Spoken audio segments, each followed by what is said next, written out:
everybody, happy new year, welcome back to the Nick RP stream. It's been 3 weeks since my last stream. We kick off the new year with something special. We're going to give this one more go. This is the Metal Gear Solid Master Collection Pentalogy Speedrun. For the last time, 5 games in under 5 hours, hopefully in under 4 hours and 47 minutes, something like that. I can't remember, but we'll figure that out at the end. All right, let's do this.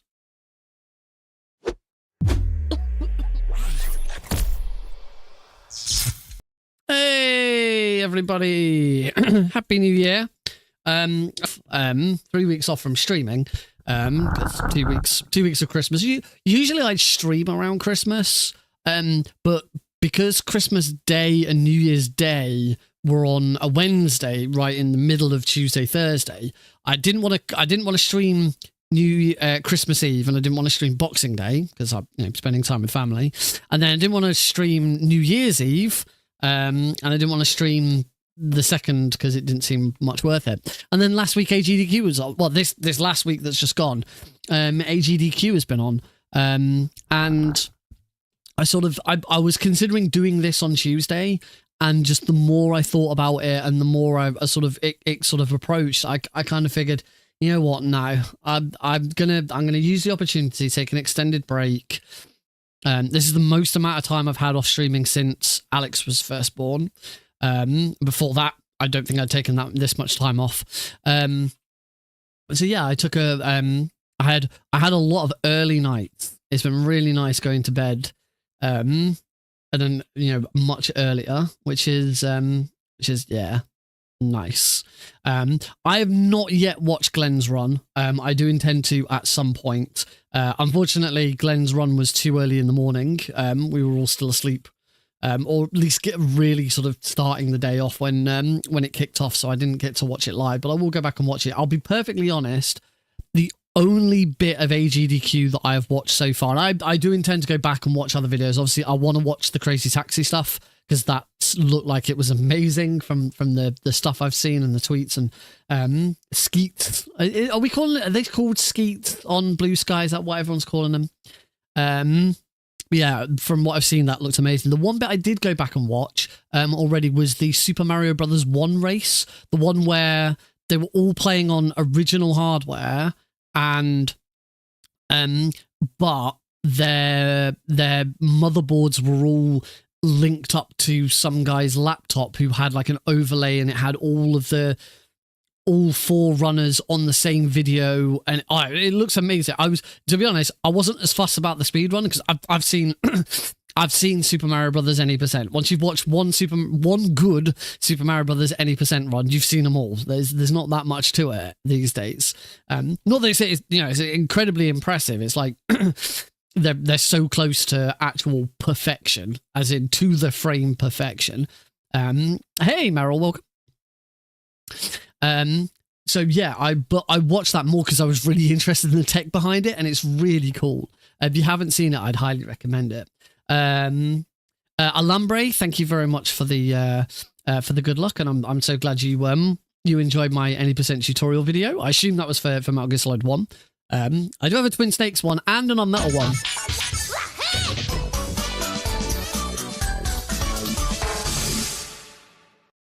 A message from SGT Deagle, who has now subscribed on Twitch for 16 months. Hi, does this work, XD?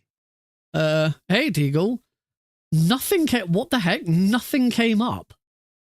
Like, we heard this, I heard this, I don't know if I assume you guys heard the sound, but nothing showed up on the stream. Liquid! What's going on? My alerts. Did you like my sunglasses? My OBS doesn't seem to be connected.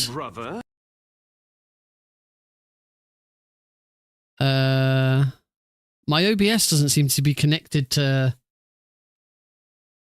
StreamerBot.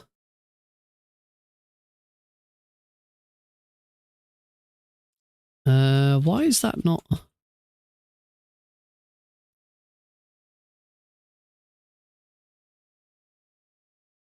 Why is that not connected? It's okay. It's not. What the frick? That screws up a lot of stuff if that's not working. My WebSocket server's not enabled. What? Why is my WebSocket server not enabled? It is always enabled by default.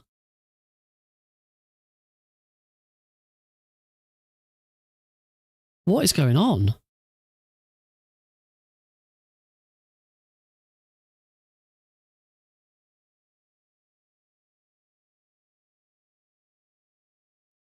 But StreamerBot won't connect to it. Oh, the server port's changed. Something's happened.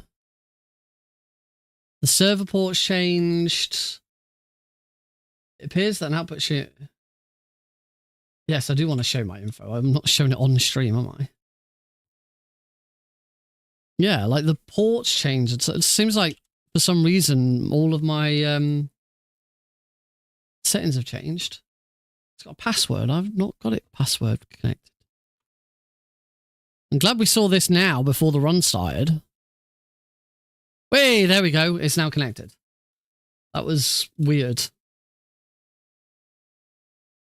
Yeah, nothing will have worked.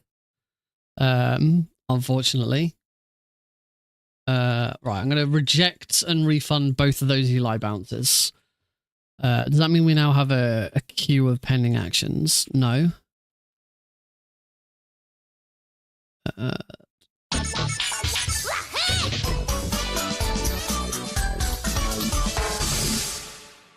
A message from SGT Deagle, who has now subscribed on Twitch for 16 months. Hi, does this work, XD? No, it does.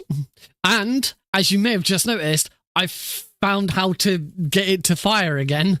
If you go to your action history on StreamerBot, it shows your history. I knew that. But if you right-click on it, there's a re-queue button, so it'll re-queue. Liquid! You can... Snake, did you like my sunglasses? Oh, you'd point a weapon at your own brother? There we go. Kept you waiting, huh? I did. I've kept you guys waiting. I know that. Kept you all waiting for a very long time. Anything else we need to... Oh, is there a second Twitch resub? I need to re-queue this one. Oh no, no, that's because I played it again, so it re-queued it. But we do need to re-queue this Eli bounce. Oh, look how big he is! Look how big Eli's gotten. Yes, that was Klonoa, my sub animation. What the hell are you doing? Making sure they all play. My sub animation is Klonoa. Because Klonoa 2 was the first game I ever learned to speedrun. One day, maybe this year, maybe I'll learn Klonoa 1, but we'll see. Anyway, let's get on with this run, because I'm gonna make sure my time is right. Start. Cool, that's all working, so that's good. And Heidi's here.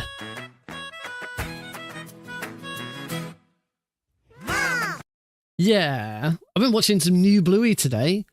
Watched some of the new Bluey minisodes with Alex, not just me. There's one, if you're not from the UK, you probably won't recognize any of these names. But there's one episode. There's one minisode. Sorry, the minisode is like 2 to 3 minutes long. And there's one of them which is voiced by Alex Brooker, Josh Widdicombe, and Rob Beckett. That was really cool to see that one. They're 3 British comedians.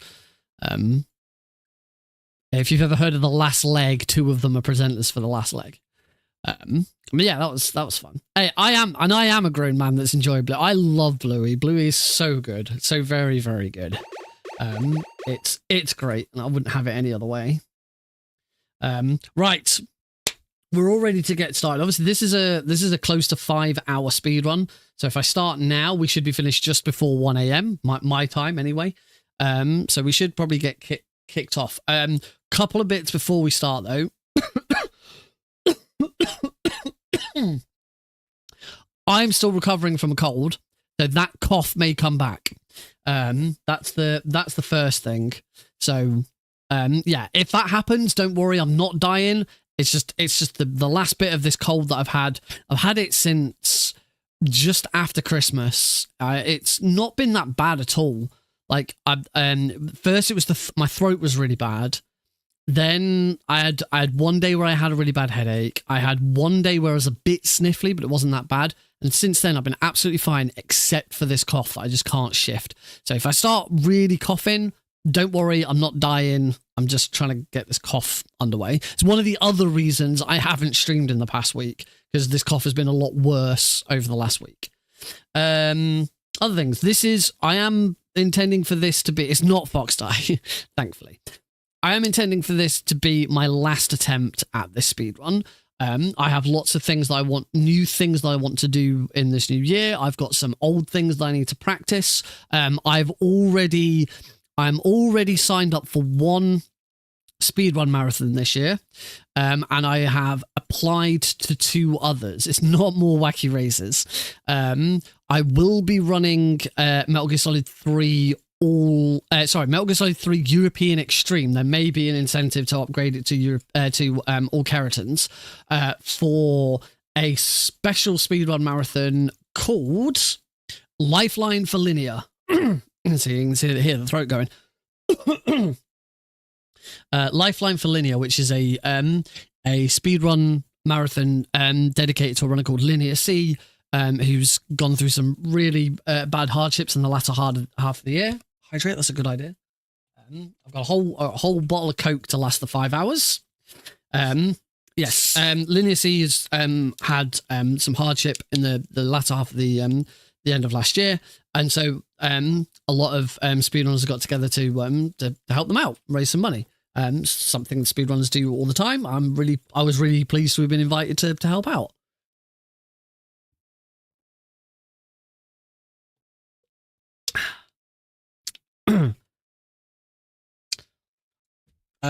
So that's that one. That is on.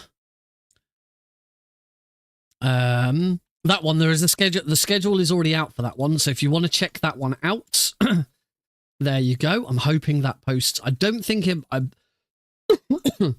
don't think my Streambot thing is posting to YouTube correctly at the moment. So I've got to post to YouTube manually.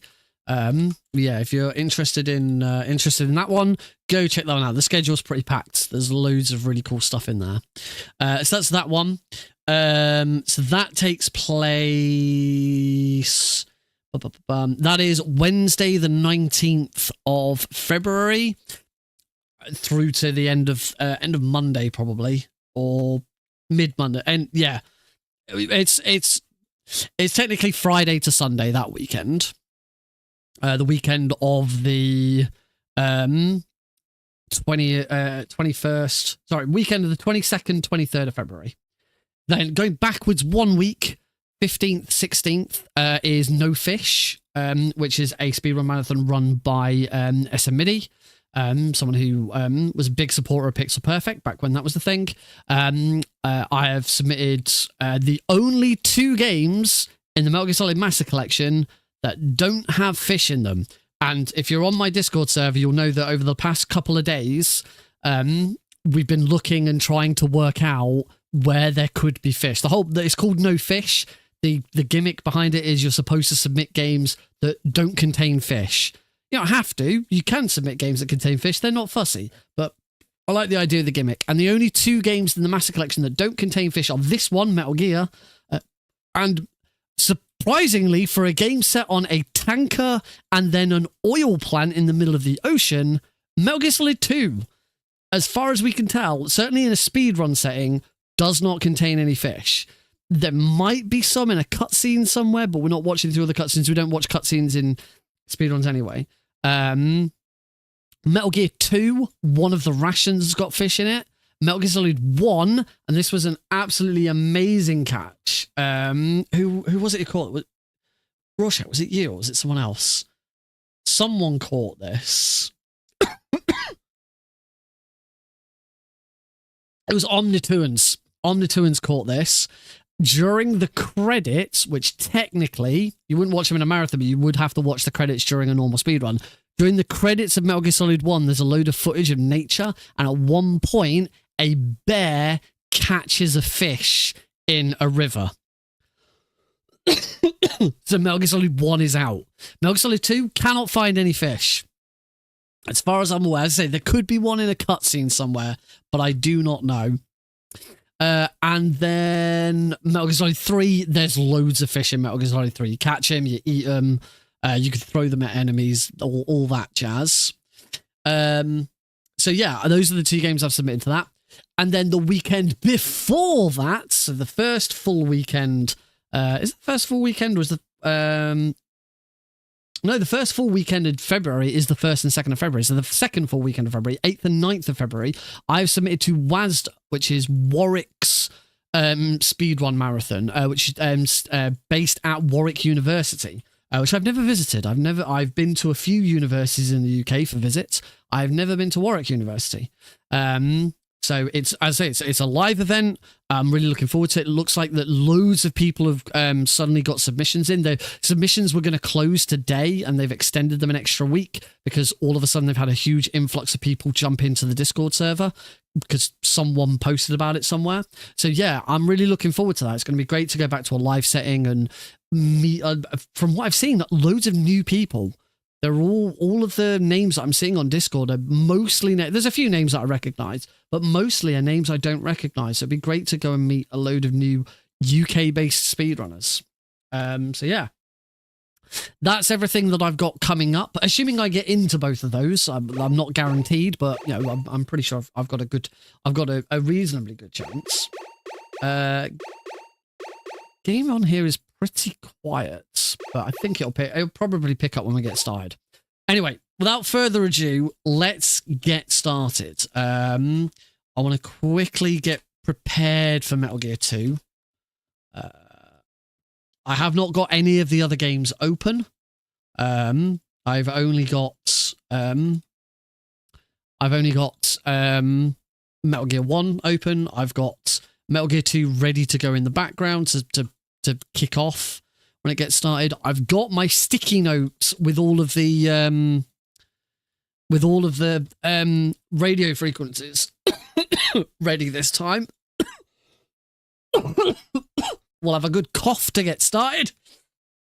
All right. So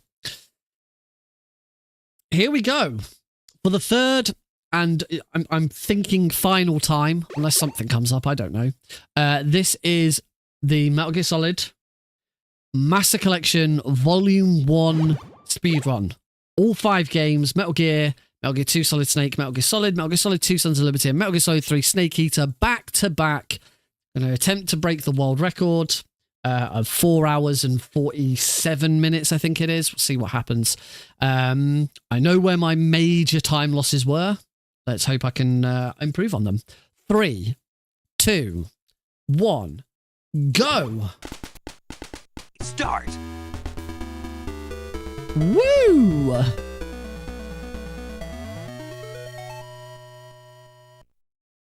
So we kick off with 1987's Metal Gear, the only game in the entire series that is older than I am.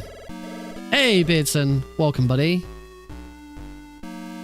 Yes, you heard that right. Of every game in the series, only the original Metal Gear from 1987 is older than me. I am older than Snake's Revenge. 2 rations. 3 rations. 4 rations. 5 rations. And 6 rations. Fill up on rations. We now have the maximum amount that we can grab, which is 6. We will have a lot more later on, but that is by other means. We're going to get past these guys, hopefully not take any damage. That's nice. And head up to the... we don't have the counting mode. We should try and get that, shouldn't we? and we go into floor 2, which can get a little bit hairy. We take an alert almost immediately from it, and we are just going to run through here. We come into this room, which is a gas room. I need to make sure that I don't die to the gas, and I use one of them. A ration. Now, I want to make sure that I am taking damage by running into enemies and not getting shot. Getting shot does more damage to Snake. It is much more detrimental. And I'm dead, which is fine. This is one reason we do Metal Gear 1 first, because it's very, very easy to reset on.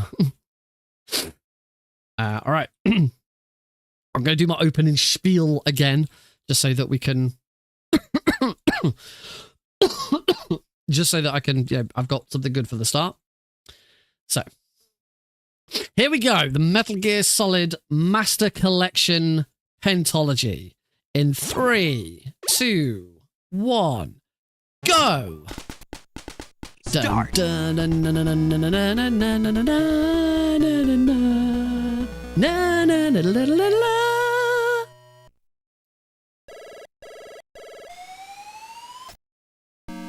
we go. Okay, we're off. Beginning with 1987's Metal Gear. Originally designed for the MSX2 computer. It was... I'm pretty sure this is officially the world's first stealth video game. No other game had ever done stealth like this before. The idea of, rather than getting into confrontations, hiding from the enemy. And the hiding from the enemy was all it was all due to software limitations. It was all because there couldn't be too many sprites on screen at the same time. The computer couldn't handle too many sprites at once. So Kojima, in his infinite wisdom at the time, thought, what about a game where you try and hide from enemies and not get into encounters? Because then that limits the number of enemies that you should be seeing on screen at any one time. And thus, the stealth genre was born. I've not done too great with damage there. I've taken quite a bit of damage from some of those guards who shot me a couple of times. You don't want to get shot in here. You want to run into guards.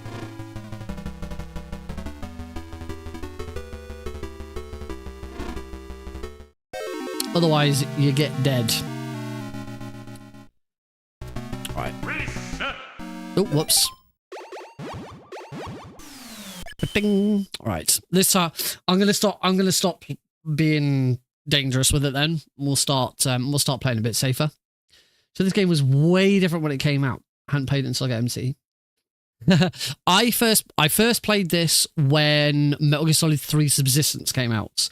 I have a copy of the pre-order version of Metal Gear Solid 3 Subsistence, and this was the first time I played this and Metal Gear 2, and I really struggled with both of them. They are very tricky games to play. They have not aged well, but once you know the speedrun, they're pretty quick to blast through. So let's blast through them, and then the other 3. Let's blast through all 5 in the Metal Gear Solid Pentalogy. Let's go. 3, 2, 1... Go! Start! I can't remember if I needed a guide. I think I probably needed some advice at times, but not like a guide for the whole thing. But there's a lot of stuff that it really doesn't prepare you for, like getting the like blowing up the walls to get the enemy uniform and things like that. There's stuff that you don't know you're gonna need until much later on. I think the enemy uniform is probably the best example of it. There's nothing in the game that suggests you're going to need it, and you wouldn't even know where it is because it's behind a hidden door that you have to blow up with C4. I think that's 4. That is 4. That's 5 rations. 6. There's 6 rations. Metal Gear 2 is much better. The only thing with Metal Gear 2 is there's a lot more backtracking. But I prefer this as a speed run. I find Metal Gear 2 goes on a bit too long for my liking. Whereas this is a really nice amount of time.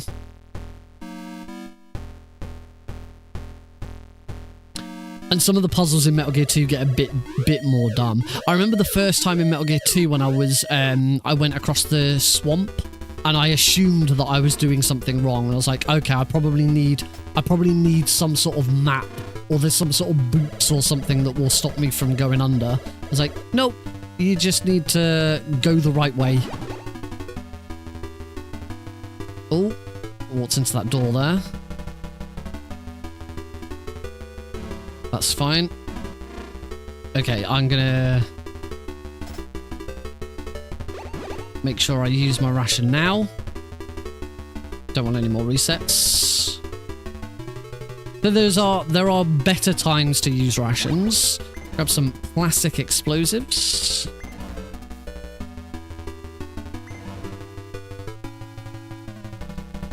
Dun, dun, dun, dun, dun, dun, dun, dun, dun. I mean, you have got the radio, and the support on the radio is supposed to kind of help you, but it's not. Sometimes the radio messages you get are just as cryptic as the rest of the game. Ow, that was not a nice bit of damage.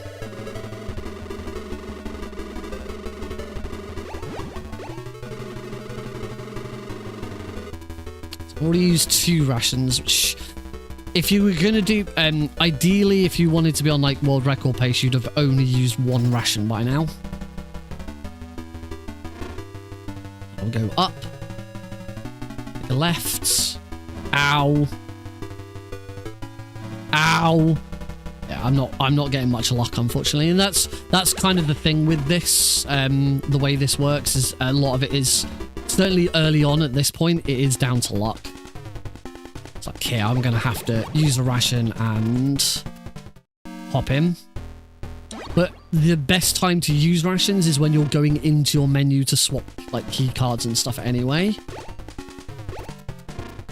And also you want to be trying to use a ration as late as possible. You want a ration will always fill you to full health. So you don't want to be using a ration when you've got, a quarter of your health left. You want to be using a ration when you've got a sliver of health left. Up here, over here.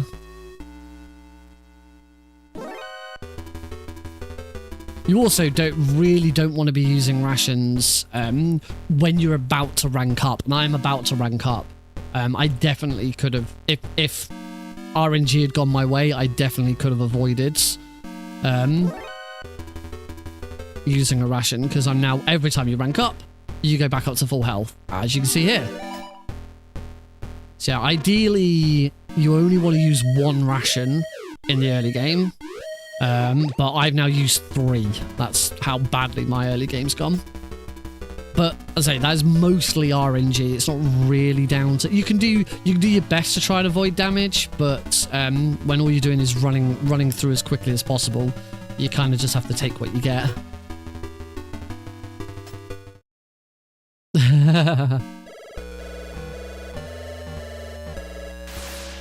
Here is Grey Fox, Cyborg Ninja from Metal Gear Solid 1. He will feature quite heavily in the second one as well. Maybe. I don't think Metal Gear whoops. I don't think Metal Gear Solid 5 suffers from a lack of stealth. There's plenty of ways to be stealthy. We want 5 of these packs. There's plenty of ways to be stealthy. 2, 3, 4,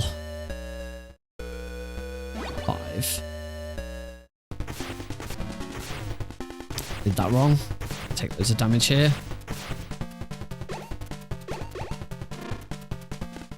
I think what Metal Gear Solid 5, from a stealth point of view, suffers from most is a lack of good environments. It's too open. it doesn't work as well. I'm not saying, I don't want to say it doesn't work, because it does. Metal Gear Solid 5 works. Metal Gear Solid 5 is an incredibly good game. It's absolutely fantastic, but it does not work as well as a stealth game when it's that open. It works better when you have a much more deliberate environment to be stealthy in, which is why Ground Zeroes excuse me, which is why Ground Zeroes is absolutely phenomenal, because it is the perfect little stealth sandbox. And that's what Phantom Pain misses out on, in my opinion. The best parts of Phantom Pain are where you get those opportunities. You know, there's when you first get to Afghanistan, you've got there's like an oil refinery that you have to try and get around. That's a really nice enclosed location. And there are a couple of other opportunities in the game to go into those smaller bits. There's a mission where you have to go and recover the Man on Fire's body. And that's in like an enclosed little fortress. Those kind of bits are really nice, and I don't think there's enough of that in Phantom Pain. The airport's another good shout. The airport's a really good area for that kind of thing. Right, we're gonna get past our next boss. You may have already seen that we completely ignored the first boss. The first boss was Shotmaker, and we just ran straight past him. Just didn't care, and we're gonna do that in just a minute with our next boss, which is Machine Gun Kids. We'll be in this room here. I want to swap to card 1 and use a ration. Might have to grab 2 rations from the desert at this point, because I am really struggling. Get clipped by Machine Gun Kid on the... Oh, I got clipped again. Run in here, grab our next Prisoner of War. The Prisoners of War are mandatory. We don't have to save absolutely all of them. We have to save 15. 15 of them will get us to rank 4. You'll see I'm currently rank 2 or class 2. And at rank 4 is mandatory to beat the game. You cannot complete the game without doing it. From here, we want the bomb blast suit and the grenade launcher. We're actually going to fight our first boss rather than just ignore our first boss. Oh, went the wrong way there. So we go onto the roof. My first was Metal Gear Solid 1. I played the demo over and over again for hours. And then finally got hold of the game and played through it. I don't think I played it on the year of release. It came out in 1998. So I probably first played it in... I think I first played like 2000s?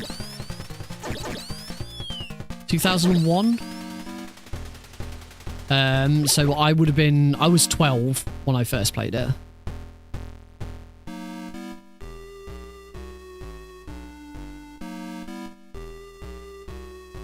Which was 24 years ago. I am now 36. Nearly. I turned 36 this year. I'm currently 35. May get hit by a mine there. That's absolutely fine. There's no more mines. I am about to rank up as well. So we switch to card 4. Hop in here, and assuming I've been collecting all of the Prisoners of War. There we go. We're good.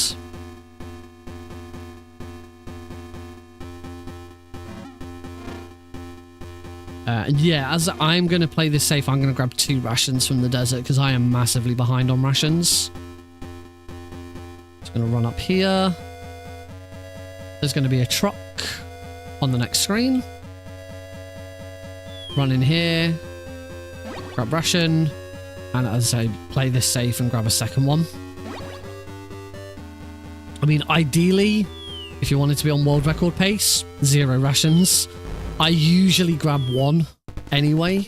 Gonna punch. And run through the tank. Another boss that we've just completely ignored. Put on the enemy uniforms. The enemies think I'm one of them.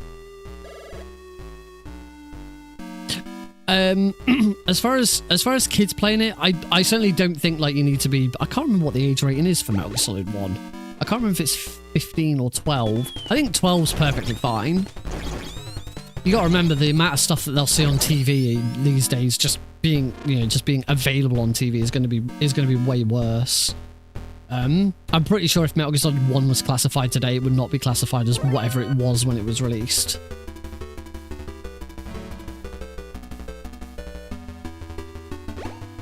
Of course, yeah, it's different in the US.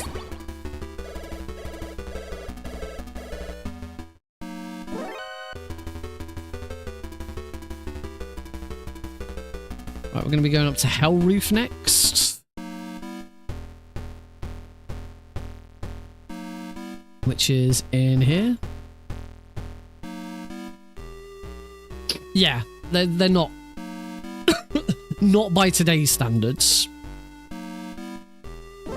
Again, you've got to remember that back when Metal Gear Solid 1 first came out, no other game, there wasn't anything like it. It was the first time that kind of action, and it's not just the graphics, it's also the story and the themes and stuff that are in it. It's not a pleasant game by any stretch of the imagination.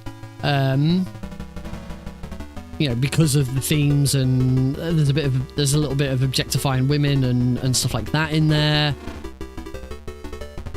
I think I could survive one shot. Yeah, I'm gonna that, and now card 5 again. Trying to make sure that I am using rations when I'm going into my menu anyway.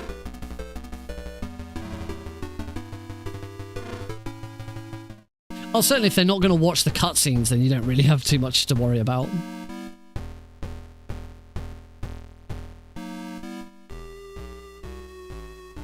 Right, we're now all the way down in the sewers. We've got a prisoner of war to rescue in this room, so we'll go ahead, rescue him. We're nearly done with prisoners of war. I think I've got 3 more. We're in another gas room here. I do need to swap back to the plastic explosive. I've only got 1 plastic explosive left. I'll make sure this one counts. I'm going to need to use a ration, and card 1 gets me into here. Save this guy.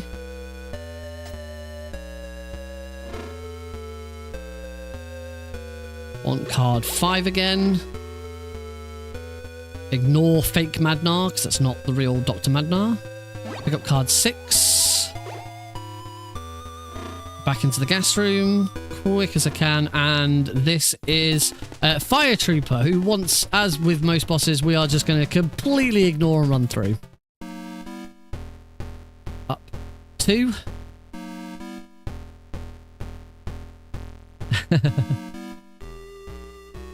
I want to go this way. I've got to be careful here. There's this. I could still take a death, and I really don't want to. I want to go back to card 5 here. I'm going to go all the way round. The Brads here do a lot of damage. I really don't want to take damage from them. 2 more. This is 1. There we go. 1 more prisoner of war to go. I'm back up here. Make sure I don't get hit by the Brads. Run up here. And card 3 gets me into this door. And we're in. And that should do top rank. 120.48 is what I need to call on the radio.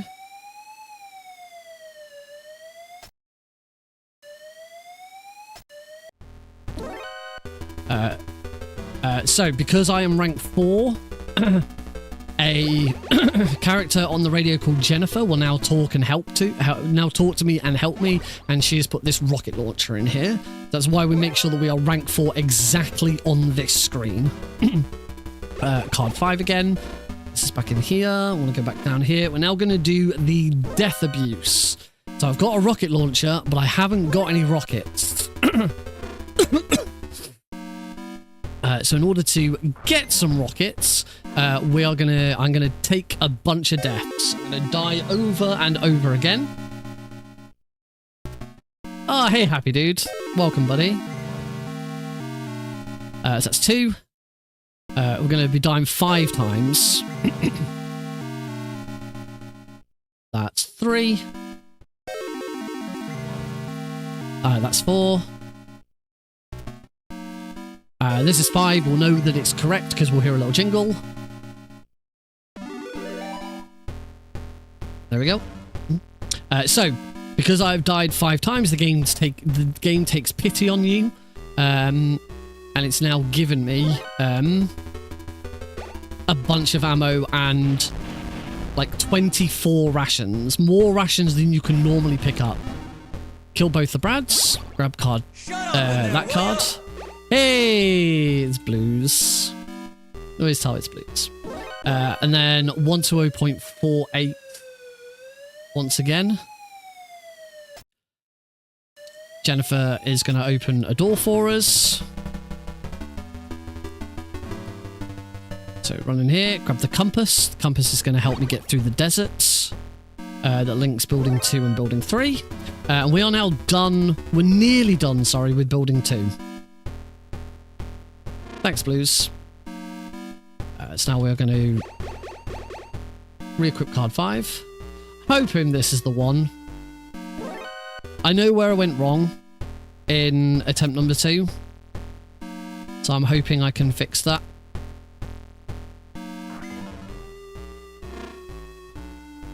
We're going to go down 1 floor and do the final bit of floor 2. This is a section called the scuba skip.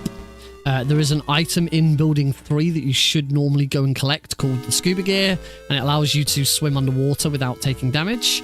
We're going to completely ignore it because on this difficulty, on easy difficulty and at rank 4, we have exactly enough health to get through the next section without dying. So I'm going to use a ration and go for a swim. And as you will see that my health is absolutely at the bottom.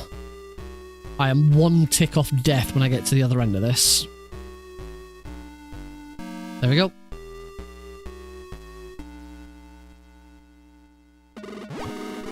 Now I can swap to card 7. Gets me in here. Kill Dirty Duck. 2 rockets. Get card 8. And we go back again.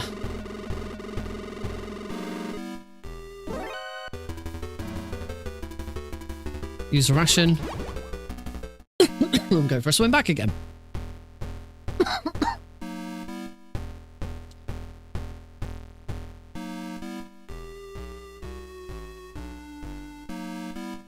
Ration, card 7. And we can start making our way to the end of the game.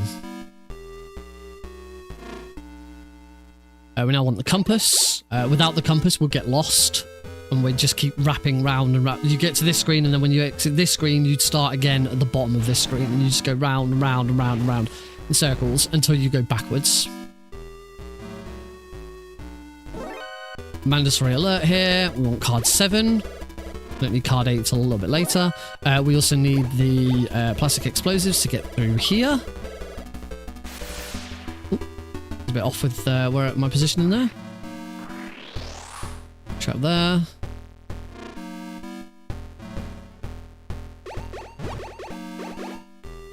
And then use a ration and card 8. And we are now heading down into the bowels of building 3 to where Metal Gear is laying. Now, if we were playing on normal difficulty, or if we weren't rank 4, we hadn't done the scuba skip, you'd be expected to come all the way down here. There is a hidden door that you need to blow open with C4 behind that square block in the middle of the room. There's a little room in there. That's where the scuba gear is, and you then take it all the way back. It is a pain. If you're playing on original difficulty, you do have to do that. Also, you can get card 8. That's it. That's all we need card 8 for.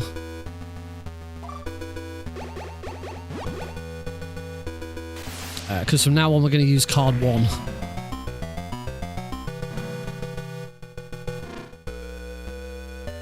Card 1 until the end. here we can actually go to rations because that's it. We don't need any more cards. Now we're going to fight Metal Gear. Metal Gear always has the same pattern.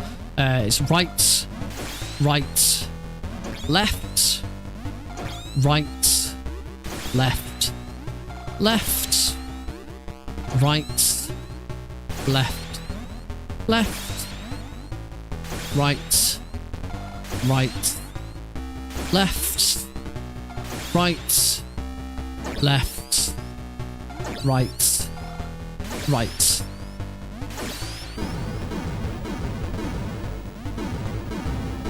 That's Metal Gear destroyed, and now we can go and fight Big Boss. Fight one there. 2, 3, 4. Big Boss is defeated. And we're done. Yeah, Big Boss is defeated. And that is it. That is Metal Gear 1.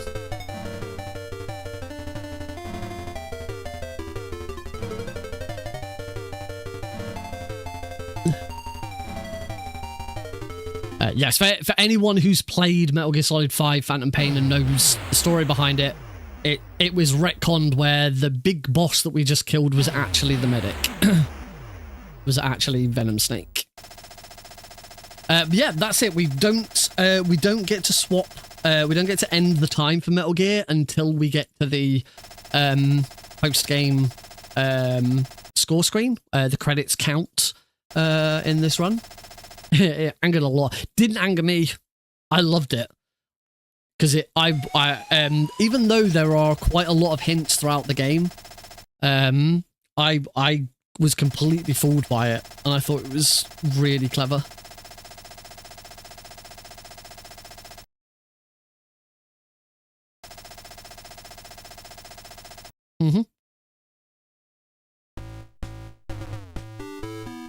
Aren't we all a little bit Big Boss? Right, whilst that's going on, I should be able to launch Metal Gear 2.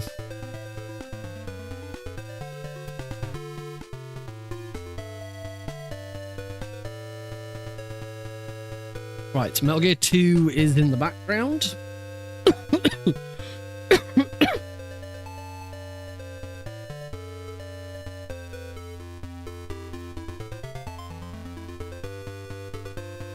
Oh.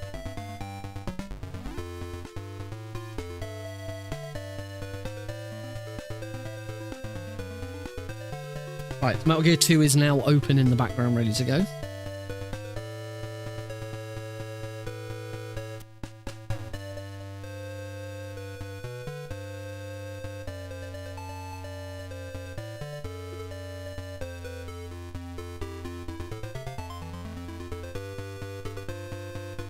And welcome back, Meryl.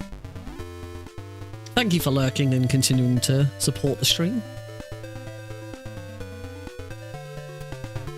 Right, let's get ready on our first split. 1 game down, 4 games to go, but do not be fooled. It doesn't mean we're 1/5 of the way there. This was the short one. This is the only one that is under half. This is the only one that isn't anywhere close to an hour. Every other game will be around an hour long.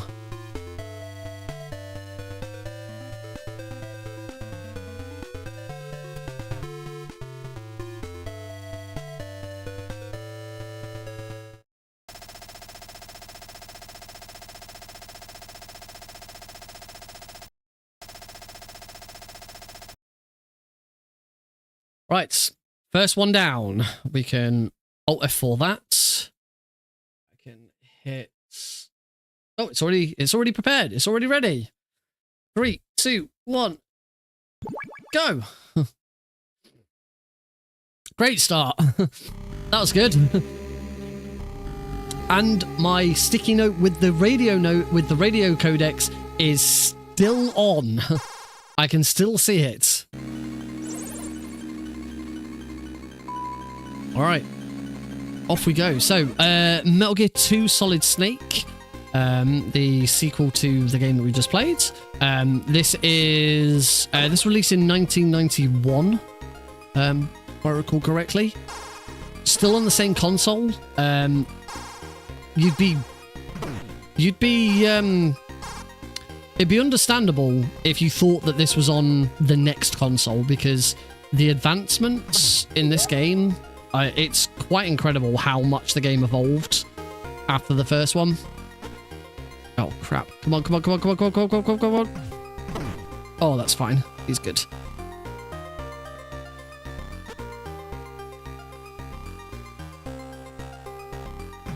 Okay, we are on a bit of a timer in this first section.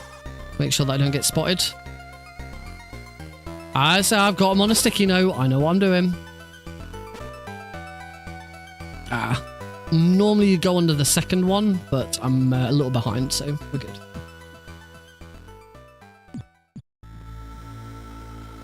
Demaking this engine in style. That would be really cool. I've said that if I ever got into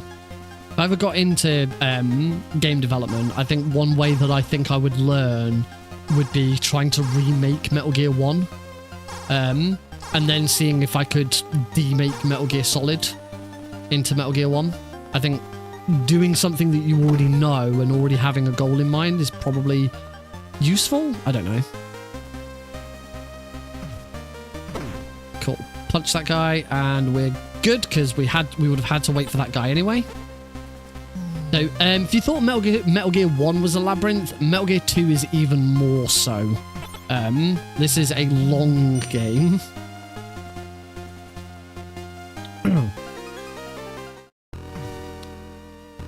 Punch that, so that the elevator door is ready for us when we come back up.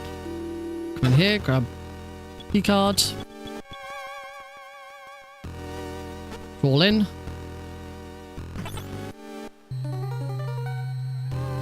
And we have everything we need to get started.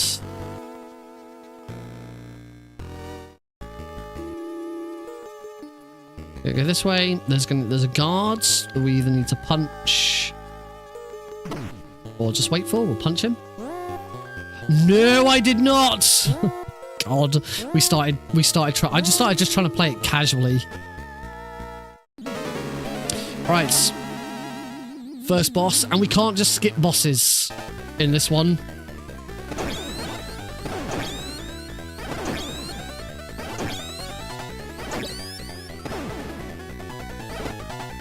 And it looks like I got the manipulation on Black Ninja. That was a really good Black Ninja. So there is a when you start from a fresh file or a fresh like load, if your actions on the build up towards Black Ninja are correct, you should be able to manipulate him. So that he always stays down at the bottom like that. So that was spot on. Punch that guy. I think if I recall, it's the main thing with Black Ninja is don't get any alerts on your way. But then it's also like having, I think it's something like 3 or 4 guards like have question marks like, hey, what's that noise? Down again. Everybody ready for the best bit of the entire, not just Metal Gear 2, the entire speedrun series across all 5 games. This is easily the pinnacle. We're going to equip card 2. We're going to take a deliberate alert from this guard. We're going to run up here.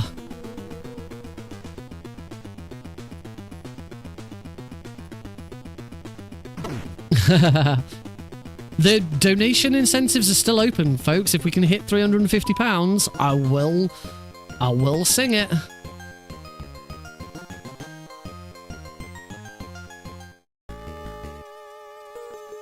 Oh, crap.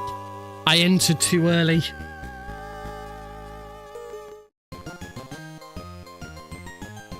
I was like a hair ahead of him. That's not nice. I haven't had a chance to play the board game yet. Yeah, I left the screen just before he did. There we go. Now we're off. So that's a bit of a time loss. Hopefully I can make that up later. Yeah, sadly not in with all of our family time and stuff like that. I haven't had a chance to crack the board game out yet.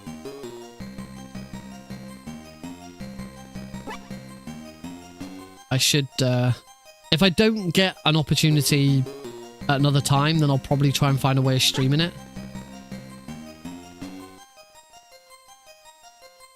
Well, to be honest, the only person I could really play it with is Heidi. And as much as she loves that she got it for me, I'm not sure she's that keen on actually playing it. It's not, Heidi's not into those kind of board games. We played, I remember we played Pandemic with her once, and she just didn't get it. she's right next to me. She's like, I got it.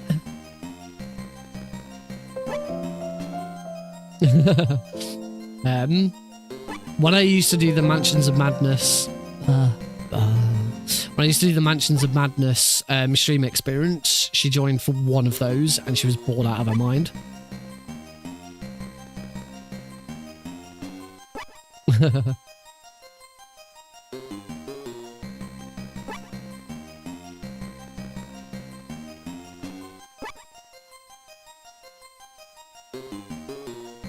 I can sympathize a lot. Mansions not so much. I've done a couple of D&D or Pathfinder. It was more Pathfinder than D&D one-shots, and I struggled with those. I started to get bored. I did once did a really long Call of Cthulhu Shut up in there, will ya? one-shot, and my god, it took so long. I was really invested in the story, but it just took so long. And by the end of it, I was just like willing for it to end. Board games can be a big commitment. I do like a board game that you can play over multiple sessions, so you don't have to just sort of slog it out. I once on Tabletop Simulator, I did once do a game of Pandemic Legacy Season 1, which me and 3 other friends played over. Oh, it must have taken us about a couple of months. Like we just in Pandemic Legacy, you do it in rounds, and we'd like try and do 2 rounds an evening or something. Whenever we got together, it was good. It was a good time. We never actually finished. Well, I think we got to like the penultimate month or something and stopped.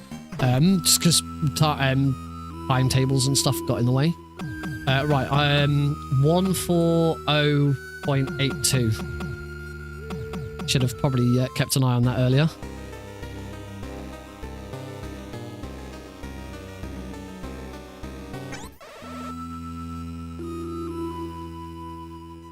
Right, off we go. That was it. That was the only reason we were going through the jungle. Just to make that phone call. Not that Snake knew that at the time. So I've got a bit of catching up to do after that slight blunder. Let's start.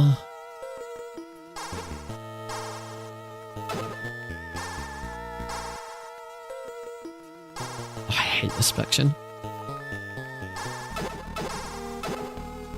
How many have I got? 4. I need 1 more.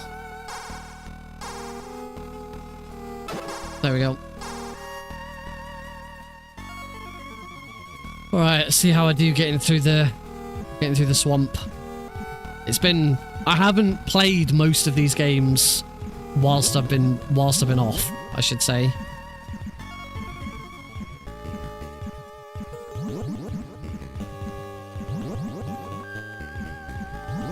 I am massively out of practice.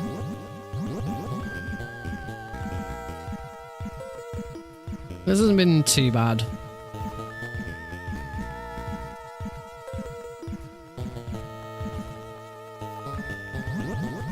Oh, far enough. Oh, too far. Could have been better. Right, let's go. Let's go have our first boss, our next boss fight. I was about to say first boss fight. Happy New Year! Excuse me. I did say at the top of those coughs would happen. Don't worry, I'm not dying. Just still getting over a cold, and that cough is the only thing that's left. Right, Mullet Running Man's going to go for his run.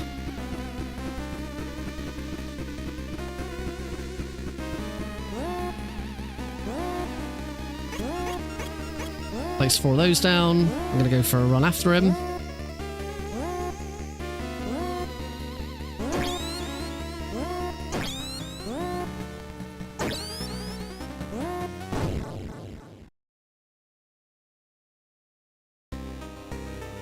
And that is the death of Running Man. This is indeed my first stream of the year. It's 12th of January, and my first stream of the year. I don't usually leave it this late, and I say that part of the reason's because of GDQ, but that's never stopped me in the past. I don't know, just something about it this year. I didn't feel like getting started back up again. I knew GDQ was going to be big, and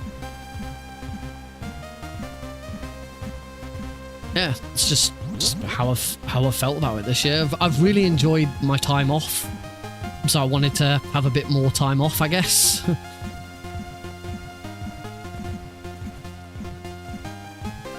Not a bad journey back there. Had better, had worse. Right, so we're going to run back and grab the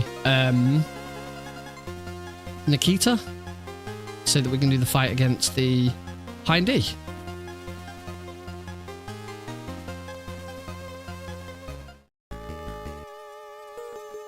I do like the I do kind of enjoy the irony of, like, you know, new year, new me. Oh yeah, new year, what we're going to do for the new year and all of that. And first thing I'm doing is the same thing that I've been doing since August of last year.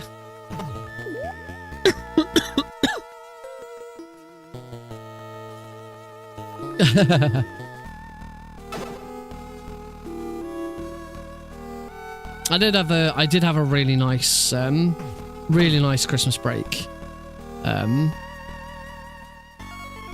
Christmas itself was just the three of us, just me, Heidi, and Alex, and that was lovely.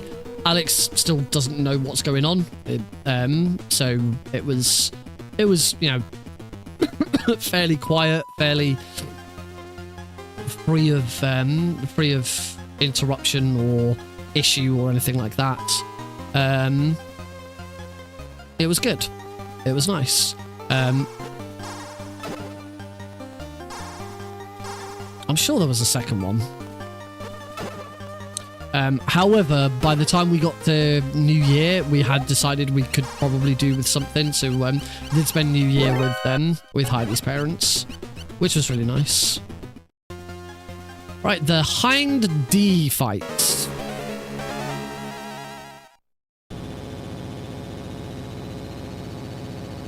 There's a big time save after the Hind D fight as well. This is one of the first major time loss of the second attempt. One, two, three. Not bad.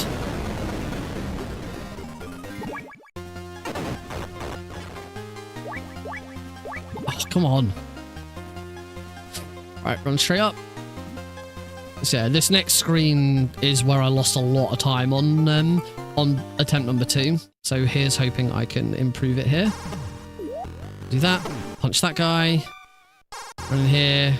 Double box. Back out. It's turned. Punch. We're good. There we go. Time retrieved. I have my time back.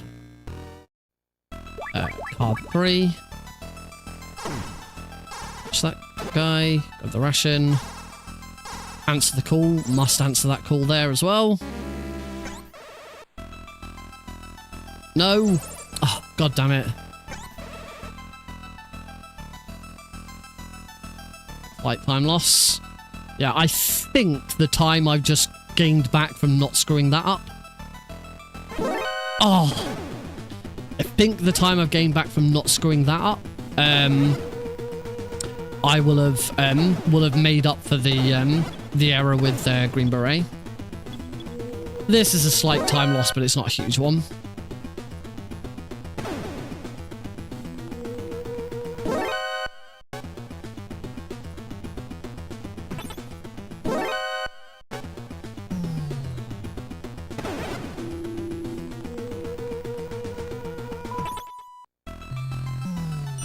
Not a huge time loss, that.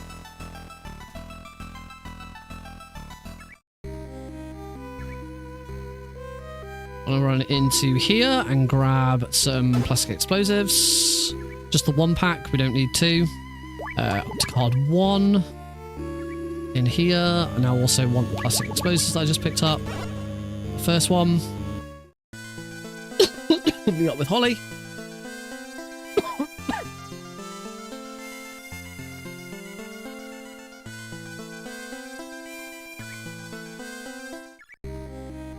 What's that? It's back to the handgun. Doesn't matter what weapon I have. Now we want to go back to building 1. Take a nice big dip in the water here. Make sure I go up there. Hey, Caro. Thanks, dude.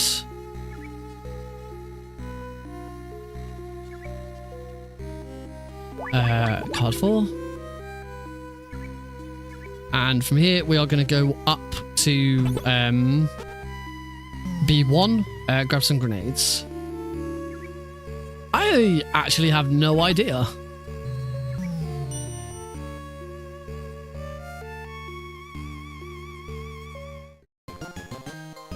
Oops, card 2. I just realised, because with this being this is the first stream after Christmas. Sorry, folks. First stream after Christmas, so I haven't told people yet much about what I got for Christmas. I did get 2 Metal Gear related things.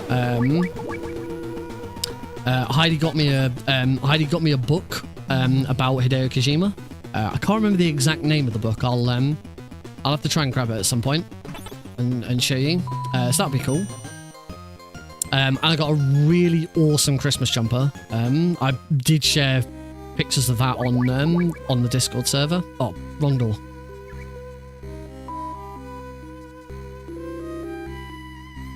Yeah, that was it was a really nice jumper.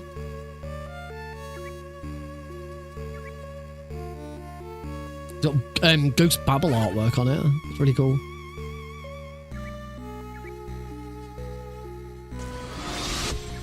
Something happened to me last Thursday when I was driving home.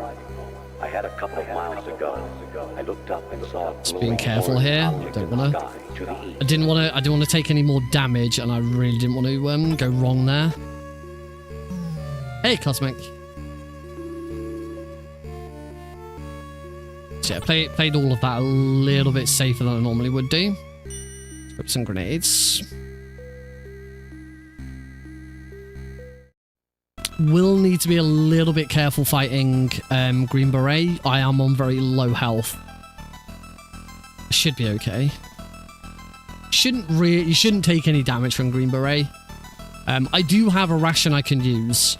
It's the other good thing about picking up that ration from the truck right at the start is because there's another opportunity to get that ration later on, because you need that ration for a puzzle. It does mean that you can use it as a backup ration at any point in case you need it.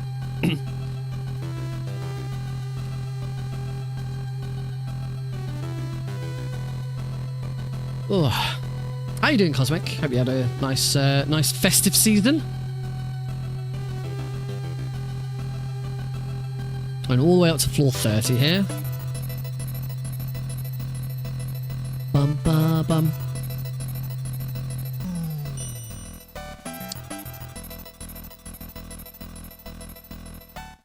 And start the fight against Green Beret.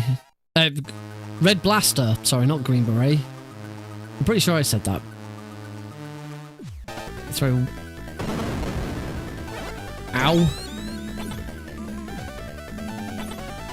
Okay, I cannot take any more damage from him. If I take any more damage from him, I'm dead.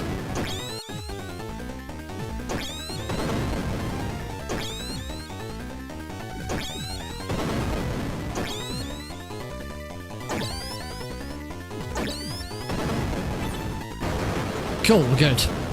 Whew. I was a little...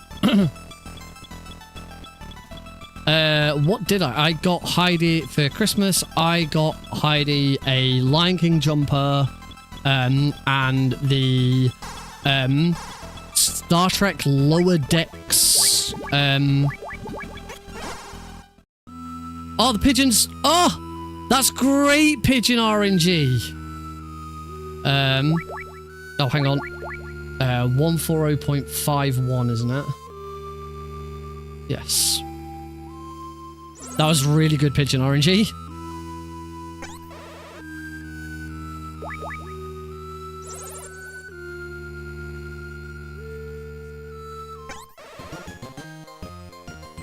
Nice. That was awesome.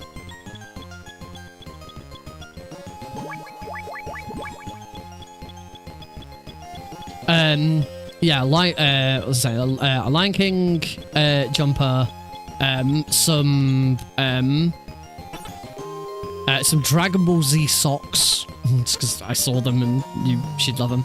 And yeah, the Star Trek Lower Decks card game, which is called something time. I'm not a Trekkie, she is. I've watched a bit of Star Trek. I've watched the 3 Chris Pine films, but I'm much more into Star Wars than Star Trek. But she loves Star Trek. What was it? Heidi, what was it called? Something time.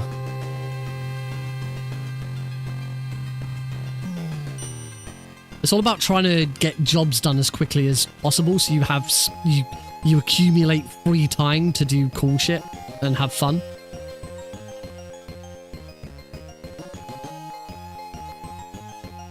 We had a couple of games of it. It's all right. Hmm? Yeah. Shit, where am I going? Yes, I'm going this way.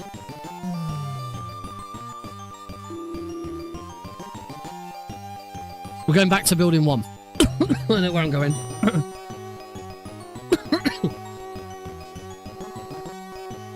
I like getting clothes as presents. Oh, this way.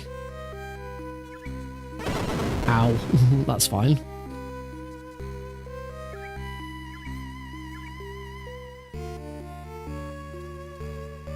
Up.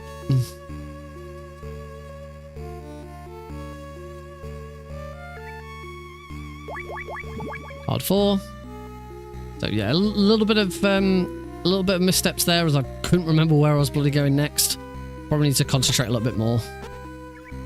The thing with, I'd say, Metal Gear 2 is A, it's a labyrinth anyway. B, you go to so many different places multiple times that it's very easy to get lost. Now I'm gonna hop on over to the other elevator, because the left elevator doesn't go up to the 4th floor.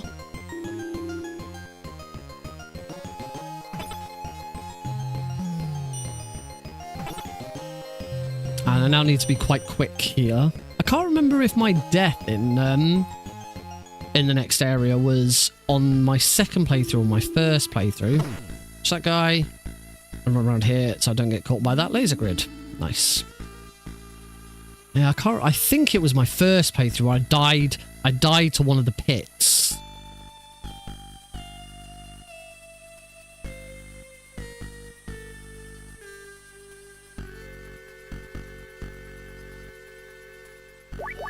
Card 1 gets me through the next door. Card 4 gets me back through this door. Card 3 for the next one.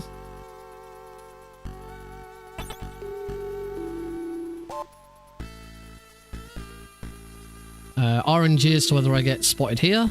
I don't. That guy is fake. Getting a little bit of RNG here. Yep, I got spotted. That happens. Should be fine as long as I don't get spotted by that guard.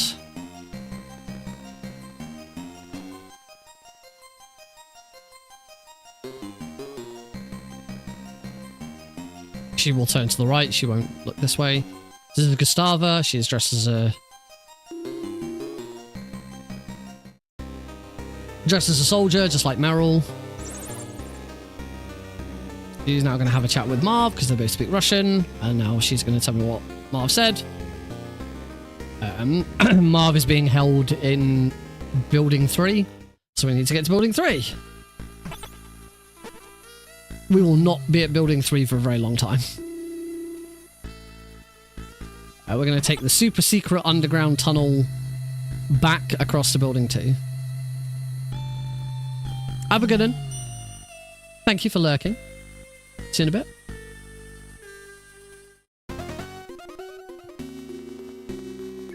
Just going to move through these super secret tunnels. Don't get killed by that thing. Yeah, I'm going to go to the left-hand side. I really should have kept moving to the left whilst waiting for that to come down. Would have been a slight time save. Now we're going to go up and meet up with Dr. Marv. He's also going to give us card key 5.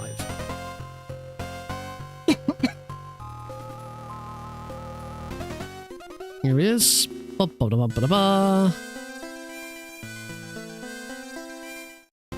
we'll equip card 5 now.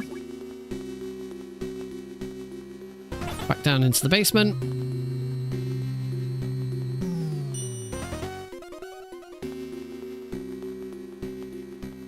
Doodle-doo. Done. Dun. Card 5 gets through this door. And now we're just going to take a nice walk through this horrible thing. Like, what is this on the floor? Is it gas? Is it... It's not gas. Is it oil? Is it sewage? Why is Gustava sat in it? She just sits in it. We don't know what this stuff is. It's horrible. And she just sits in it. At least Snake finds a dry patch. What a weirdo.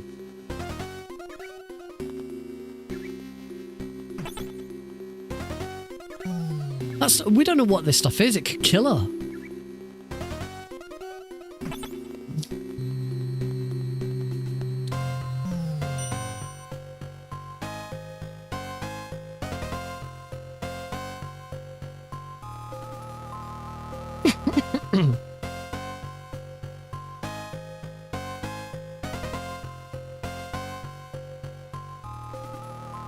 Alright, now we have our little cutscene. We can get the dialogue to appear quicker by holding X. But we can't skip through this. This is all mandatory viewing.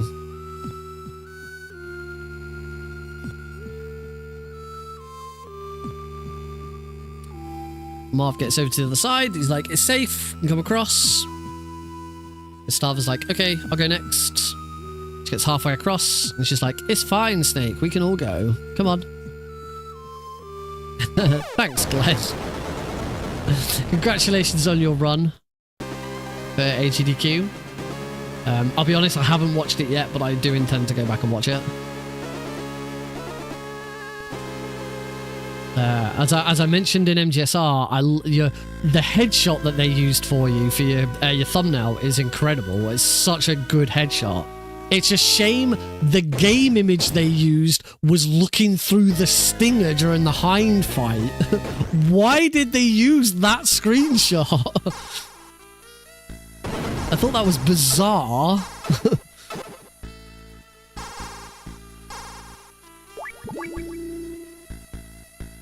It is, yeah.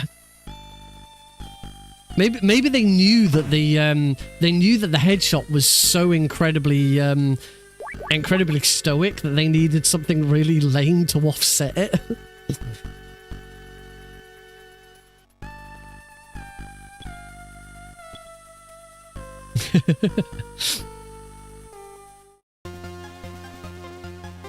Right, off we trot. I will be using a ration at some point because there's a lot of mines here. And I've got one ration that I don't need to use anymore, which is the one with beans in it. It's spotted by this guy because it's not worth.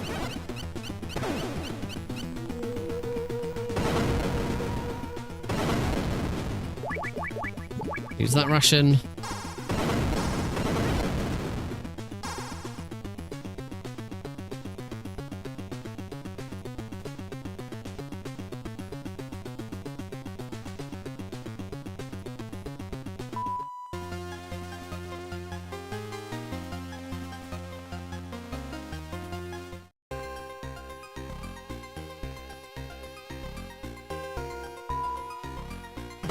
Punch that guy.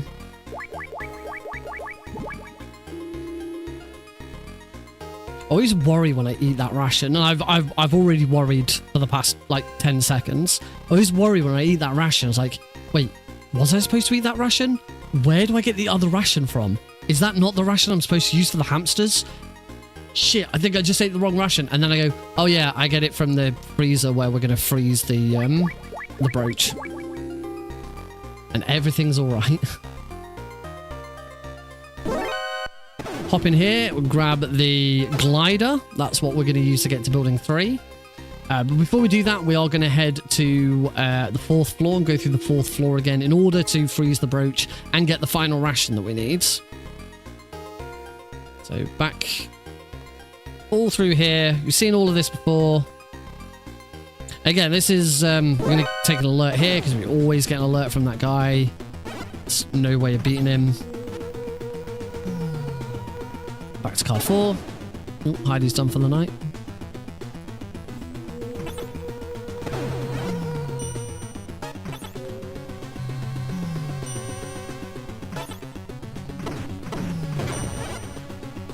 And Rim. Bing.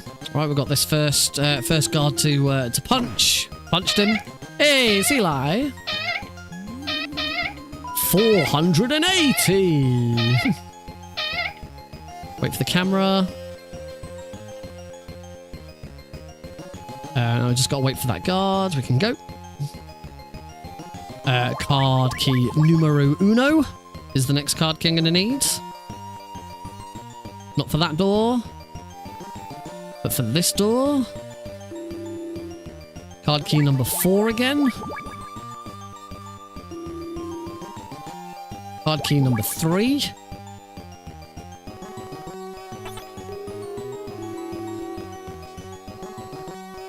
Card key 3 a little bit more.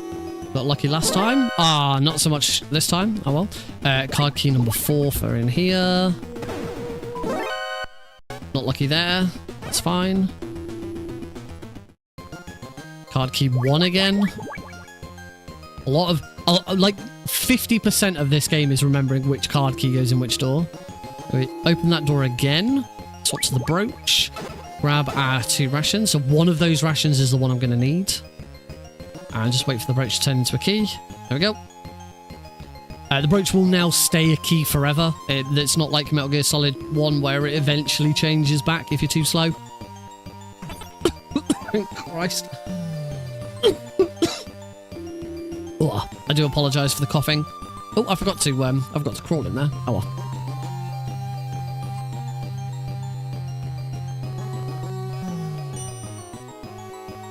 Do I need card 4 first? No, I need card 5 straight away. Ba-ba-da-bum. Ba-ba-da-bum. Wait here.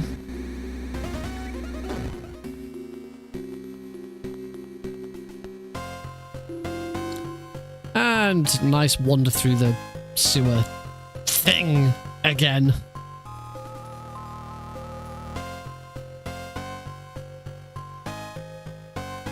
Ba-bum, ba-bum. Oh, helps if I actually push the button. Took me 3 attempts to push that button. Not ideal. And back up we go. card 6.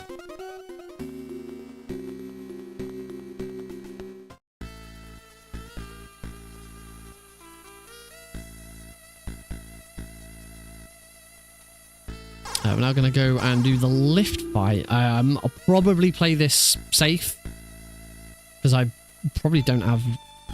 My rations probably aren't... well, unless my rations are... Unless my rations are good to go. Because I still have another beans one that I don't need. Although I'm always worried about which one that is. So on mines here. I'm going to go up. And I'm going to plant 1, 2, 3. 1, 2, 3. 1, 2, 3. 1, 2, 3. And go and stand in this corner. There is a slightly quicker way of doing this where you just run round and round in circles, but it's very easy to get hit by your own mines if you do that. And I'd rather not screw it up at this late... yeah, we're just over the 1 hour mark into this 5-game marathon.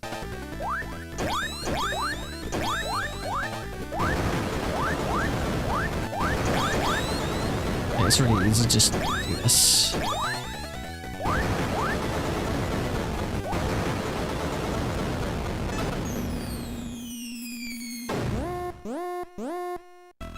There we go. So now we've got card 7. Successfully beat the 4 horsemen. And we've got a different route to take now.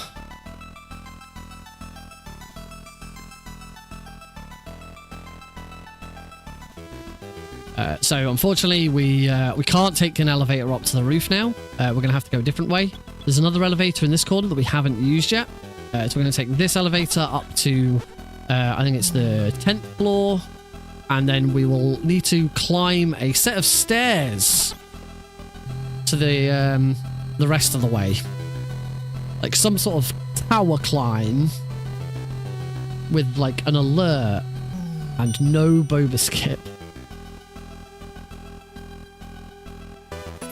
Equip my plastic explosives again. That goes through here. We now want card 7 and my mines. It doesn't matter what I take. Because it's not my plastic explosives. Can't punch with my plastic explosives. And we get an alert straight away.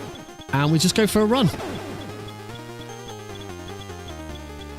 Yeah, we are doing this all the way up to floor 20. We'll be here a while. Now is a great time to be right back. Good timing, Silence. Although you do miss out on the really funky music. Absolute banger soundtrack.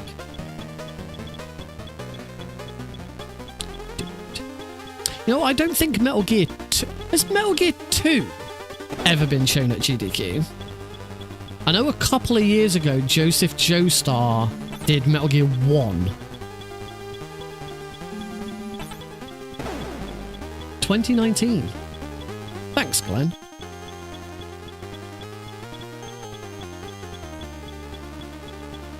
I'm assuming at this point, in that case, every main game in the main series has been featured. Like Peace Walker. It's whether you class Peace Walker as part of the main series is up for debate. Because I'm pretty sure Phantom Pain's been run. Oh, Phantom Pain hasn't been run. Oh, that is a surprise. 1 pack of ammo should be enough. I haven't really used my gun. Phantom Pain's been on ESA. Ooh, I'm surprised at that. I would have thought Phantom Pain would have been shown at GDQ. As I know, Ground Zeroes has, because not only was, as Joseph Joestar also done Ground Zeroes, I was his backup for that Ground Zeroes run.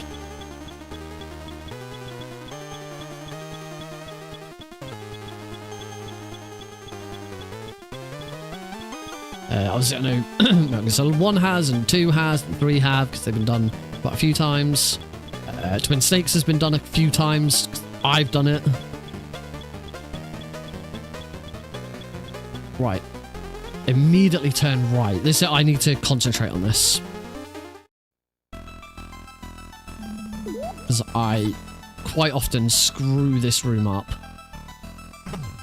Punch there. I think I got it right for once. Yes. Yes!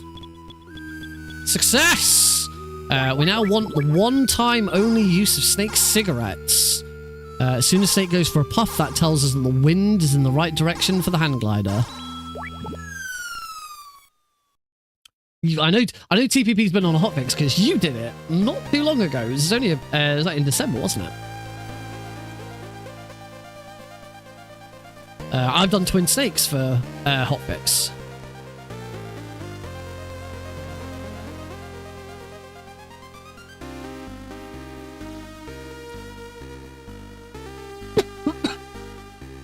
Has Ghost Babel been done? In a GDQ? Once. I can't imagine Ghost Babel's one that would, be lined up to do more. Ghost Babel doesn't have that many dedicated runners to begin with.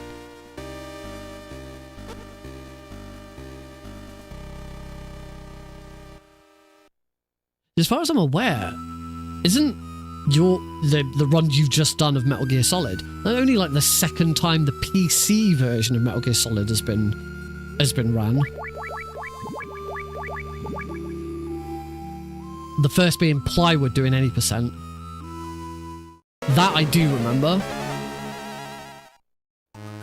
There's our next boss fight against Jungle Evil. Jungle Evil's a funky fight. We're just kind of have to wait and hope that hit. Good. He is completely random into where he's going to pop up and how long it takes him to pop up. We just have to kind of hope for the best. Yeah, he's on the next screen. Ideally, we want him to stay on this screen. He'll normally stay, because the problem is trying to chase him off around the different screens is bad. This is really bad RNG.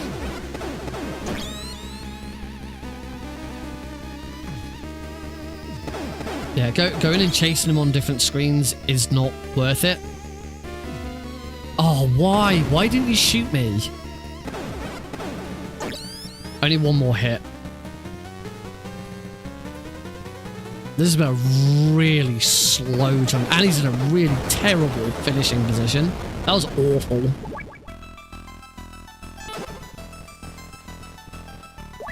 Card 8.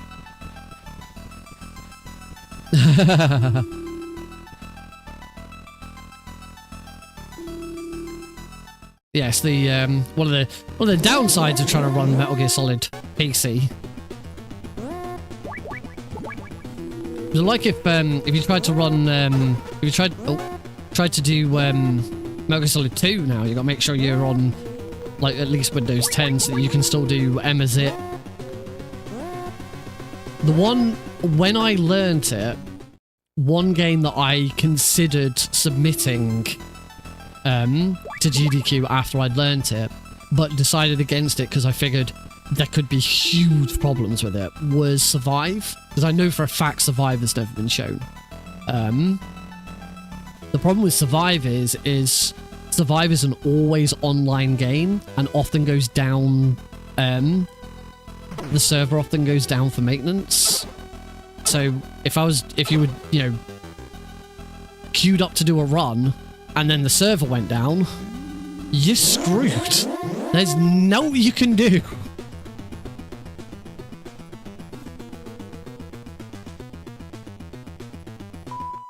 Oh, really?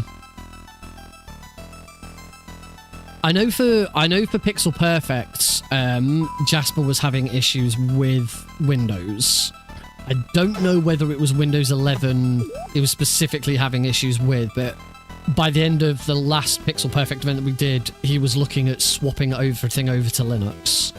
Obviously that didn't happen because Pixel Perfect then died because he's a joke. Yeah, I know, but I know for that side of coding and stuff. But when it comes to coding and hosting and doing stuff with Node, I'm trying to think. There's something in particular I'm trying to think of. I can't remember what the bloody hell's it's called. It's a hosting service. Nginx. I know when working with Nginx, Linux tends to be better.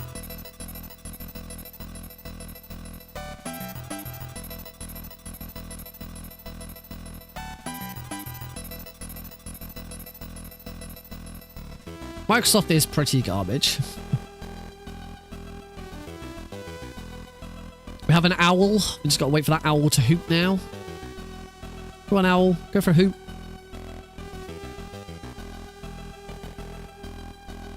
Hey, Johnny.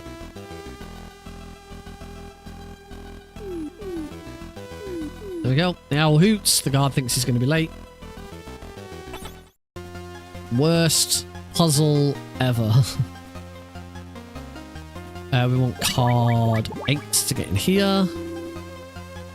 We want card 1 to get through the other side.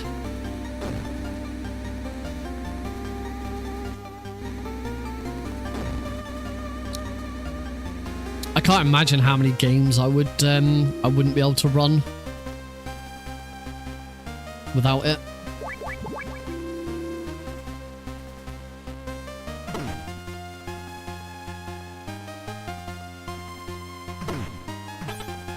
Like I play an awful lot of League of Legends. I believe with like a recent patch of League of Legends, they've like removed support for Linux, but there's like a Linux thing that creates a Windows environment that's no longer supported. I know I need to concentrate on Night Fright. Hopefully, yeah, my position is good here. He'll come back.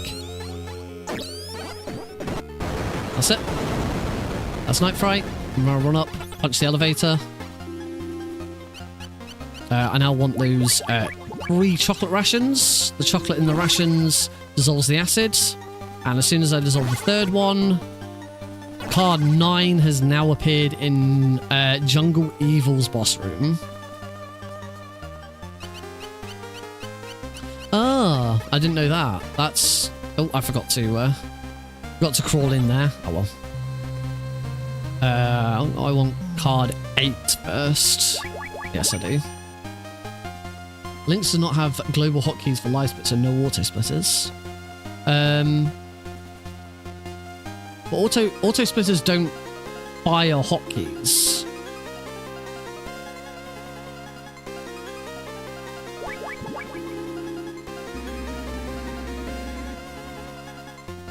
I certainly agree. I can certainly see why Linux might have a problem with auto splitters, but it wouldn't be for firing hotkeys. But yeah, that's there is a second version of Live Split being developed. I think it's called Live Split 1, which is to hopefully try and address some of the problems with auto splitters. The main problem with auto splitters being that an auto splitter can do anything.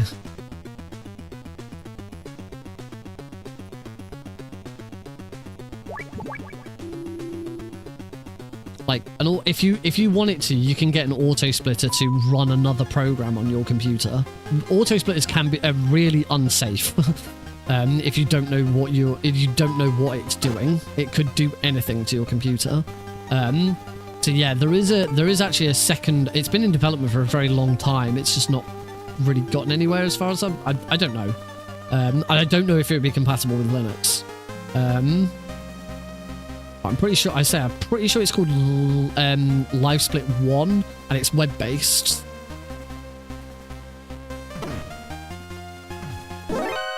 Oops.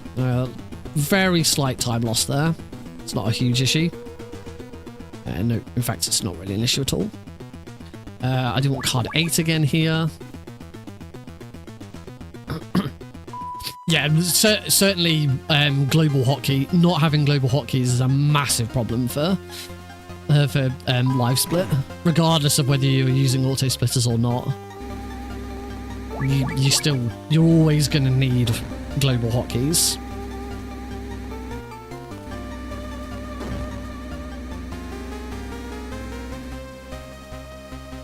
Now there is a nope, failed. I was going to say there is a very, very tight window to punch that guard and not take that alert. But to be honest, it's not a huge issue. We are getting close to the end of this.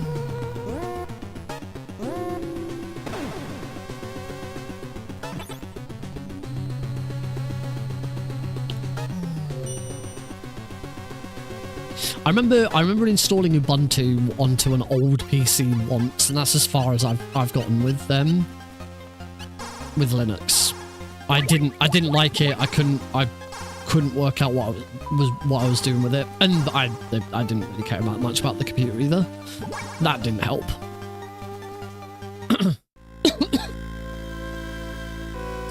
So we finally find Dr. Marv. He's dead. Madnar has strangled him. I don't remember. This is going back 10 years at least. I'm pretty sure the answer's probably no.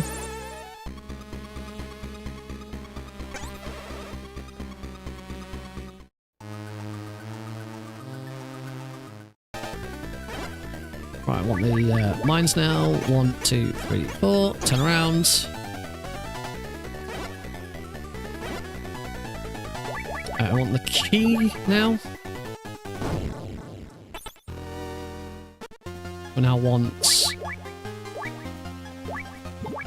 that one because it's got cheese in it. So this is the final ration puzzle. We've needed all 3 ration types in the game. This one's got cheese in it, so it attracts these hamsters.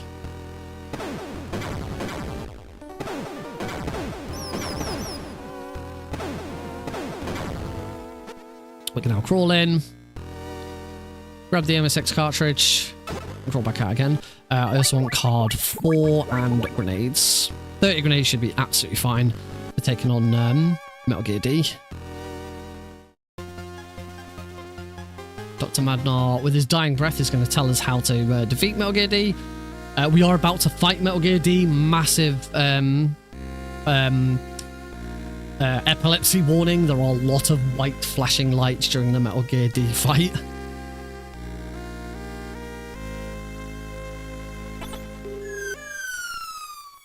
Is Plasma the add-on that makes it feel more like Windows? Because I've heard that there is something that does that. Yeah. Alright, let us fight Metal Gear D and Grey Fox. Grey Fox is piloting Metal Gear D. As I say, warning, there are a lot of white flashing lights in this fight.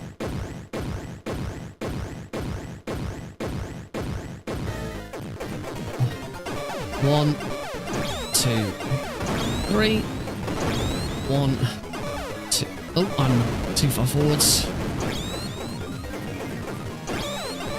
2, 4. 1, 2. I should be fine here. Yeah, there we go. Slightly messy because I've been stood too far to the left, but overall, absolutely fine fight.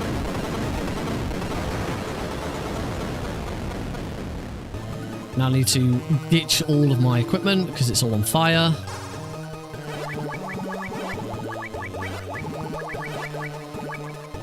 Just the equipment. We don't have to lose the items. We're now in a minefield, in a fist fight with Grey Fox. But we just let the mines do the work for us. Grey Fox is dead. And now we can go fight the real bad guy. You can actually see him on the radar. Big Boss is there on the radar, waiting for us.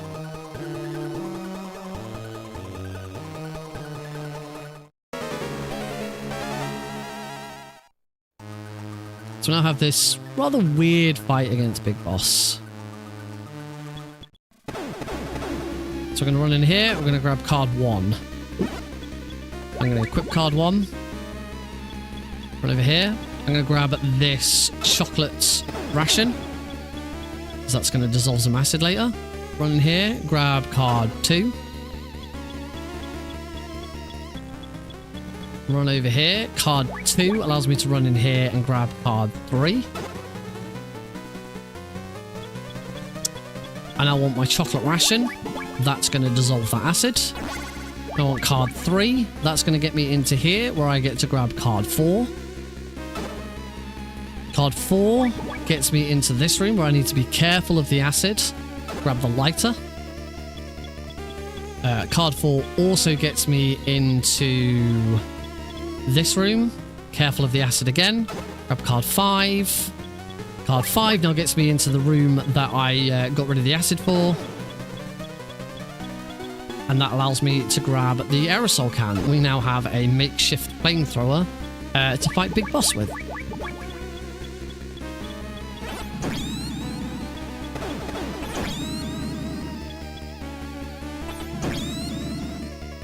Ideally, I actually want him to move into the next room, but he's not going to. If he can stay here, that's not too bad. Him. Oh, he's moved over.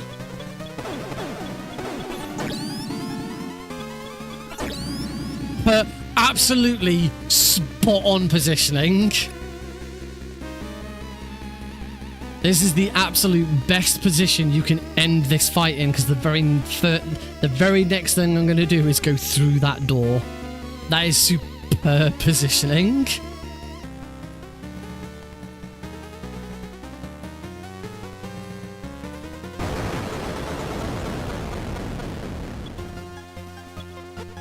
Oh, whoops.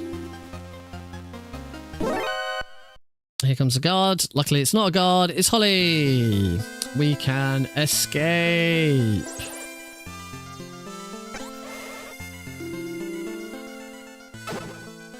Off we go. Gonna get an alert in here. That's fine. We just run. And we do get this really cool escape theme. Do-do-do. So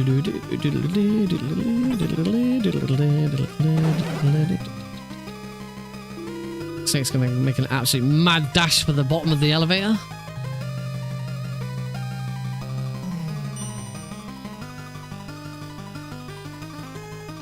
Can't remember how long the ending credits are. I feel like I'm going to be behind. Which is crazy.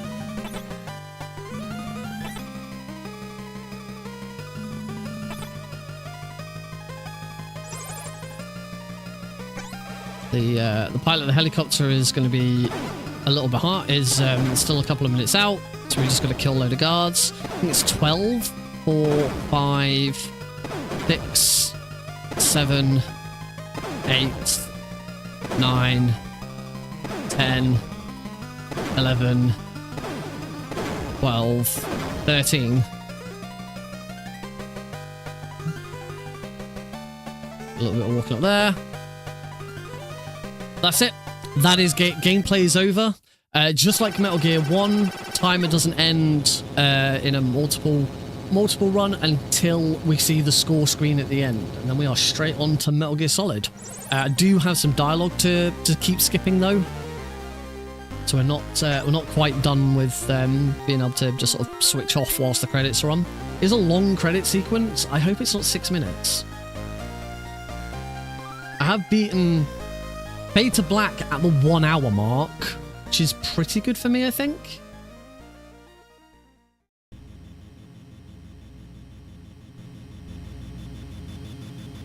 But yeah, that's now it for a little bit. There is some more dialogue that I'll need to skip towards the end.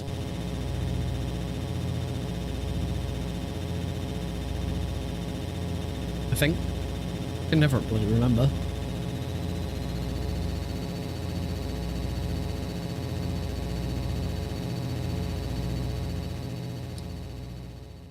yeah, so now we have the staff credits.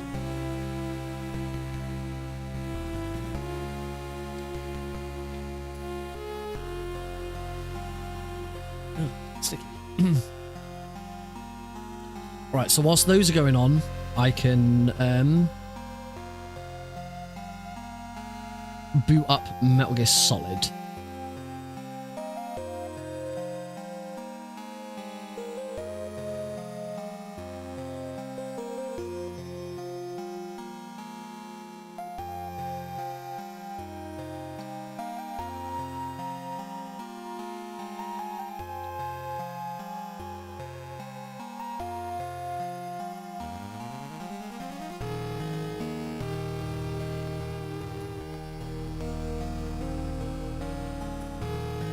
Captions on, language English, caption off, done. New game, easy. I'll be running it on easy, not very easy, because there's no point in running it on very easy. Right, that's all work. Metal Gear Solid 1's all working perfectly. We'll be good to go. Whoa.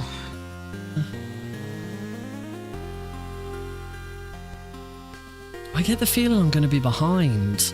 I made one. There's a few little bits that went wrong.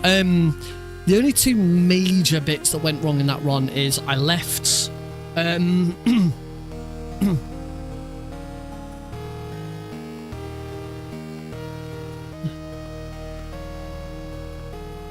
that's important stuff.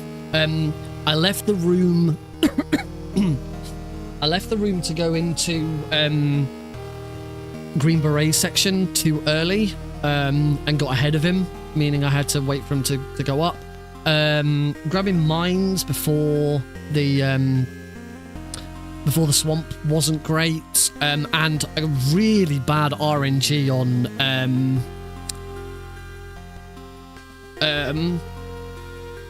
Jungle Evil. But apart from that, this was a pretty good run. I'm just not sure how it compares to other runs that I've done.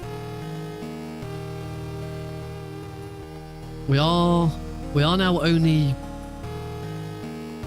3 minutes away from where I was at in run 2. Run 2, so this is run 3. Run 2 had a massive time loss in Metal Gear 2. Which was, after fighting the Hind D, you run up in front of building 2, you move to the right, and there's 3 guards in one room. You have to go into a truck to grab the cardboard box, answer a codec call, and then get onto the conveyor. Howdy, Space Spiffman. And get onto the conveyor belt to get into building 2. You got to do all of that without being spotted. I got spotted and I just waited it out. Here we go. And that was a massive time loss in run 2. But I'm hoping I've gotten over that. We are now 2 minutes away from time. I think I might be like a minute ahead actually. We still got the character credits to go.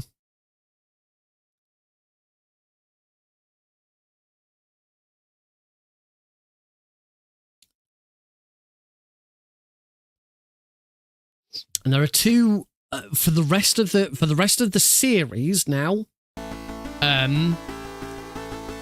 Each game that's left that we've got left, Metal Gear Solid 1, Metal Gear Solid 2, Metal Gear Solid 3, there is one major time loss in each of them, which hopefully I will get past. Metal Gear Solid 1's actually, Metal Gear Solid 1's got 2. I died in the nuke building first floor. That wasn't too bad. The big time loss in Metal Gear Solid 1 was the blast furnace. That took me like 3 attempts. Metal Gear Solid 2 is the holds in the tanker, the ladder glitch. I have relearnt the SOCOM ladder glitch, and I'm just going to do that because it's so much safer. So I know what I'm doing with that. I've been practicing that today. Metal Gear Solid 3 is the Shagohod. I screwed up the second half of the Shagohod fight. So I thought I was gonna be a minute ahead. With really isn't. Of the ones I'm running, Metal Gear Solid 3 is my favourite to speedrun.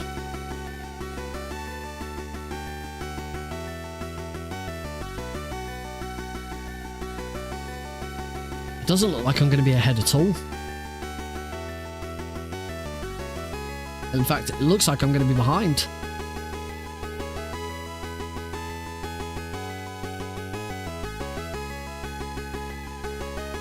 Yep.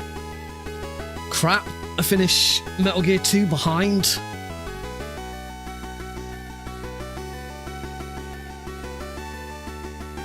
That is worrying.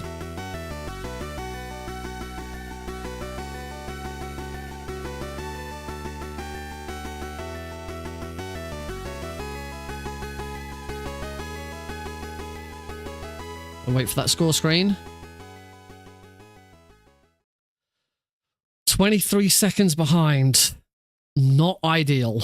Not ideal at all.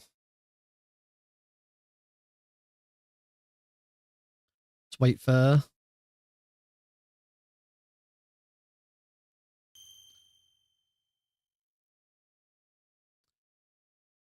But yeah, Metal Gear Solid 3 is absolutely my favorite of the games in the Master Collection, to speedrun at least. As far as actual favorite game, it's a toss-up between still Metal Gear Solid 3, but also Metal Gear Solid 1. This one, this was the one that got me into speedrunning. It got me into the Metal Gear Solid series in the first place. It is a very, very special game. Right. We're going to be doing some good old-fashioned alert farming whilst we're in here. So yes, we're now on to Metal Gear Solid 1. The third game in our series of 5. So that's 2 alerts. This one has the boba skip.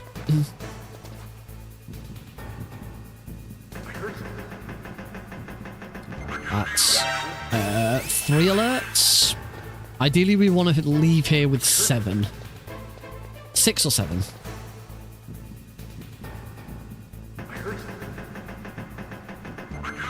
4 alerts.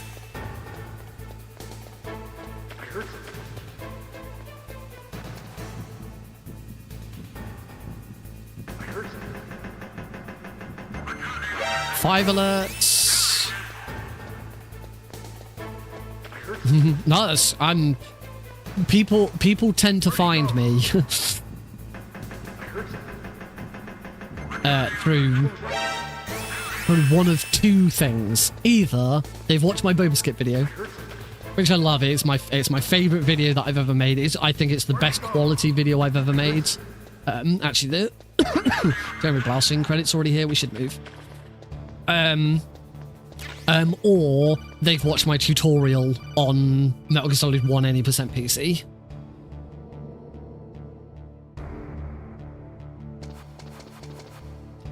Very occasionally, particularly if I'm running Twin Snakes at the time, I'll have someone who's watched my Twin Snakes tutorial.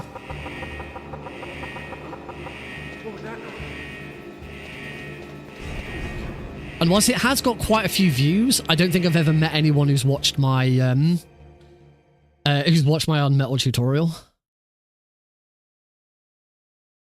It has like a few hundred views, that tutorial, but sadly, actually, I tell a lie. I do know one person who's watched that tutorial, and that's name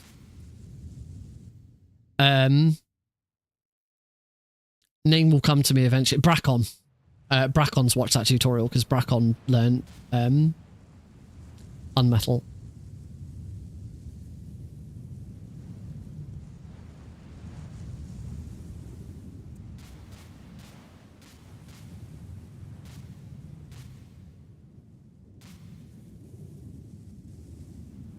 All right, on we go. So we're going to run straight into the center, grab the chaff guns. Probably going to get shot here. Yep.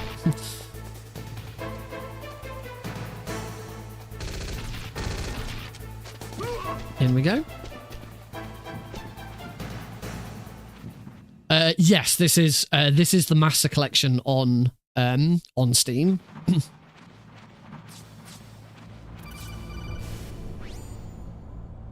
Which now is a very, very good collection. It still has a few issues.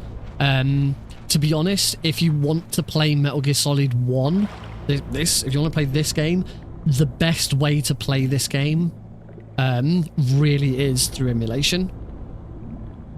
Play it on DuckStation with a ROM, add filters, anti-aliasing and stuff like that, and it looks fantastic. You know, upscaled resolution, it is great. But this is a close second.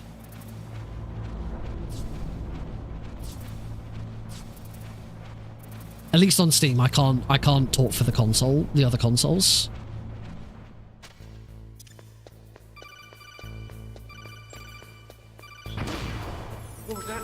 Nice, fast elevator. Which is good because that chaff grenade throw was not correct. I would have been spotted if that had not been a fast elevator.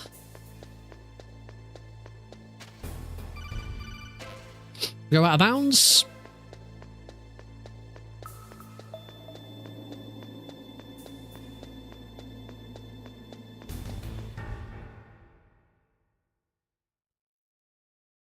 I remember correctly, my second attempt at this Pentalogy.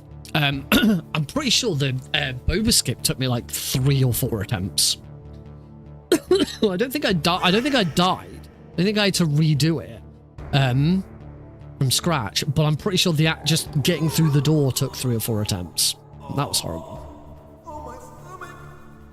Oh, damn it. Great noises. Wonderful noises by Johnny in this.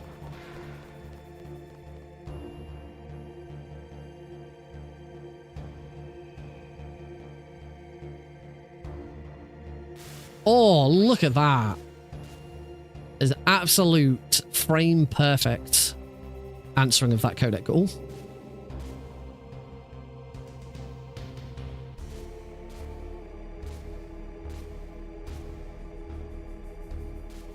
You can tell it was.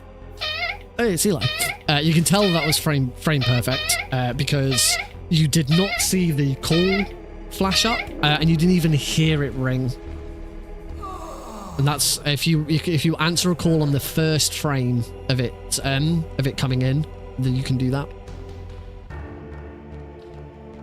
Very, very risky because if you do that early, then you'll just open the codec. There we go.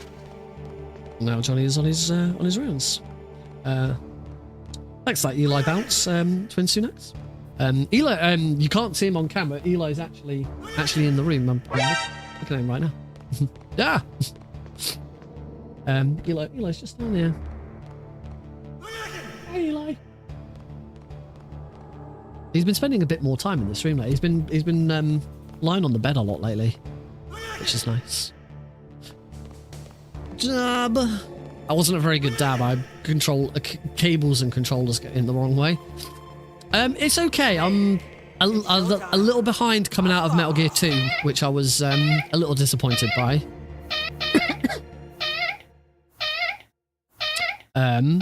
But hopefully I can make up that time in Metal Gear Solid 1. I am now... You win. I am now struggling... coming out of Metal Gear 2 behind makes me worry that I'm not going to get world record. I don't think I've got the time now. Did you say nerd? Not nerd, node. Yeah, sorry, Meryl. Meryl, I hope you can still look at yourself in the mirror, my friend. Yeah, Metal Gear 2 had a massive time loss in my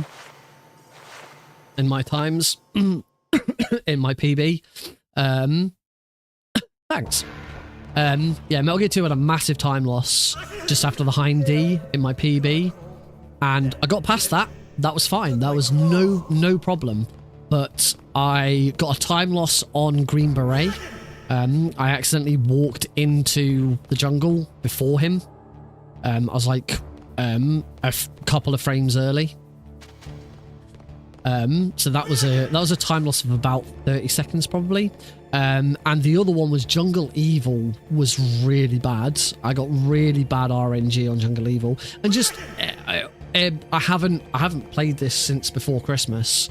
So yeah, just my knowledge of Metal Gear 2 has never been like 100% perfect. I've never, you know, quite often I'll go into a room and upon entering the room I'll go right, left. You know, I don't start to go into a room and as the loading screen's on go, right, I know I'm going this way immediately. There are a few time losses in, there's a couple of time losses in Metal Gear Solid 1. There's a few time losses in Metal Gear Solid 2. There's only one real time loss in Metal Gear Solid 3 for me to worry about. But so I think I can still PB, but I don't think at this point it's enough to get world record. I think I may have already scuppered that. You never know. But Hey, I'm here. Where?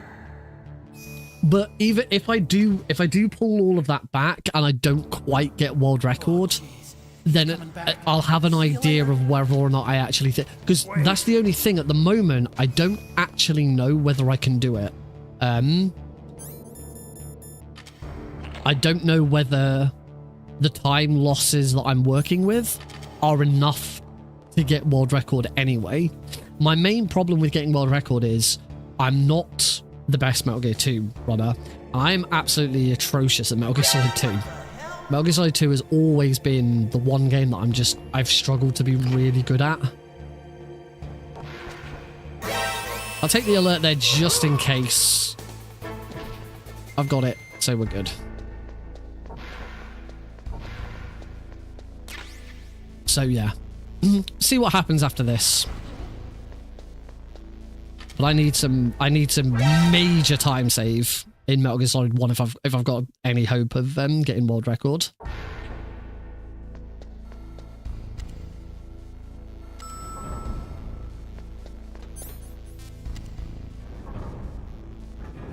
Oh, my liquid fight wouldn't have been perfect either. Oh, excuse me. I'm gonna concentrate.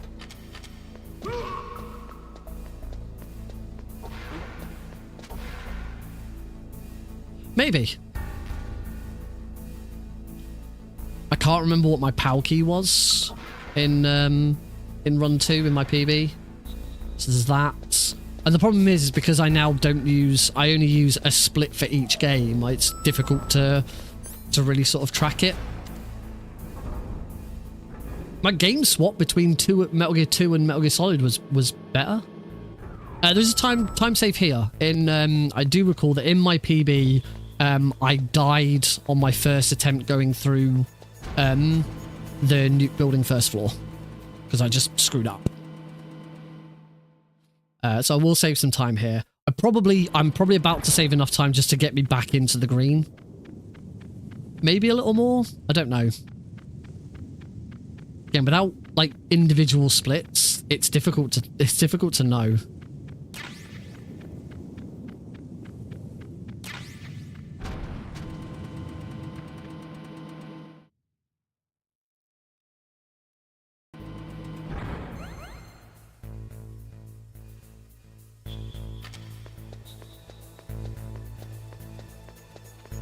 Gonna run down here. I'm gonna go in here. Bump up there. We've got a couple of items to get in this route as well.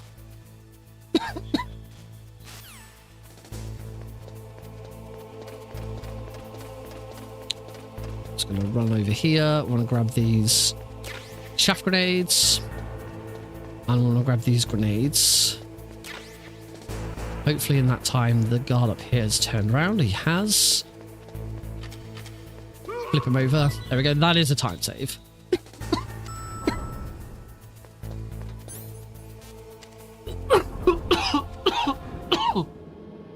Oh, excuse the coughing. It's the final bit of a cold that I've been dealing with. Run in here, grab the stun grenades for safety, for the bow biscuit. Do not need the Nikita. We'll be using just normal grenades for Raven. But we do want the stun grenades for safety for the Boba Skip.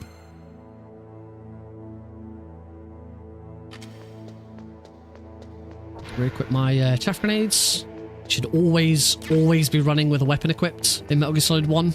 I believe it's the only game where it makes a difference. Metal Gear Solid 1, we always run while Snake with the weapon equipped, because Snake is faster. We can try and avoid the dogs. Whoops. Didn't quite go down far enough. There we go. I'm okay now. Well, I got hit by a dog once. That's okay. That's a good point. No, grenades. I'd not considered that, yes. Depending on what weapon you've got, you can get slowed down. MGS4 really should be on my list for this year, but I don't know how long to hold out for the Master Collection Volume 2, because we know it's coming. Master Collection Volume 2 is coming, because we know it's being developed, and they have pretty much confirmed that Metal Gear Solid 4 is going to be in it. So, do I try and learn Metal Gear Solid 4 either using my PS3 or using emulation? You are allowed to emulate MGS3, and I should be able to do it reasonably well. Or do I just wait for the Master Collection 2 to come out? I really don't know. Right, Boba Skip time!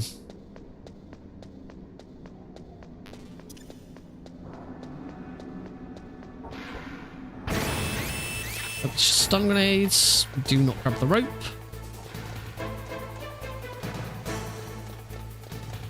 And yeah, I think there's a time save here. I'm pretty sure this took me like 3 stun grenades last time.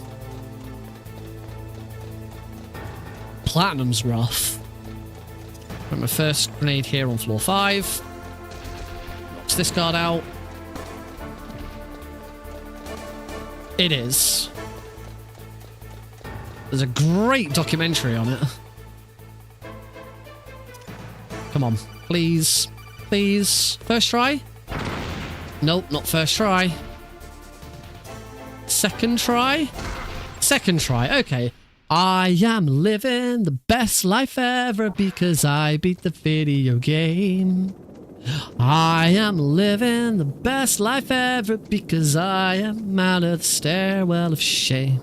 I am the best at video games. You get the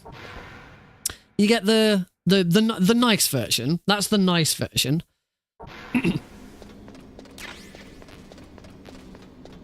You don't get the super duper happy version unless it's first try. You just get the nice version on 2 attempts. We now have the next glitch, which is the weapon glitch. This one I do need to concentrate a bit more for.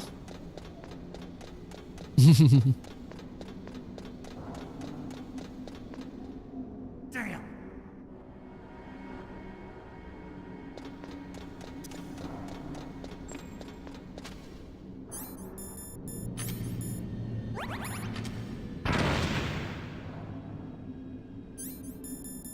First try! Lovely. Right. Do not softlock the game.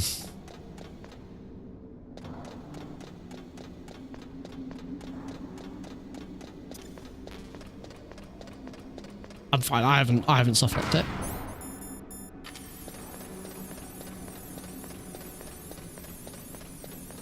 Cool. I'll probably take a hit from this camera because I was a little early, but I'd rather be early. Oh, no, I'm fine. It's all good. That was a good weapon glitch. I don't know how many times how many attempts it took in my PB. But if it was more than 1, that's another time save.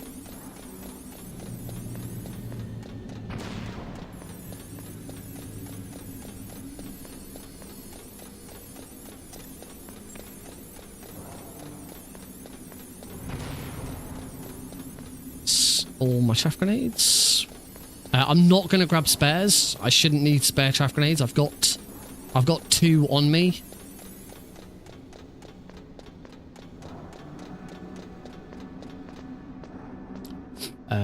I've got 2 on me, and I'll be getting more straight away. I still have 1 more opportunity to completely screw this run up. So it's not over. It's not over yet, Snake. It's not over yet. So now we go back down. We've reset the room. Yes, it is a 50-50 chance as to which animation plays on your way down. One for the boba skip. That's 1. I was about to say, I'm pretty sure that was too late.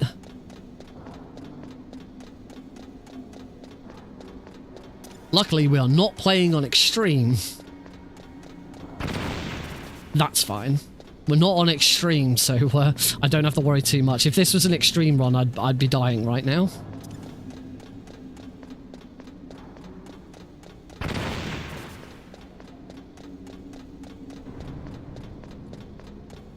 One more grenades.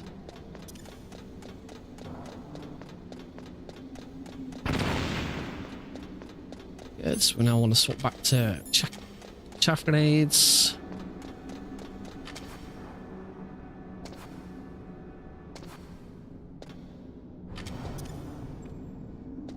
All good. That was it. That was the last opportunity to completely screw the run up. Oh, shouldn't have grabbed the PSG-1 bullets there. Because I probably get shot by this camera now. Yep.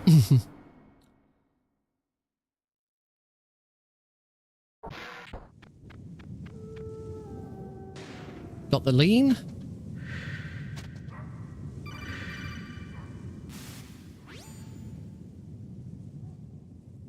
And then we got 1 more weapon glitch to do. I need to keep an eye on my health actually here.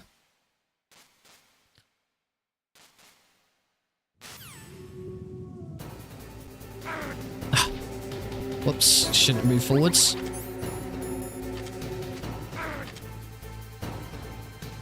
That's not gonna work. Completely screwed that up. Come on, Nick. Screwing it up. That's better. There we go. You do run faster with any weapon. Well, as long as it's not a weapon like the PSG-1 or the Stinger. Yes, you do run faster with a weapon in your hand in Metal Gear Solid 1.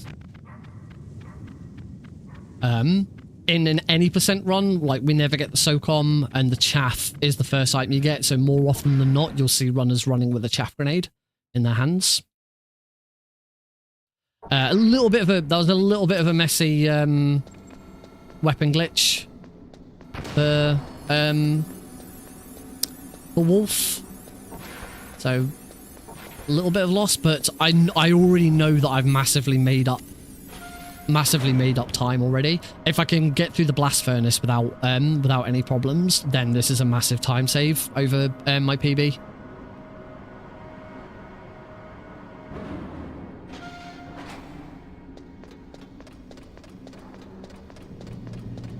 To here, I want to grab some more grenades.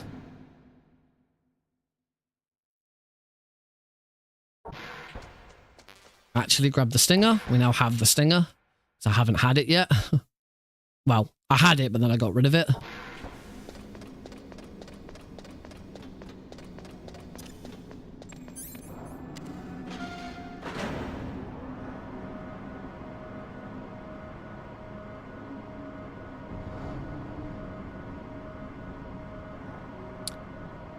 So we're coming up to the other and this was a massive time loss as well. We're talking a couple of minutes I lost here. I definitely grabbed PSG-1 ammo before because I then got shot by this camera, so I'm good. I've ran in SGDQ 2023. I traveled to America. I'm from the UK, but I traveled to America and I ran Twin Snakes normal. That was not long after the Prozac skip was discovered for Twin Snakes, allowing you to skip the elevator at the start. I've also ran Twin Snakes for Hotfix. I've ran on metal for hotfix, and towards the back end of last year, in October, I think it was October, they did an event called Disaster Relief Done Quick, which was an online event, and I ran Metal Gear Solid 3 All Keratin's European Extreme, which is one of my favourite speedruns of all time. Right, I need to concentrate on this room. It's good. Good.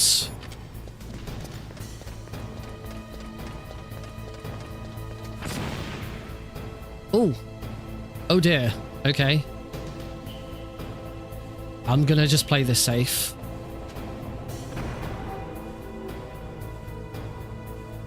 This is still gonna be faster, but it was all the way at the other end. My grenade couldn't reach it.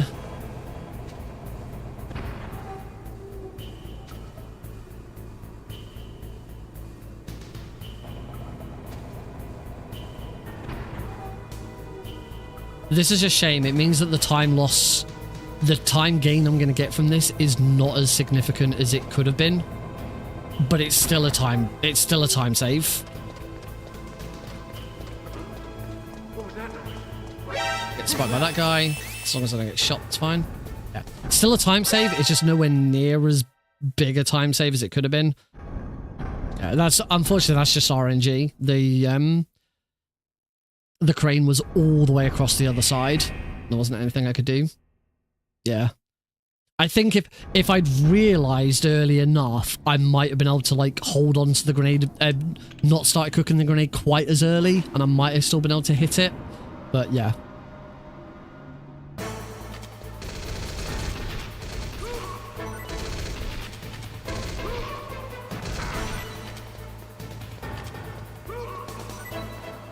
Not too bad. Obviously, getting shot at the end there was a bit bad, but overall pretty good.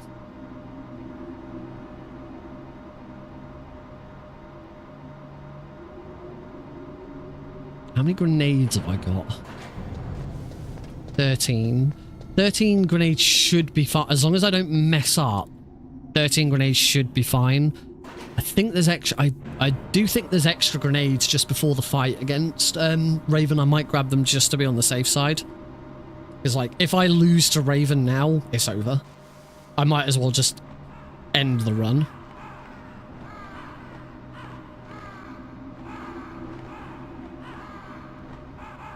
If it went well at you grenading the bot, yes, that's the point. By throwing that stun grenade in the stairwell. On the way down to the blast furnace, the door closes behind you, the stun grenade goes off, and all of the guards get knocked out, but you don't get an alert. It's kind of a glitch. It's really useful there. So then, whilst all of the guards are stunned and no one can react or anything, you shoot the one guard on the catwalk and throw a grenade at the crane. The other option, which I can't do because I don't have any stinger ammo yet, is you can shoot it with a stinger. If you're doing an all bosses run, you could shoot it with a stinger instead. Right, so I'm pretty sure. Actually, there might not be. It might just. Oh no, it's just the ration.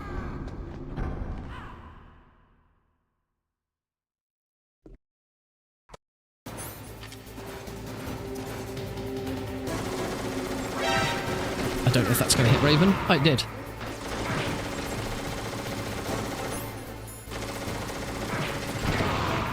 I'm good. I'm fine.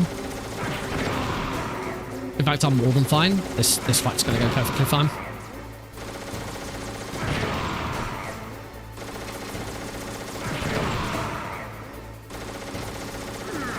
I didn't even need that ration. That would have been a time save because that was actually spot on Raven as well.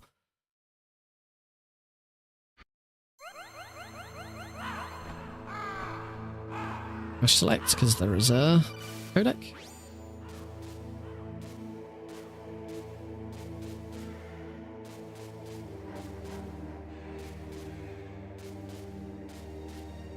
I'm now kind of out of the there isn't really anywhere else for me to completely screw this run up now, I don't think.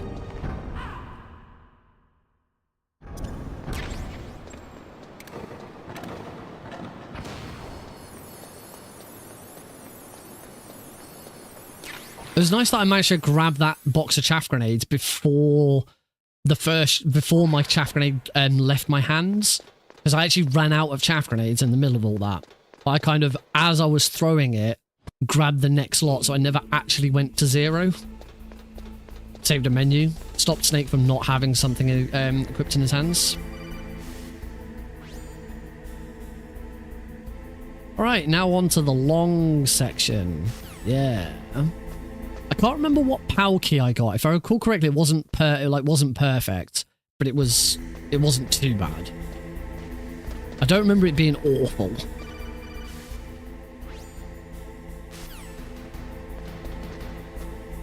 The other time save still to go is the liquid fight. It almost certainly wasn't. I don't recall it being really bad, but it certainly wasn't perfect.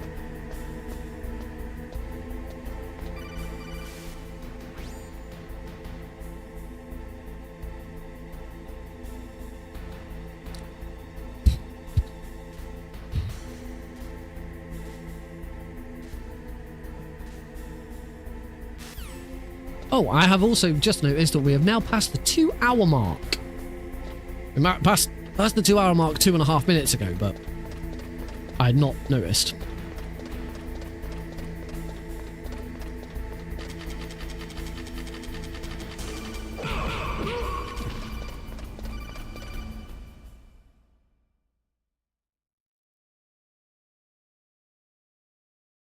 Which means we are approaching the halfway point.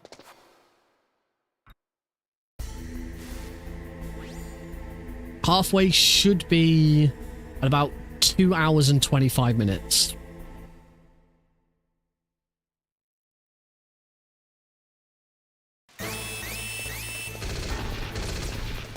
Nice. I actually don't need my card key out. Right, which PAL key is it gonna be? So the PAL key, assuming I've got enough alerts, I haven't really been counting, but I got extra ones and spare ones, so I should be fine. I should have at least 11. The PAL key will be in one of 7 locations. The best one is directly under the bridge. That is considered position 6. They then go backwards in order, so then 5 is second best, 4 is third best, so on and so forth. And so it wraps around 7 is the worst. Silence is saying 5. There's also a chance of a bomb being in any of them. I don't run any Splinter Cell games. I've considered it, but I don't think I'm going to. Right, countdown. 6, 5, 4, 3, 2. Position 2, no bomb. It's not great, but it's not that bad.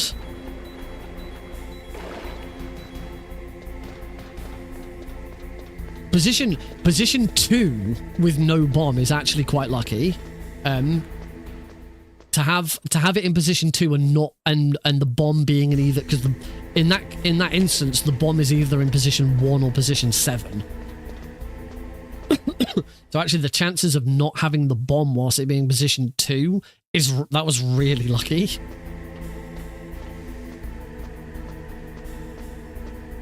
But yeah, so I ran a poll earlier this year, last year to decide, for everyone to decide what game I was gonna learn next, a non-Metal Gear game, because I'm mostly known for running games in the Metal Gear Solid series. The final score was actually split between Splinter Cell and Pokemon Fire Red Leaf Green.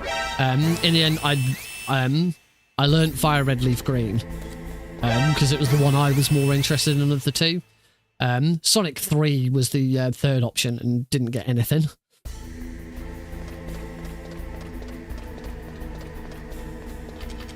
Yeah, the double tap. And I'd always said that I would go back and learn Splinter Cell. I did get it, I've got splits ready, I got it set up. I've got the auto splitter. I don't think I've patched the game. I'm pretty sure for speedruns, you speedrun the game in German. Yeah, the bomb position. So there's 7 in the drainage ditch where I was running around. There's 7 different spots. And any item, well, not any item, a number of different items can spawn in them. So rations, SOCOM ammo will spawn in them if you've got a SOCOM, which I don't. But you're looking for the PAL key, and there's also a time bomb. And it is complete RNG as to where each item appears.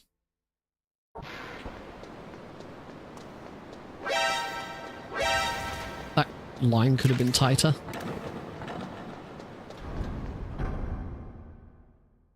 Right, we are now in here for 61 seconds whilst we wait for the PAL key to freeze.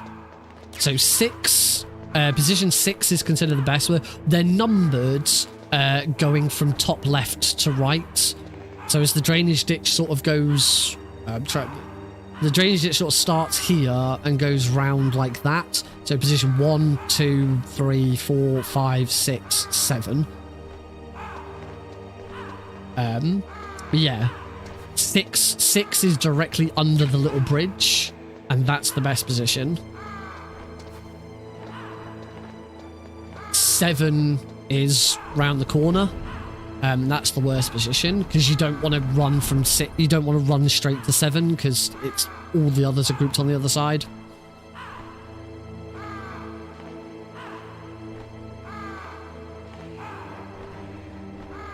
But yeah, 6 no bomb is. There we go. It's frozen. We can go. I left that a little late actually. I think I could have gone a bit quicker there.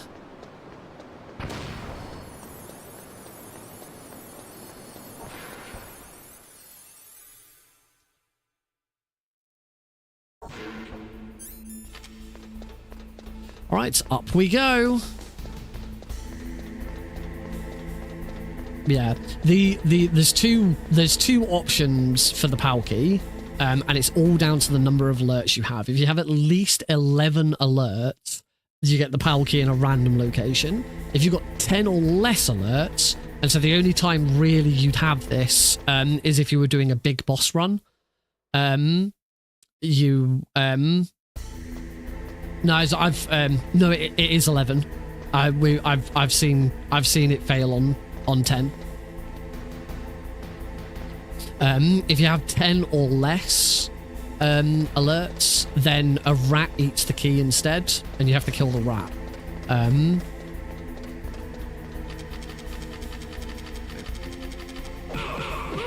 Position 4, 5, and 6.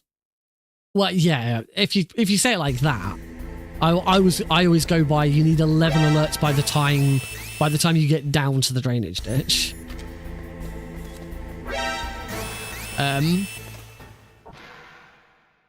Yeah, position 4, 5, and 6 without the bomb are faster than the fastest rat.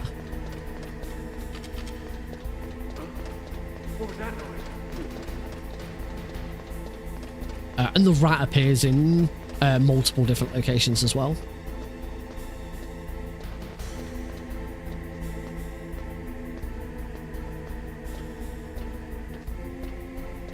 That's fair. If that's how the wiki says it, then that's fair. It's not. That's not wrong. I've just always said you need 11 before you get down, because you can still.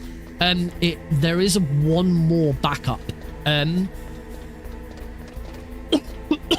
is one more backup alert you can get. You can't. Obviously, there's running in and out of the control room. But if you forget that, there's one more, which is after you've hopped on top of Metal Gear Rex and you're running away from the guard, you can throw a grenade, let the grenade explode, and that'll give you one more alert. You have to be either spotted by a camera or a guard. You have to get the alert timer in the top right-hand corner to trigger. You have to intentionally get caught, yes. 11 times. in an any percent speed run, it's managed quite well as well.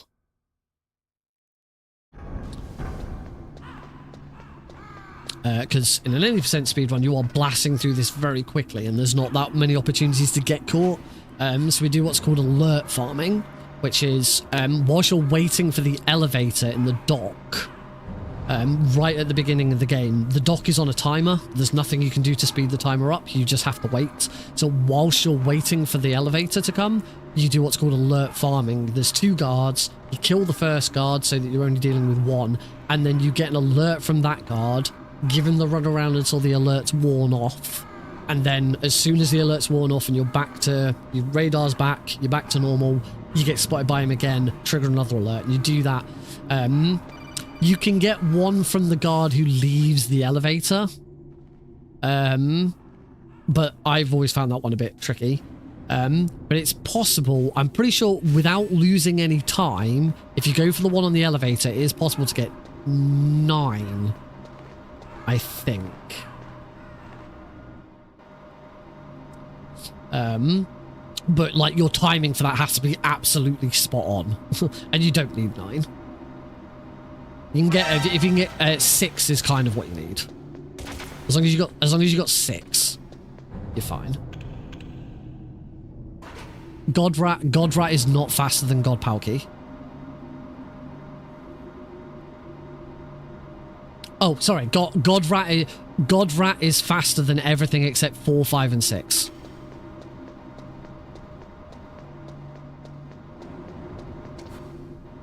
I think position 4 is probably about the same as Godrat. I can't remember the exact numbers. Plywood did a huge tutorial on it at one point, going through all of the different timings and numbers. If you are interested in the timings and the numbers.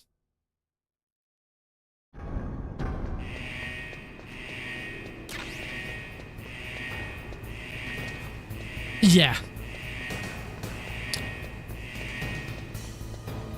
We don't need to go into the little room and get more ammo or anything like that. I've got a spare chaff grenades.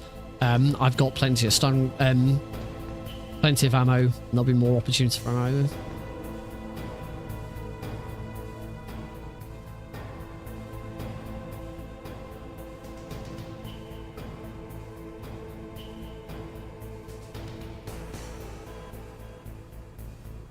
So once again, we're waiting 61 seconds. I actually use a visual cue rather than a sound cue for this one.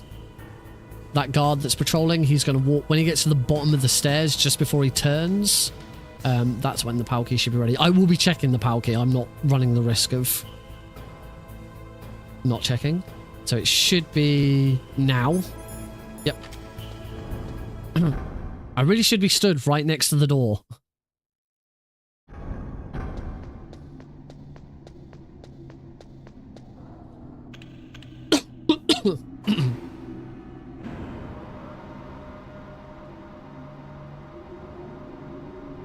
Yes. I mean, it's all down to RNG, but if you get the best RNG, it's faster to take the alerts. It also means that you're not just sitting around doing bugger all whilst you're waiting for the elevator to come down. I mean, alternatively, you can just play Twin Snakes and just skip the elevator, because that's a thing. Thanks, Prozac Skip. Thanks, Prozac Skip, getting me into GDQ.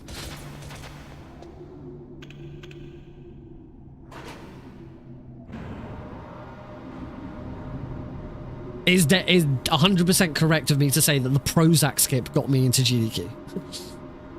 If the Prozac Skip had not been found, I probably would not have got into GDQ.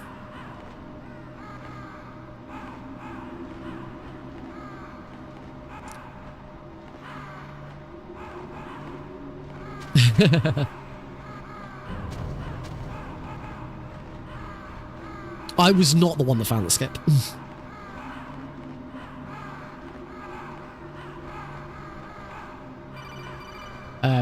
The skip was originally found by a runner named Prozac in Metal Gear Solid 2. But Metal Gear Solid 2 and the Twin Snakes both have the same game engine. And after quite a lot of time passed, as soon as it was found in Metal Gear Solid 2, a bunch of us went into Twin Snakes and tried to recreate it, and we couldn't. It couldn't find anywhere to use it. And eventually a couple of other runners went and found different uses for it. Instead of trying to get through doors, they tried to get into cutscenes. And that's where it worked. I actually forget the name of the runner who found... I think it was Suave Beardson who found the elevator. Someone else, I forget the name, found the prison skip first. I did find one. I found that it can be used in Tower B to get into the elevator quicker, which does not save time. It's not blue.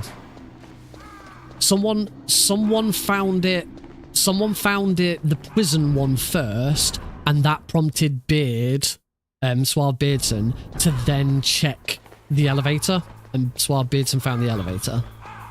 I can't remember the name of the runner who found the prison skip.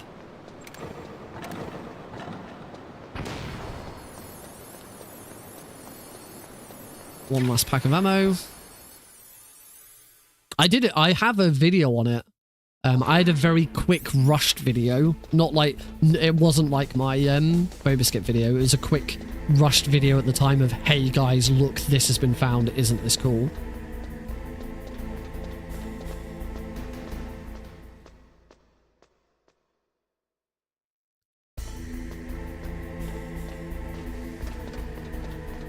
Apparently, the only people who really found it cool was the GDQ Select Committee that year.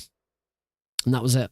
Also, that, the skip, but in Twin Snakes, it got found like a week before submission, before the SGDQ submission deadline.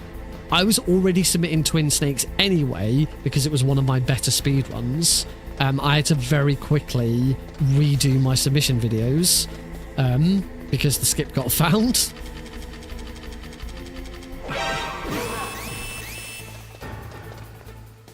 Whoa, that's mean.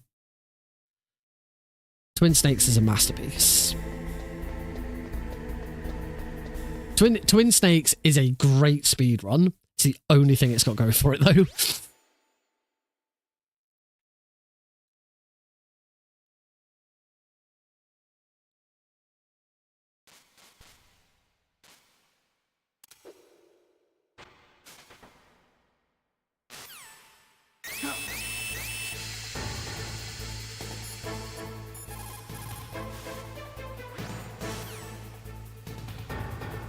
Probably... yeah, just talk shit about Twin Snakes and I'll have you.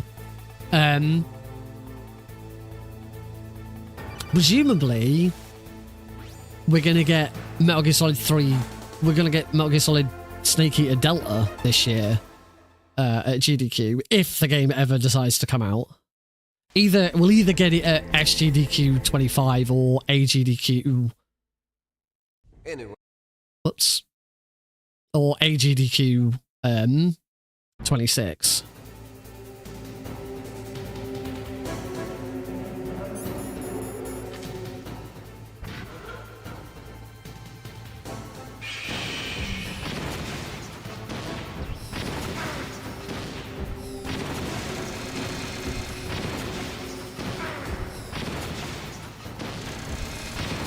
That was a really nice phase one. I got quite lucky there. I didn't get too shoved around by the camera, by the laser. I can finally die.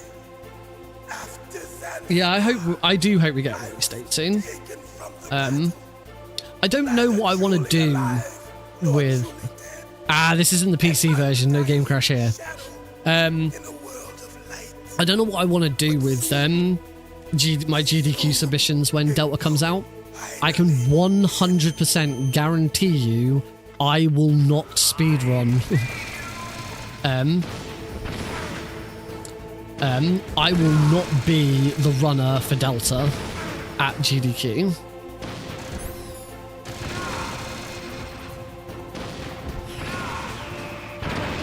For two reasons. First reason, I will not be the best runner, because I'm not the best runner at anything.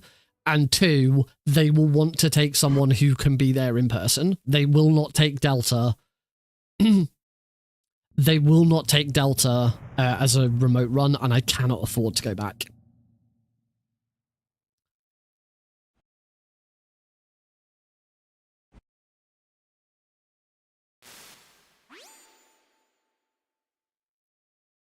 Iceman's a good... Iceman's the one who's been like getting all the world records lately from 3. It also depends how different from 3 it is. You might find that the people who are good at running 3 are not good at running Delta. You might find that the better Delta runners are the Ground Zeroes runner. I would not be surprised if Joseph Joestar was one of the best choices for Delta. Because Joe knows 3 very well, but he's also like one of the best Ground Zeroes runners. At this height, it will kill Anyway, I need to mute my audio. I need to concentrate on this fight.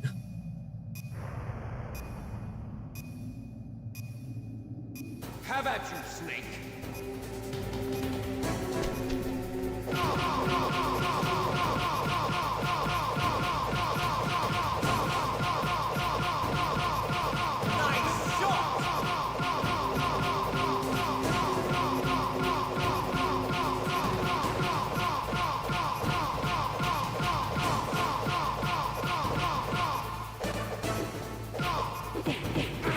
Oh, what? Okay. Not quite sure why I didn't kick him off straight away, but that was pretty good. I'm pretty certain that will have been faster than my that would have been faster than my PB. I'll drive. See you, Silent. Jag will probably... I would have thought Jag, Vermilion, and Joe are probably the 3 most likely.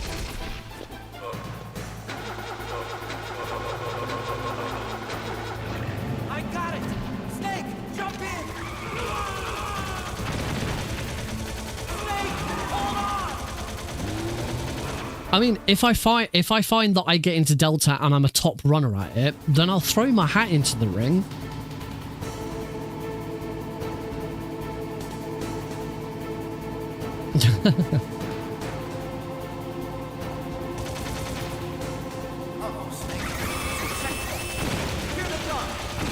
But I would need serious financial help to get to GDQ again.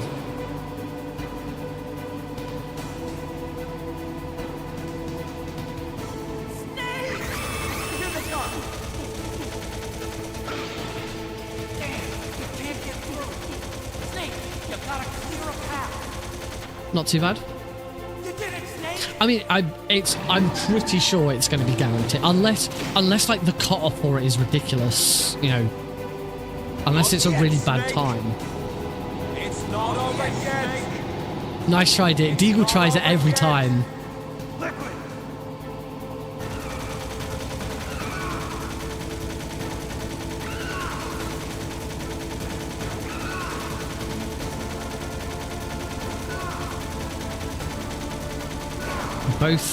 Both transition hits. We are pretty much at the halfway point as well here. I said 2 hours 25 minutes is about halfway through. Because then that's 4 hours 50, which is what I'm aiming for. There's been a good escape though. This has been a much better Metal Gear Solid 1. Let's say finishing Metal Gear Solid 1, like, actually, finishing Metal Gear Solid 1 gameplay at the halfway point feels good. That feels much better. I think. I don't know.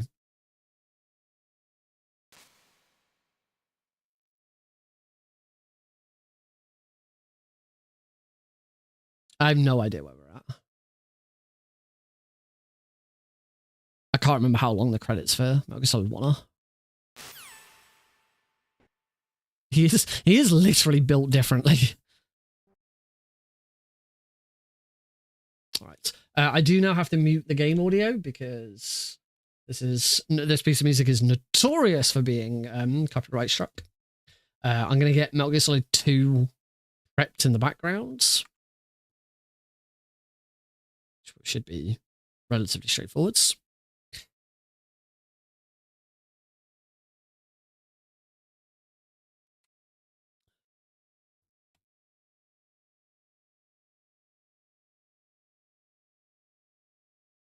And yeah, you just have some really quiet credits to watch, I'm afraid.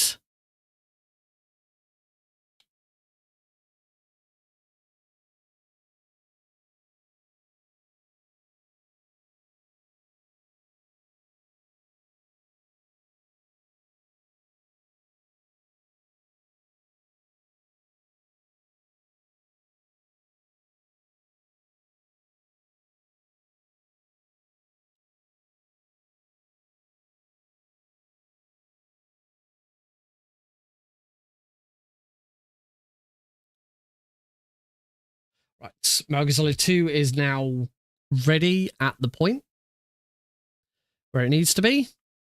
It's on radar selection. I'm going to use this brief opportunity to pop to the loo. I will be right back.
Fish!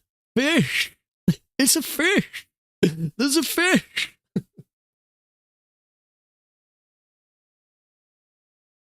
I returned just in time for the fish. So I've the third weekend of February, I've submitted to a speedrun marathon called No Fish, which is run by SS Middy or Smiddy, who was a big supporter of Pixel Perfect back in 2023 and the start of 2024. And the whole gimmick behind the speedrun marathon is you are encouraged, you don't have to, you're encouraged to submit runs that do not contain fish. In October, they also run another event called Go Fish, where you're encouraged to submit runs that do have fish in them. I submitted and was accepted into Go Fish and had to pull out the moment I found I saw the schedule, because I shared it with Heidi and Heidi was like, we have an event that weekend that we were already tied to, so I had to cancel it. So I felt really bad. I've been wanting to support one of Smitty's marathons for a long time, and when I finally get the opportunity to, I then have to let him down. So I've submitted to No Fish. I've checked with Heidi. I've only submitted for Sunday. I've not submitted for Saturday because Heidi is out on Saturday, so I'll need to be at home to look after Alex. I can't speedrun whilst I'm looking after Alex. So I have submitted for Sunday, so hopefully we should be fine on timings and stuff this time. Yakuza's deer as a fish you can use as a weapon. So I was looking through with the community at games that I run that don't have fish, and there's not that many. Most of the games that I run do have fish in them somewhere. And we looked at the Master Collection specifically, and I've submitted the 2 games from the Master Collection that do not, as far as I'm aware, have fish. Metal Gear Solid 1, just as I got back and I started saying, fish, there's a fish, that footage there was of a bear catching a fish out of a river. And so that is why Metal Gear Solid 1 is not eligible for no fish. Metal Gear Solid 3 is very obviously not eligible for no fish, because there's a lot of fish in Metal Gear Solid 3. You swim through a lot of rivers, lakes, and there are fish swimming around. You can catch them, you can eat them. So yeah, that Metal Gear Solid 3 is not eligible. Metal Gear 2 Solid Snake is not eligible. One of the rations contains fish. I think it contains tuna. Excuse me. I gotta get ready on skipping stuff. You have to listen to the. If I'm right, you listen to the phone call in 1. It's 2 where you don't listen to the phone call. But there is a bit of dialogue here with Naomi.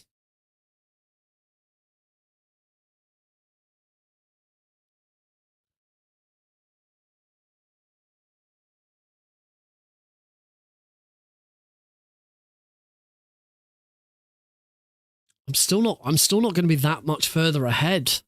I thought that was a much better run, but apparently not by a lot. I'm like running again.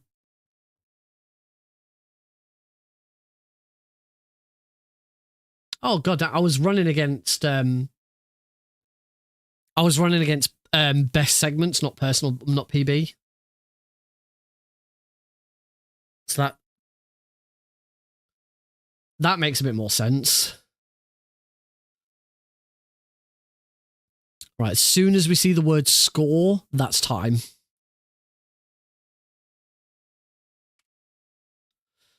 Right, 141 ahead. That's much better. 1 hour fit. Oh, I'm so close to beating Metal Gear Solid 1 in under an hour.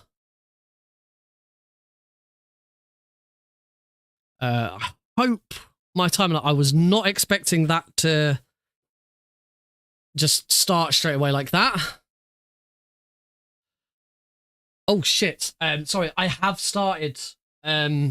Shit. Oh, I hope that doesn't invalidate this run because it's not on the screen.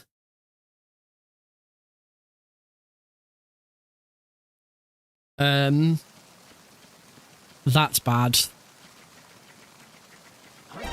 As soon as I went on to Metal Gear Solid 2, I pushed the button to I pushed the button to start it. Unfortunately, I've got no. I don't know. I'd have to. I don't know. That's really bad.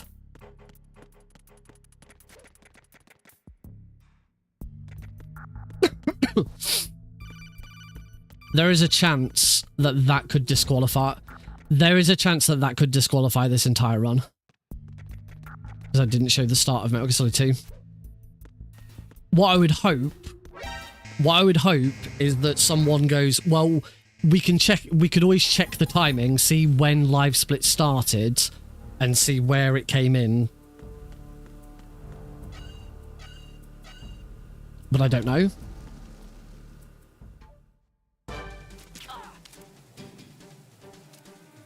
Right side Olga's good for me. So the only thing you could do is you could I need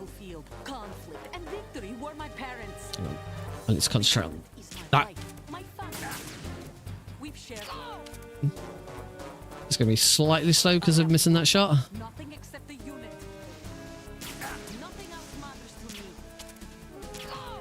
What? How was that not a headshot? Got her. Yeah. The only thing I can say is if you took recording or like previous recordings of mine of MGS2 and compared the timings, you would see that I started Live Split exactly. That was on the level. But hey, if a verifier watches it and goes, nope, you didn't show the gameplay when you started the split, this run is not valid, then so be it. Note for the future, do not have the game prepped on the final button input. There is a chance with clicking and stuff like that, because the game recognizes the mouse and keyboard. There's a chance with clicking and things like that that you will just start the game.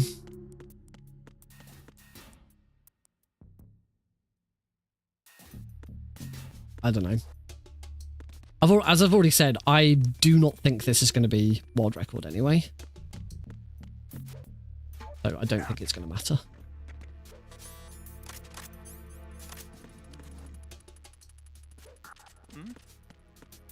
First try. First try Prozac skip. That's the Prozac skip. What we were talking about earlier. With Twin Snakes and the Prozac skip. That's the original Prozac skip from Metal Gear Solid 2.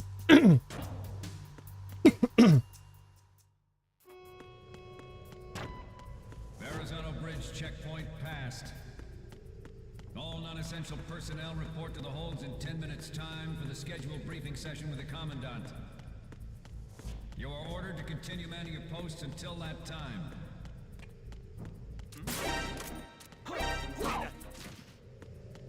That was slightly off, but oh well. Got there in the end.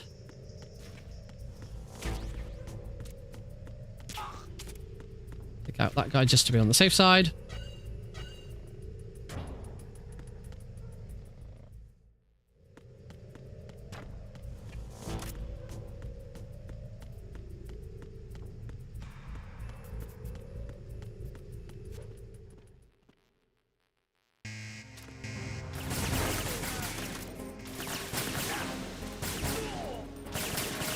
No! Oh, this is already bad. Come out, you dick. Oh, come on! Ugh. Bad guard rush. Right. This is the big time save of Metal Gear Solid 2. Not screwing up in here. I have relearnt SOCOM. At the moment, every industrialized nation on the globe knows the specifications for Metal Gear. Worse yet, So we're just doing SOCOM. they are all working on deploying their own Metal Gear force to compete with the U.S. There we go. That is a massive time save. It is ridiculous how much of a time save I've just made. Initiated development of Metal Gear Ray as a countermeasure to these pirated weapons forces. The only thing that can stand up to a Metal Gear is, of course, another Metal Gear.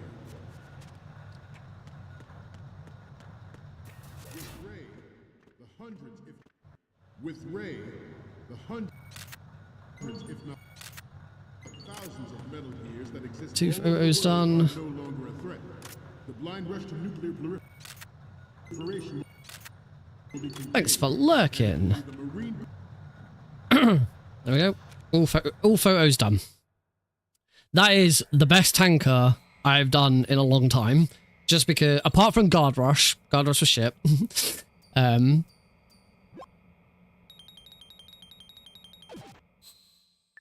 Just because I did not completely screw up trying to do mag ladder over and over and over again. No.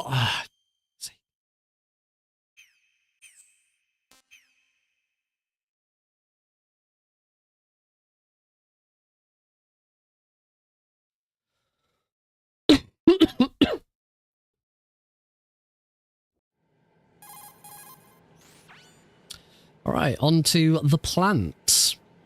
And keep an eye out for fish, folks. Just on the off chance that I missed something. I could not find any fish in any of the places that I checked. Now, I did not go through and play through the whole game again looking for fish.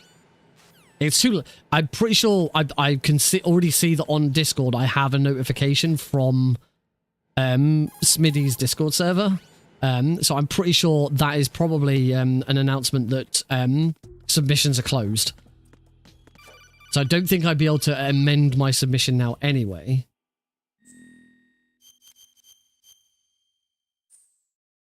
But if I've missed a fish, do shout.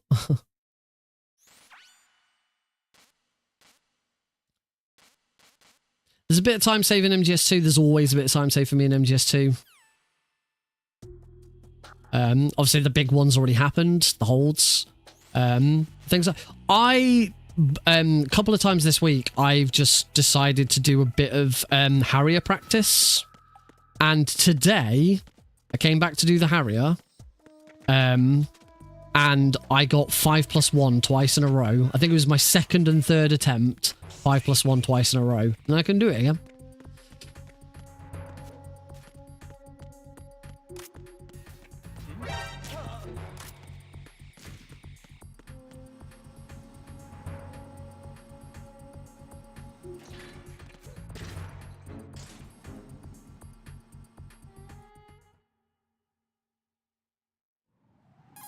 I have a notification in my own channel now.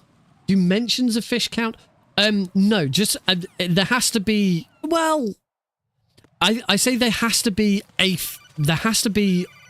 fish there. So someone just saying the word fish, I don't think counts. However, I count the fact that in Metal Gear 2, one of the rations has got fish in it because there is actually fish there. That ration has got fish in it, so I count that. Like, technically it's the credits for Metal Gear Solid 1 and it's footage, but there's a fish. And also some games that I've not counted, I've suggested have fish. Oops, that's alright. Some games that I've considered, you might not necessarily say they're precisely fish. So Unmetal isn't eligible because it's got piranha monsters in it. It's got these half human, half piranhas. Ray's name is fine. Yeah, because Ray is not a fish. So yeah, there's the human piranha hybrids in Unmetal, and I would say that means that they are fish because they are part piranha, therefore they are part fish, so they don't count. Choo Choo Charles doesn't count. You don't see him in an any percent speedrun, but if it in a 100% or an all missions speedrun, there's a big fish monster, which you actually don't see unless you get killed by him. So you wouldn't normally see him in a speedrun, but he is there. So I haven't counted that. I looked at some of the other Metal Gears as well. I'm pretty sure there's fish in Peace Walker. Well, actually, Peace Walker and Portable Ops doesn't matter. I don't run those games. I'm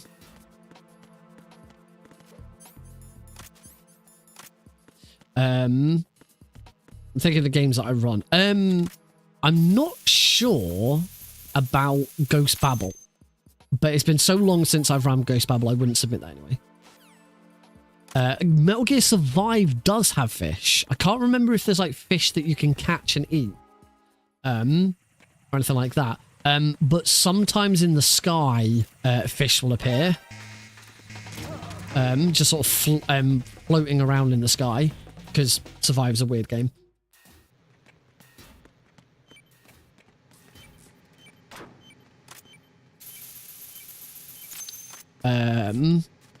Trying to think what other games we considered.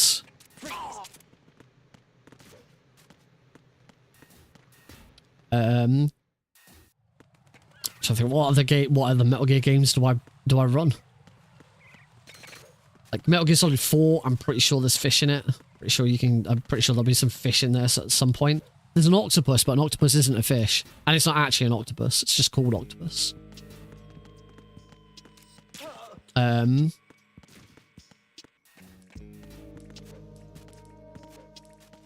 Klonoa 2 has got some giant fish, loads of giant fish in it.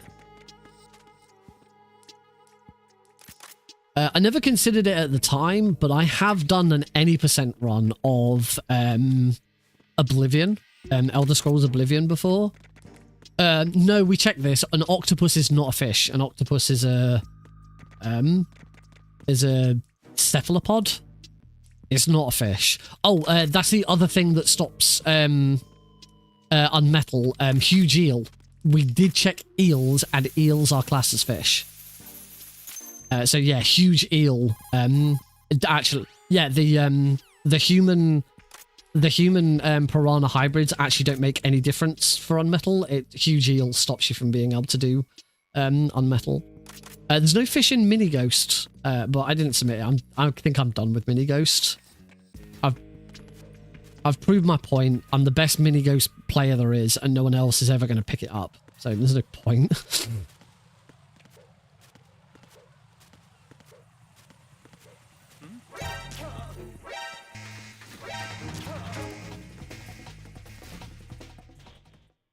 It's a mollusk. That sounds about right. Hey, well, you can, as you can see, I am 1 minute 45 ahead coming out of MGS1. MGS1 was really good. Metal Gear 2 was not so good. I saved some time in some places, but lost time in other places. Only thing so far with Metal Gear Solid 2, my guard rush was bad, but also I kind of screwed up the start, and the start isn't in the recording. Because, no, what am I doing? No. Yeah, there we go. Gotcha. Yeah, the game kind of started before OBS had a chance to pick it up. So so the recording won't see MGS2 start until I've taken control of Snake, which is bad. I don't know. I actually don't know how much audio you could hear for that section as well, because the audio does kick in a little earlier than the gameplay. But my only hope would be that a verifier goes, yeah, you know what, we can time how long it takes for MGS2 to start. And we can see, you know, where I am with Snake when it kicks in. Multiple Metal Gears are not super serious speedruns. Nobody takes them particularly seriously.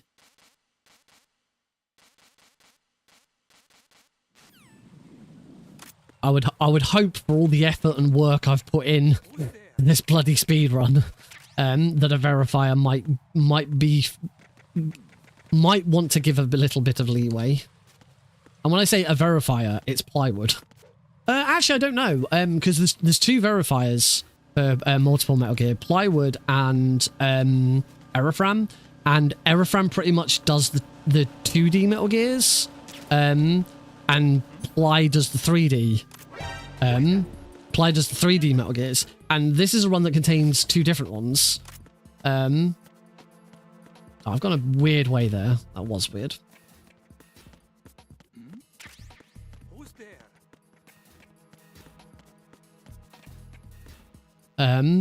So yeah, they might have to, I don't know if they tag team, they wouldn't I think Plywood would just do it. Plywood knows Metal Gear 1 and 2 well enough to verify them. I'd have to check who verified house tests. This house is the current world record holder.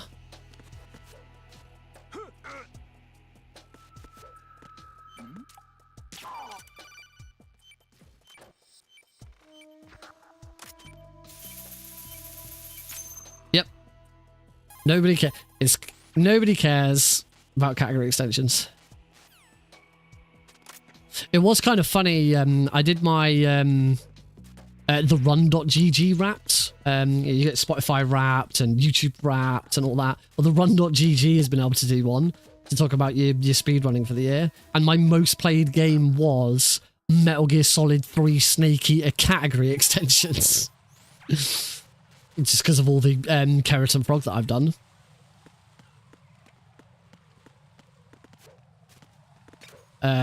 Second was multiple Metal Gears. And third was Metal Gear Solid 2. I still don't quite understand how I've played so much Metal Gear Solid 2 this year.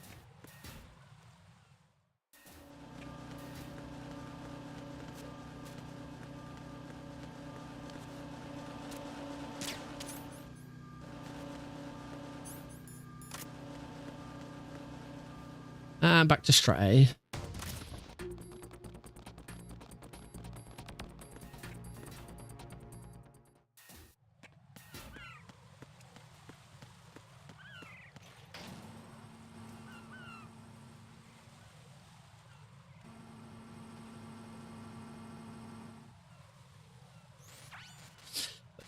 On my list Metal Gear, what I want to do in 2025 is I want to split the stream.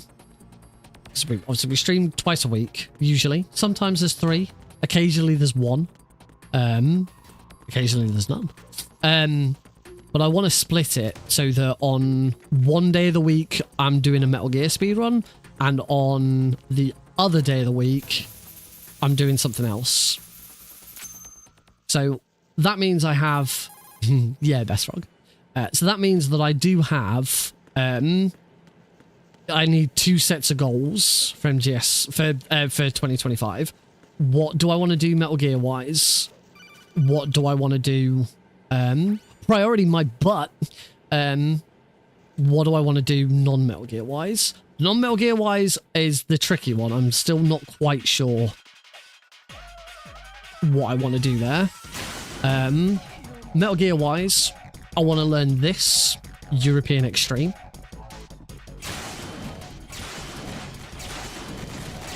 Shoot the light, shoot the light, shoot the light, shoot the light. She didn't shoot the light. Okay. Well, I screwed something up there. This is going to be slow. She shot that light, though.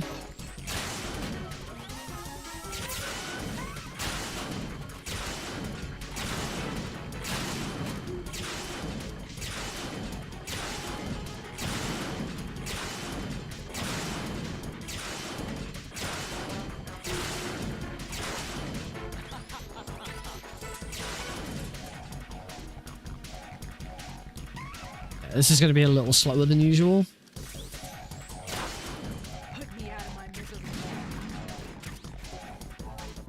Is that the elevator still hasn't started coming down yet? There we go.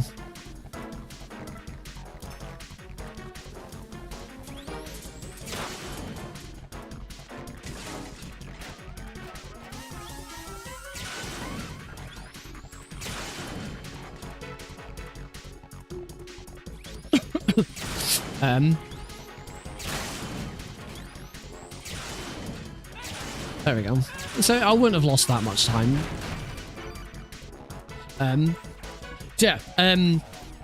Certainly for Metal Gear Solid, I want to learn this European Extreme.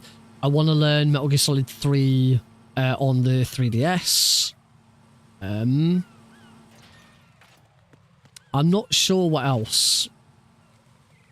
I want to learn either the Phantom Pain or Peace Walker.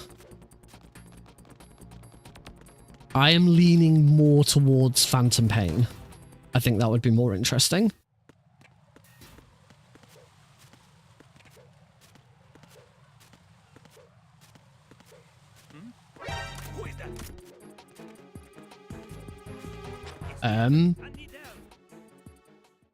Outside of those, I'm not sure what else I want to do Metal Gear Solid wise.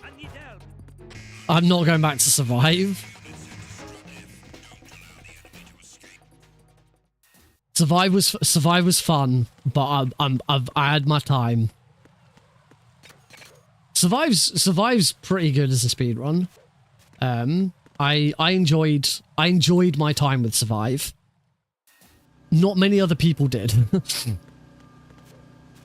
But Survive was fun.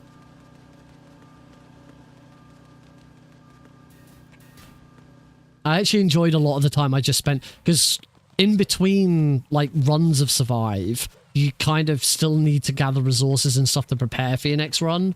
So like I was still having to do like sessions, and I actually did a few multiplayer sessions with Ply at times, and that was quite fun. Oh, that was fast freeze.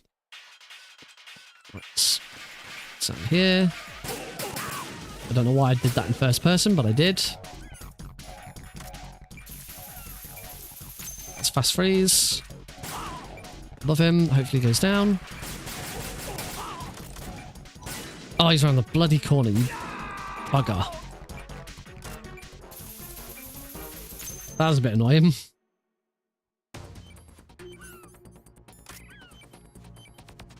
Well, there's a few.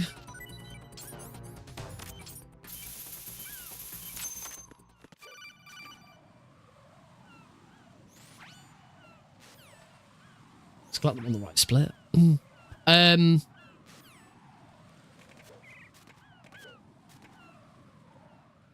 Actually, no. I've just thought. I'm thinking. I'm glad I'm on the right split. There is one other way around.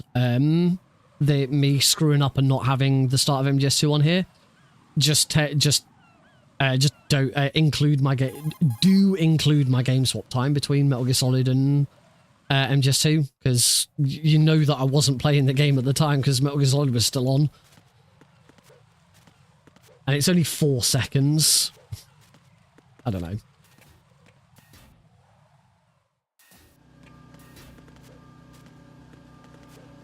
As I say, if it's not a world record, I'm not going to submit it, so it doesn't really matter.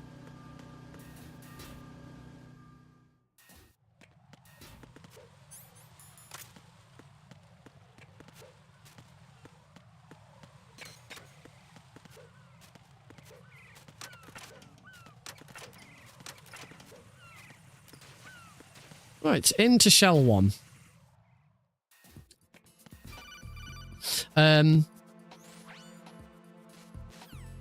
So yeah, I'm talking about Metal Gear Solid and the things I want to do. So I'm not sure what else I want to accomplish in Metal Gear Solid this year. The only other thing that I have considered, and this would kind of probably be in my own time until I'm ready to share, would be starting to look at Metal Gear Solid 3 blindfolded. It's been a while since I've done any blindfolded speedrunning. But if I was ever going to do a full game, I wouldn't want to do 2. I've learned 2 blindfolded, and I was not. It was long and it was annoying at times. But I wouldn't mind giving 3 a crack. 3 would be very difficult though.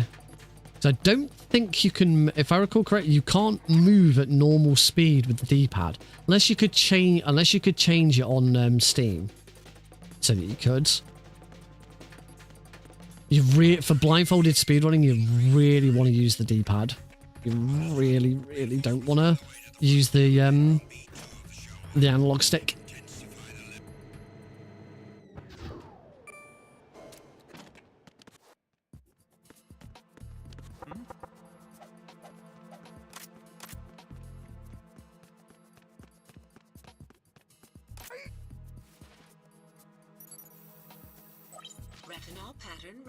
Other than that, it's just whatever comes up this year. Anything else that I see that looks interesting. Obviously, if Delta comes out, I'm assuming Delta is going to come out in 2025. That would be the other thing. Oh, sweet! Like God aims. Your aims, aren't you?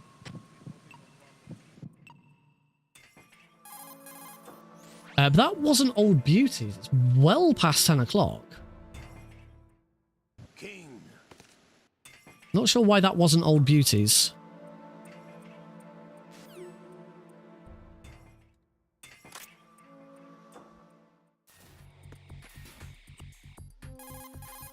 Zwing.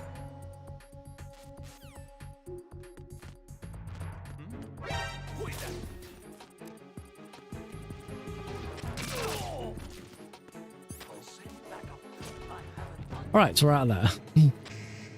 Just wanted to concentrate a little bit on that.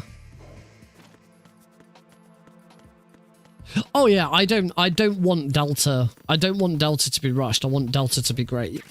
It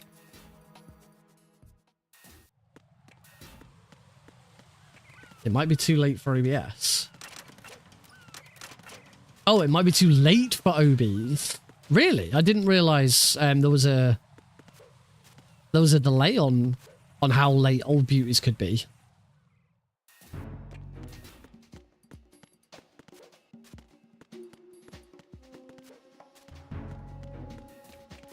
Oh right, I didn't really. Yeah, it's because it is well past certainly well past 11 o'clock.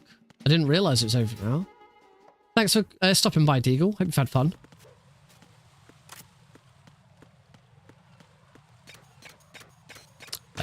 Oh, what? Pretty sure I made that mistake in my last run. Just a little too eager.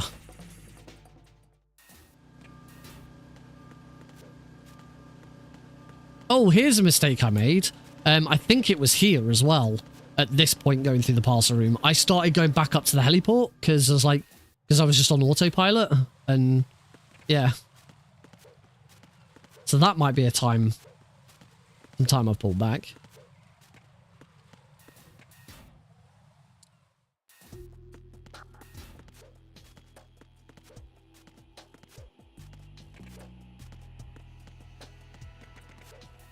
So you made a request for a Metal Gear Live speedrun. No. I'm not sure.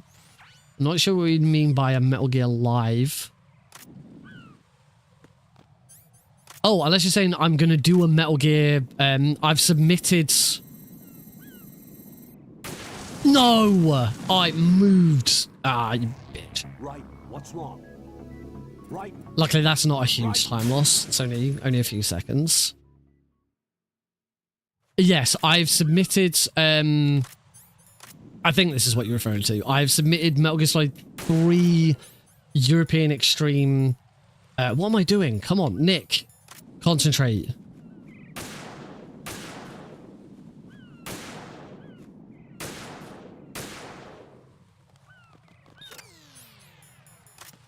I believe that is my first unintentional death of the whole run.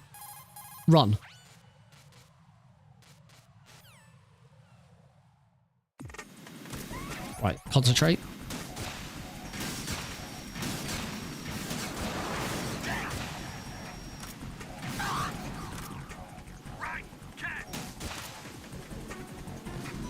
Didn't land. It's not 5+1.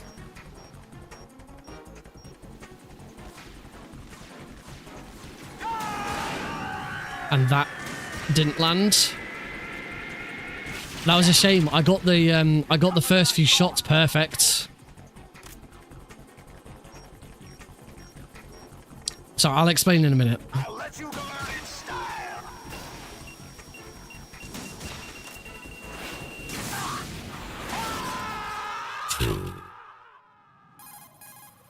Ugh. That wasn't. It still wasn't too bad. That could have been a heck of a lot. That was so close to being 5+1, but yeah, I just missed a couple of shots. Yeah, I've submitted a few. I've submitted to 3 different speedrun marathons for February. I'm already in one because I didn't submit. I got invited to it. Where I will be running Metal Gear Solid 3 European Extreme. At the moment, it's down for any percent, but I have suggested all keratins as an incentive. I've then submitted Metal Gear 1, as in the MSX Metal Gear, and Metal Gear Solid 2, this to No Fish. But then I've also submitted, I think this is where what you're referring to. I've also submitted Metal Gear Solid 3 European Extreme and all keratins to WASDA, which is a live speedrun event being held at Warwick University. It's the W in WASDA stands for Warwick, which is a university I've never visited. I've visited a few universities in the UK. I've attended one of them. I attended Lancaster University as a student, but I've never visited Warwick. So yeah, that'd be cool. Right.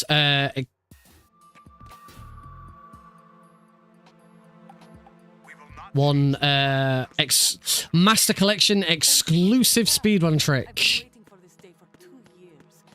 We alt-tab out as Olga's conversation starts. We can take control of Raiden and move during this cutscene. As long as I don't hit X. As far as I've seen, Warwick is the only one that does them in that kind of... There you go, folks. Heard it from Lucifer. Get your submissions in for No Fish. Warwick's the only one I've heard of that does them in that way. I'm sure there are other universities that have done sort of speedrun stuff. For example, the first speedrunner I ever learnt was I learnt Klonoa 2. I learnt Sonic Generations, which I've only ever showcased once. Oh, fast elevator. Nice. And I learnt them because I was going back to Lancaster University for a LAN party, which is a 24-hour LAN party, which is something I set up when I was president. So I was going back to the university after I'd left for a LAN for a 24-hour. Oh. The only thing doing it this way, the president has a good chance of getting in the way. If I hit him again now, he's dead. What are you doing? Oh, we didn't see it, but he flipped. You may have heard it. It's quite. I know the game audio is quite quiet, but he actually flipped. There, I heard him flip. I mean, they don't happen that much anymore. But yeah, so I went back. It was I had a week off work. I went back. I stayed with a mate for the week, and at the weekend, whilst I was there, we went to the 24-hour LAN party that the gaming society were putting on. And as part of that event, they had the main projector in the seminar room that they used, that we always used to use. They'd encourage people to learn speedruns, and they had a schedule of people doing speedruns. And so that was the first time I ever learnt Klonoa 2 and first ran. I never ran Sonic Generations. I didn't feel like it was good enough, and I didn't want to do it. I only ran Klonoa 2. And yeah, that was the first time I ever ran Klonoa 2, and I ran that back in... That must be 2013, 2014? One of the two.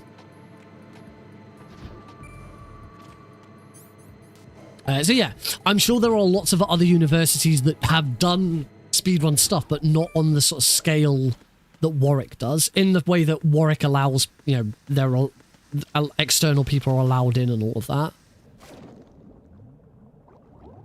I will not be doing swim glitch. I'm really bad at it.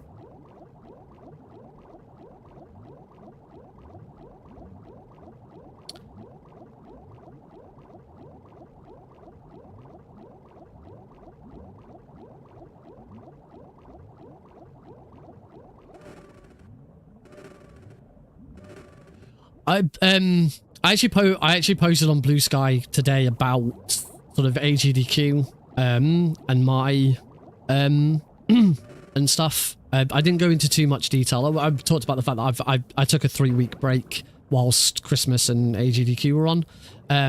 I've not watched. I barely watched any AGDQ this time around because my heart's just not been in it. And I didn't. I might talk about it more on Blue Sky at some point. Hang on, I should concentrate on this fight because this can go wrong if I screw up. There we go. That's fine. My problem with that kind of thing has always been that I don't have any speedrun friends. My friends that I used to play games with and stuff weren't into speedruns. They never have been. And I've not really, apart from obviously, you know, I've made plenty of acquaintances. I've met plenty of people through speedrunning, but I don't have a real life friend who does speedrunning. It's all, when I say real life, I mean everyone that I know is online. I've met a couple of those people that I've met online, but, you know, I don't have anyone in my immediate vicinity. I don't live near anyone like that. And that's part of been the reason why I've been a bit iffy with AGDQ this time around, because there's just nothing. There's barely anything. I shouldn't say nothing. There's barely anything in the UK or Europe that even comes close. Everyone knows that ESA is under a lot of pressure to change, to reform, because they've made a huge number of fuck-ups in the past few years. It doesn't look like they're going to. We haven't heard anything from ESA since ESA Summer. I don't even... Is ESA Winter even happening? I've not heard anything from ESA.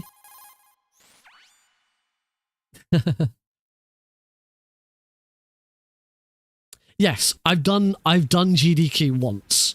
I did SGDQ 2023. It was amazing. But it cost and I took Heidi with me because we whilst we were there, we announced that she was pregnant with Alex. But it cost Heidi and I about $1,000 each to do. I don't have that money again. I can't do another GDQ. Not unless I would have a guarantee of support. And unfortunately, I'm just not a big enough streamer to know that I can guarantee it.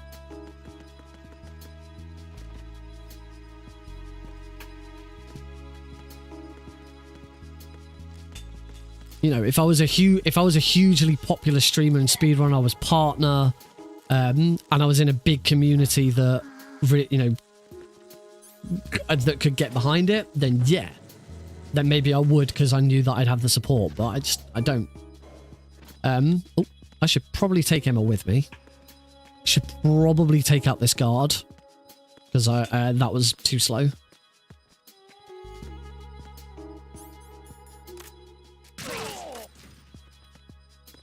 And that's one of my other New Year's resolutions. I haven't come up with all of my New Year's resolutions yet. But a couple of them, one is to branch out from just Metal Gear and do some more non-Metal Gear speedruns. My other major one is to network better. I want to be more involved in some communities and actually not just join them for a marathon and that's it, and then bugger off. I actually want to get more involved with communities, with people, and actually network better this year. Watch some other people's YouTube, Twitch streams. I don't watch enough other Twitch streams. And I haven't gotten off to a good start this year because I haven't watched AGDQ. But it's that kind of thing.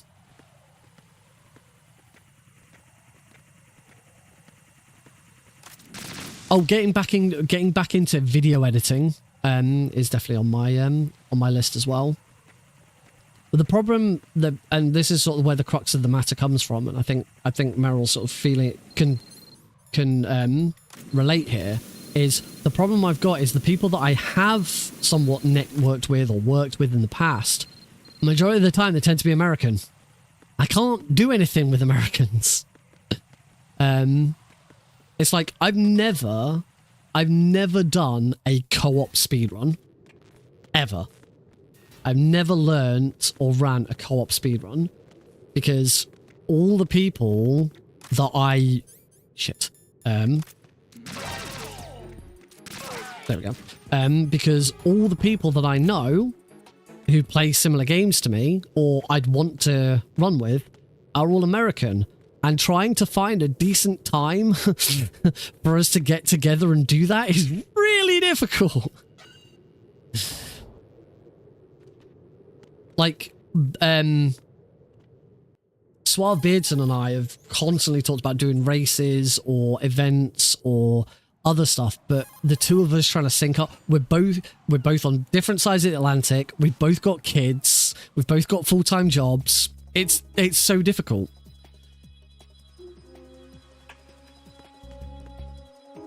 It's almost impossible.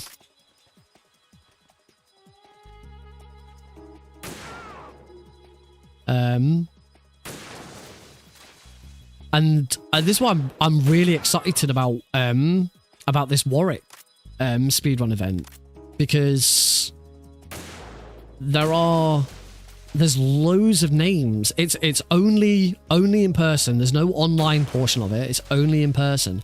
And there are loads of names in the Discord server who suggested that they're going. I do not recognize, which is great.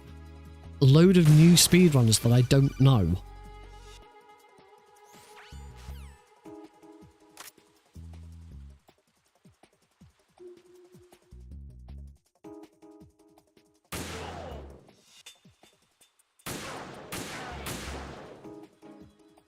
I am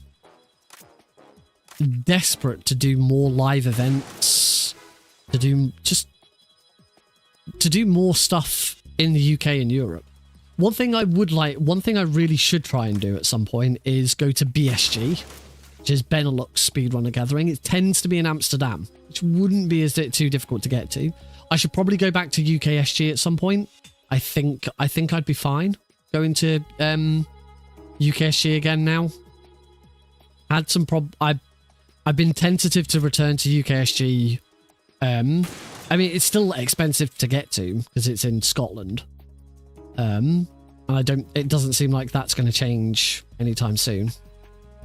But I had issue with some attendees the last time I went, but I think that would be fine now.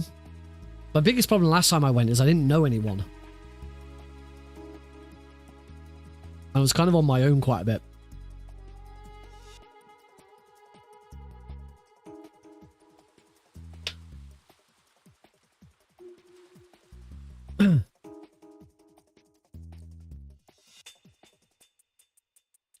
But again, networking and getting to know more people. This is going to happen at Warwick. I don't know. I don't think I'm going to know anyone who's attending the Warwick one.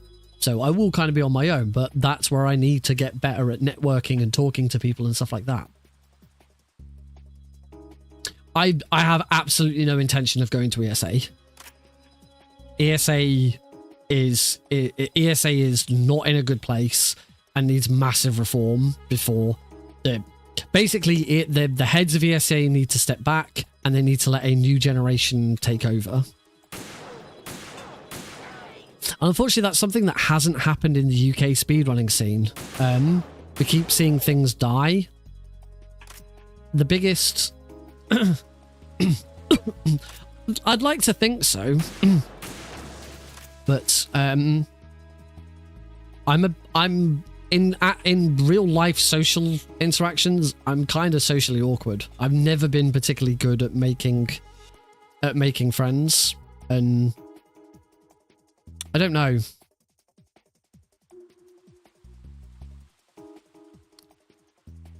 Even, you know, I'm 35 now. You would have thought by now I'd have kind of cracked it. And I still haven't. Still haven't worked it out. I'm married. I figured out one relationship. I got one relationship to be so freaking good that I'm married and have a child. And that was kind of the one that mattered.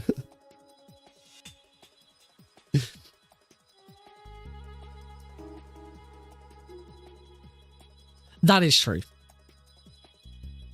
The advantage I'm going to have with Warwick is that I can talk about my own university experience. You know, I can't remember if Warwick is a campus-based university.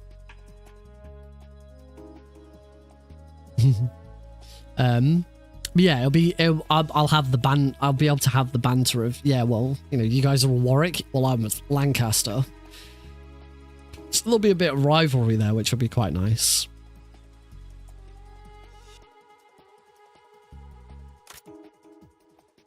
For anyone in the UK, anyone who's in the UK or wherever you are, if you can get to Warwick, if you were thinking of going, they wouldn't be there and staying for it, but Alex and Heidi will be around. If you ever wanted to meet Alex or Heidi, there is an opportunity. Not many speedrunners have actually met Heidi.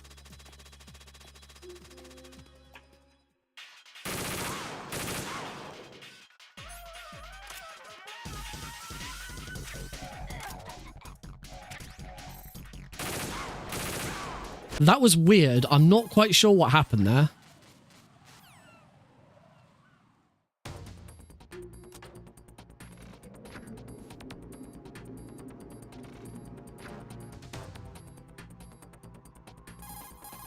I also wasn't clearly not keeping an eye on my ammo.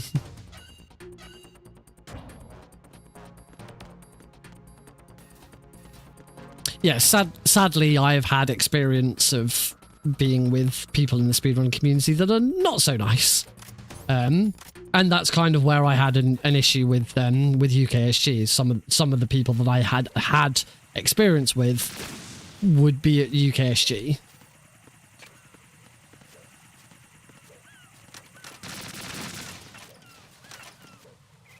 As I say, I think I'd probably be able to deal with it now. I don't know. I still think I'd only go to UKSG if I knew for a fact there was going to be someone there that I knew.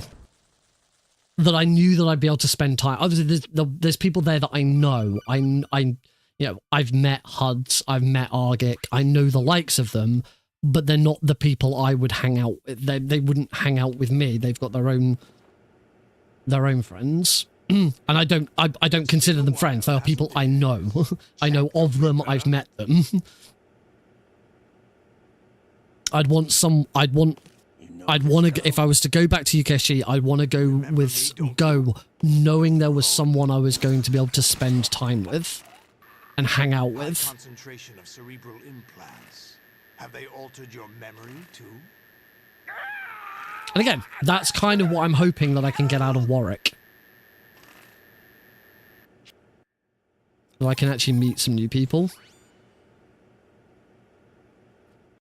This is the only minor criticism I would have about UKSG.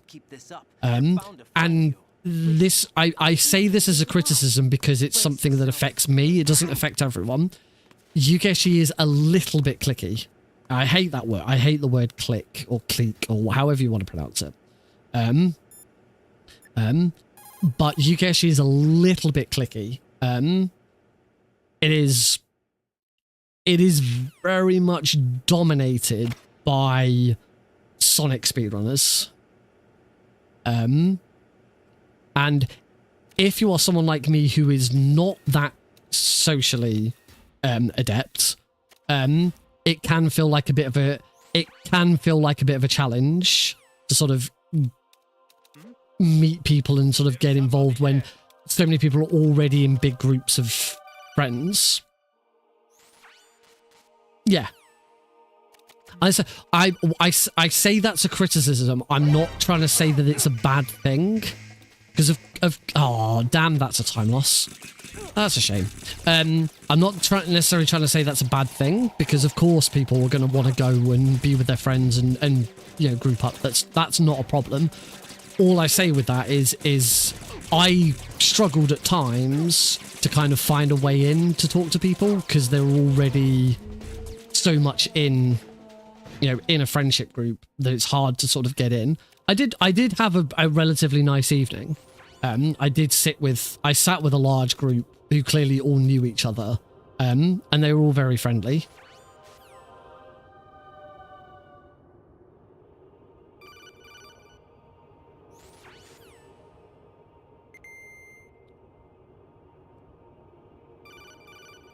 But also with that same merit, if you want to go to UKSG to watch, be prepared for at least 2 Sonic blocks. That's the only other thing I'd say. you're probably going to have at least 2 Sonic blocks.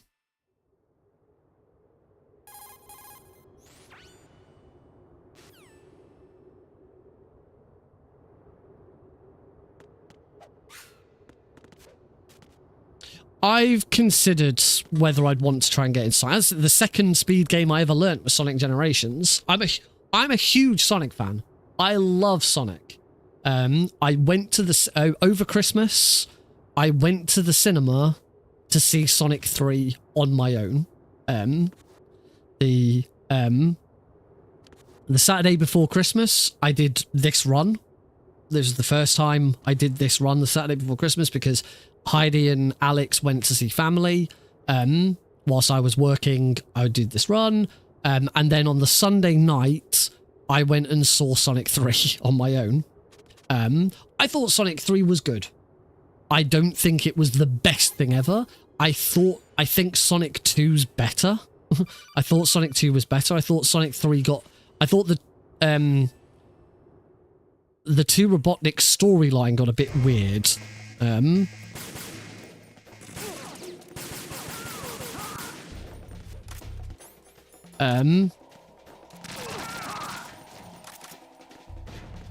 But it was a good film. I wouldn't say it was a bad film. But I wouldn't say it was like there was I saw so many Sonic speedrunners on Blue Sky after the film came out, like going like as I would sometimes put it. It's not a very nice way of putting it. Absolutely creaming themselves over it. Being like, oh yeah, this is the best thing of my life. I genuinely saw someone at one point, I don't know if they were a Sonic speedrunner, if they just, I saw something on Blue Sky, someone like suggesting that it had changed their lives or something like that. I was like, it was all right. It was a half decent video game adaptation. Pretty in line with the other two.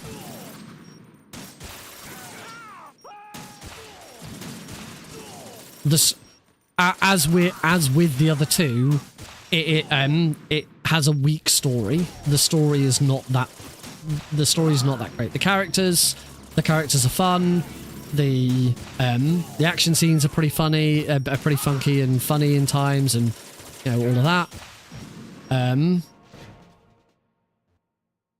It came as a complete and the S3 data from GW.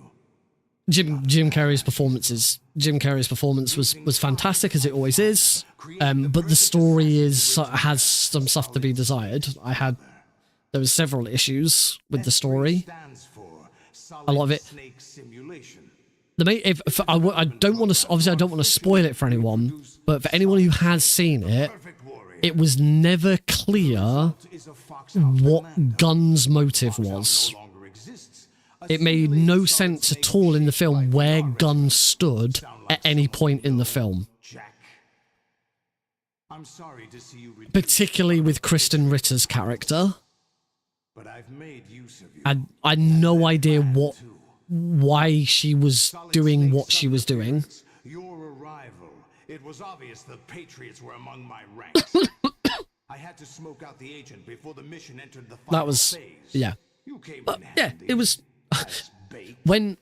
As baked. Jack. If you liked the first 2 Sonic films, or if you're a Sonic fan, you will like it. You will enjoy it. The music was really good. They used Live and Learn at the right points. The music was really good. You ran from it, and now you've been led back to war by something less than real.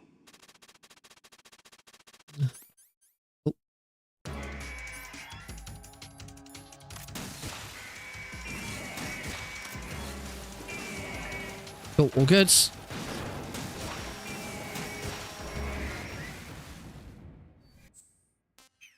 Beat that. Are you awake yet, Jack? GW, the Arsenal AI is corrupted beyond repair. I've often considered whether I'd want to try and get into Sonic speedrunning, but I don't think I'd want to. I did learn Vice City. I left the Grand Theft Auto speedrunners because someone I was having problems with in MGSR didn't want to talk about it in MGSR because they felt like the admins would just automatically be on my side, and decided to try and take it to the Grand Theft Auto one because he knew it was another Discord we were both in, and I left the Discord after that because I was like, I'm not particularly active in this, and that's just weird.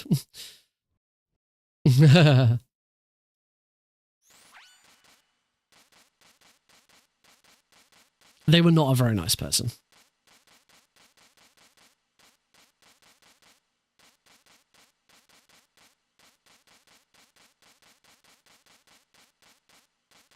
It was a person who said that I was untrustworthy because I was trying to because I was doing my own fundraiser to help me get to GDQ.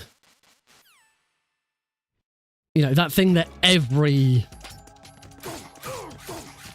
that thing that every speedrunner who goes to GDQ tries to get help with.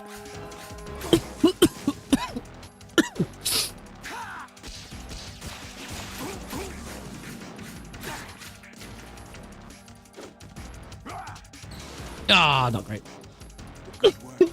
Welcome back. Yeah, every single time I see a tweet or a skeet or whatever you want to call them, about people saying that they're raising money to help them get to GDQ, I always want to say something, but I hold back because I don't think it's fair. I was like, oh, I see. When you do it, everyone loves it. When I do it, I get told that I'm untrustworthy. Oh, that was nice RNG. Thanks, Solidus. It was so bullshit. To be fair, it wasn't that. They just didn't like me and they were looking for excuses. That's all it was. Of course. This is where we first Right, so I will have to mute the audio again. I remember. And we'll see where we're at the end of this. I think this run definitely went better than my PB. There's no chance it didn't just because of Tanker. There weren't really many. The only Vamp 2 was a bit weird, but apart from that, oh, and I died just before I got my first unintentional death. I died just before I shot Semtex. I shot the Cypher when trying to get across the 1-2 connecting bridge. So I still think this will be a gold split. But we'll see. Yeah, Bomb Bridge. That's a good way of saying it. Bomb Bridge. Whilst we're here, what's my someone. Oh, Blues has said that there's fish in the sea in Metal Gear Solid 2. I've looked. I looked in the sea. I couldn't see any fish. We are now 3 hours and 34 minutes in. We're definitely ahead because the ending credits, I think it's like 9 minutes from the end of gameplay, and we're already like a minute or so in. So we're definitely ahead. Whilst we're going through the credits, seeing a few. Let's actually have, what time am I trying to beat?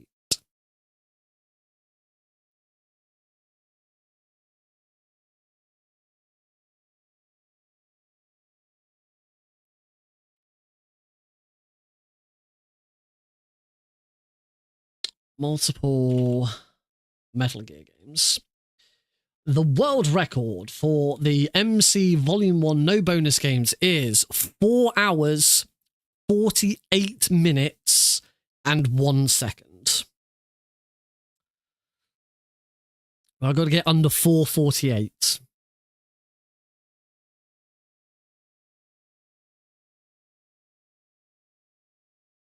And 4:53, correct. Actually my PB. That doesn't sound right. I'm sure I was closer than that.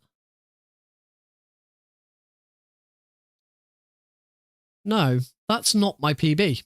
That 4:53 is not my PB. My PB is 4:51.33. Maybe I didn't save my splits. Maybe that's why they felt a bit off. Yeah, not quite sure what happened there.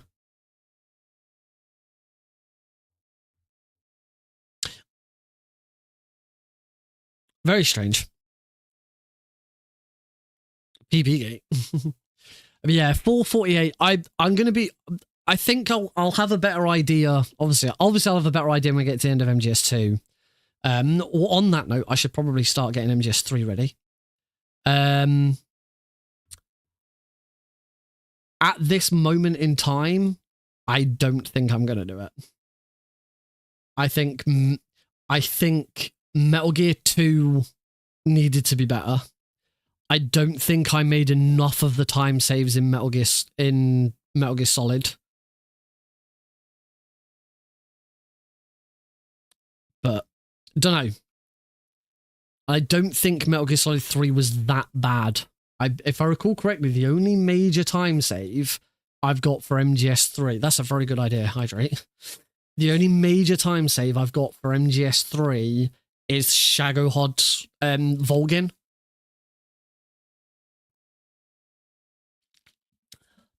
I'm pretty sure most of the run was fine. It was just simply I screwed up the second half of the Shagohod fight. But I can't remember exactly. Camera up, down, reverse. That's the only setting I need to change there. Load game. I will make sure that I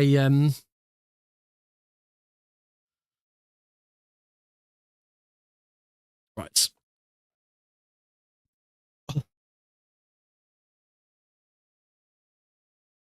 We'll make sure that I change over and everything well this time.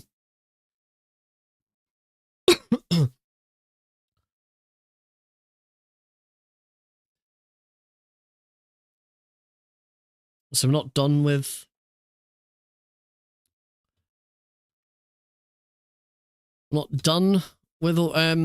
MGS2 just yet. We've still got a little bit to get through. Apparently I have a new comment on my MGS1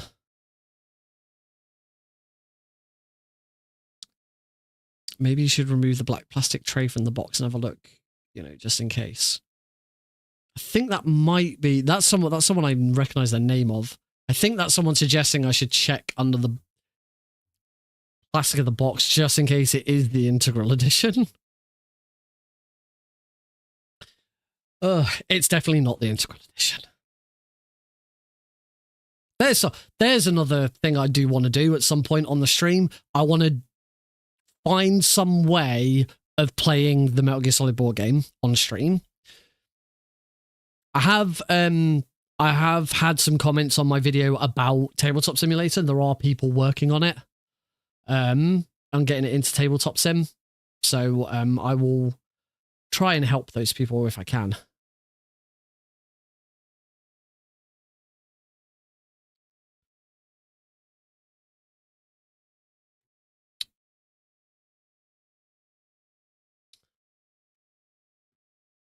Oh, also, what was the no fish?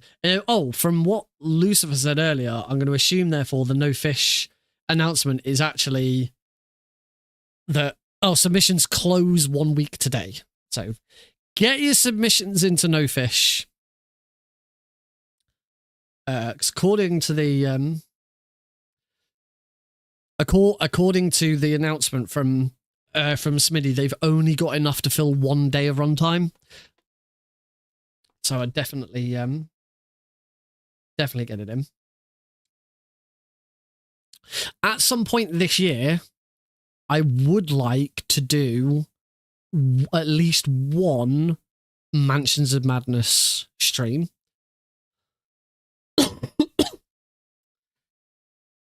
Because I've got a whole new set of people who might enjoy it now. It'd be really interesting to give it a go with some speedrun people. One of the reasons it started to get a little a little dull towards the end of it. I was just getting the same people over and over again, which is fine. Some of those people I consider friends now, or acquaintances at least. But yeah, it'd be interesting to get some speedrun people, or well, anyone who enjoys sort of tabletop board games would probably enjoy the Mansions of Madness stream experience. Good point, Lucifer. Thank you. Yes, that too.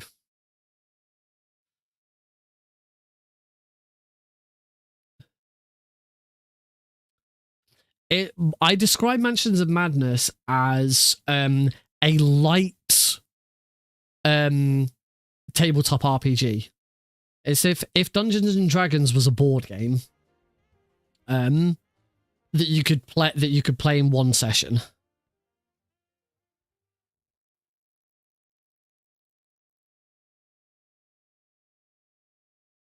Right, skipping through the dialogue.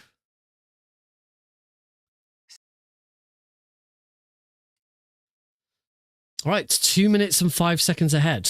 Right, so Alt F4 out of that. Game audio is already back on. There. And yeah, this is the thing. OBS detects it correctly.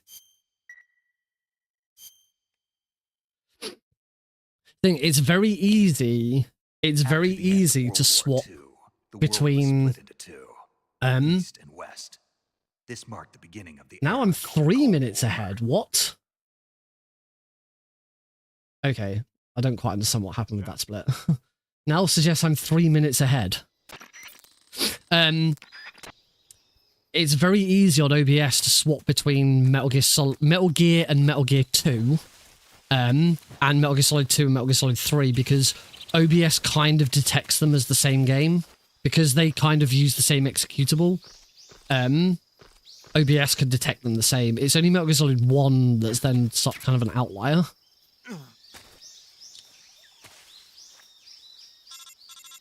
Oh, I will have worked with them. I would have worked with them as well at Pixel Perfect. That was a great run. Pixel Perfect 4, Smitty and two others did Clubhouse Games. It was our first ever 3-player run, and it was great. It was so cool to see.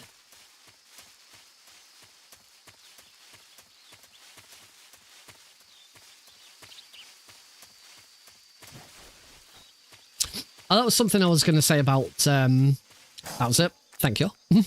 That was something else I was going to say about Snake Eater Delta, about GDQ and people submitting it and getting it in. One solution, if there are quite a few people who want to do it, would be to do a race.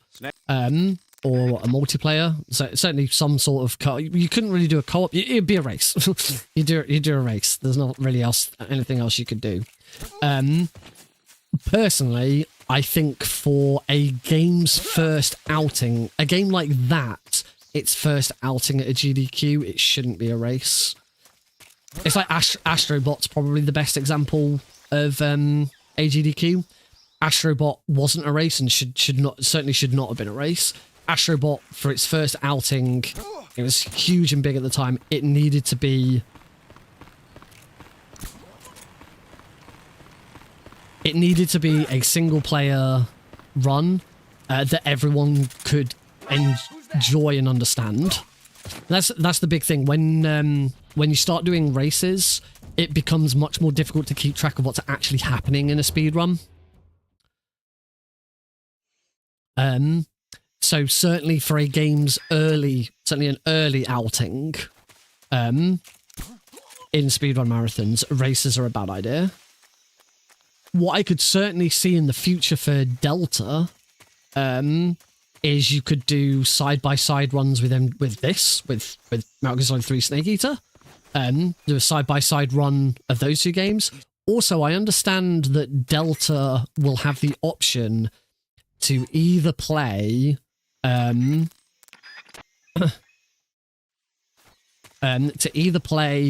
with classic controls, so you have more of an overhead camera, and it's sort of classic controls like this, just plays like this does, or to have it play more like Ground Zero's Phantom Pain. So a comparison run between those two could be very interesting to see. If they're comparable. Depends how comparable they are.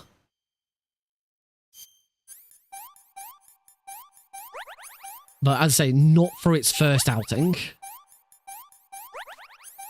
Right. We have one last hiccup to get over. Yes. We're good. 3 hours and 45 minutes in. I do not like that there is one final hiccup to throw the entire run out the window, but it exists. There is always a chance that Metal Gear Solid 3 will crash at the end of the Virtuous mission.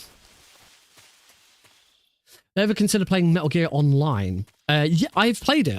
I do have it. I have it. I won't have it up to date at the moment. But I have, as in Metal Gear Solid 4's online. I do have it on PCSX 3. I just haven't played it in ages.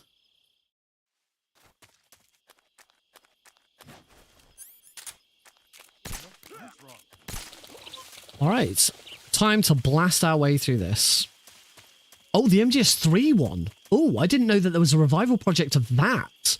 Yes, I would be very much interested in playing that because I never played it when it came out. I played Metal Gear Online 2. I played Metal Gear Online 2 when it came out because I had Metal Gear Solid 4 on my PS3. I pre-ordered Metal Gear Solid 4 for my PS3. I played Metal Gear Online 3 because I had Phantom Pain when it came out, and there is Metal Gear Online 3 there. But if there is now a revival project for the original Metal Gear Online, I would be very interested in that. As I say, I never played it. I had Metal Gear Solid 3 Subsistence pre-ordered, but I never had my PS2 hooked up to the internet, so I could never play online. Yes, if that's a thing, I would definitely be interested.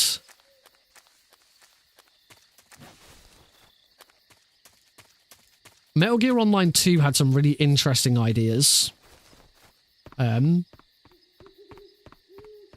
that did get a decent revival.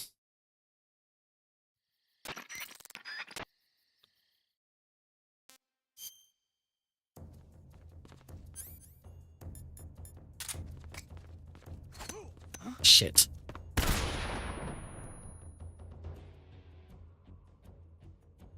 Not sure what's going to happen here. I see him.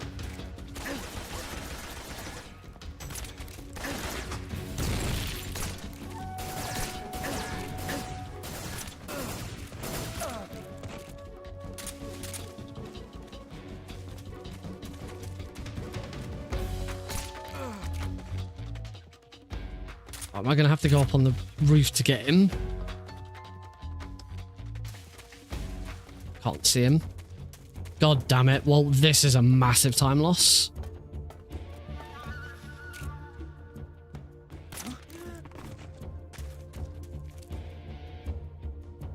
That was not great.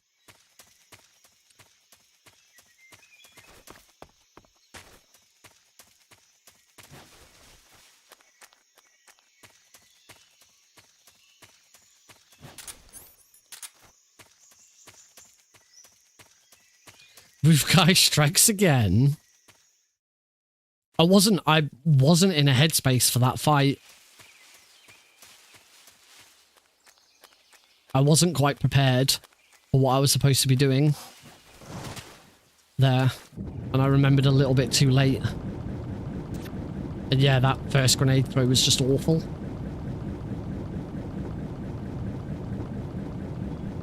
Oh well. Keep going. But yeah, if MGO1 is available in some form to play, I definitely want to check that out.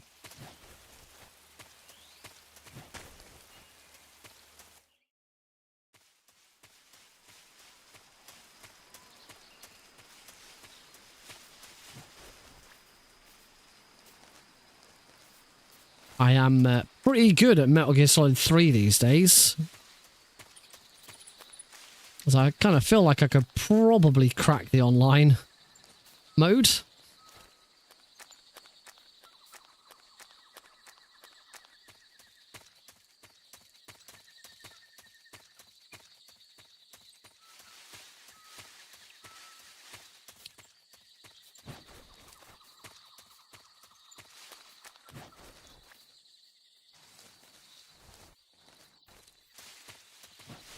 I don't know if just that fight could possibly be it.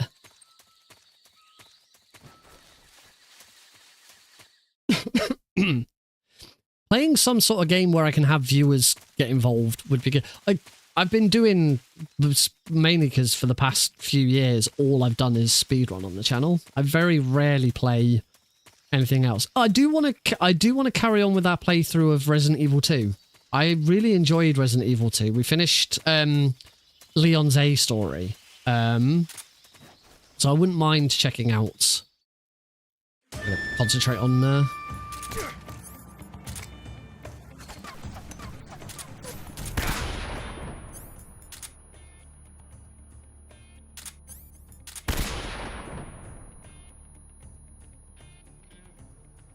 Nice. That was a really good Ocelot fight.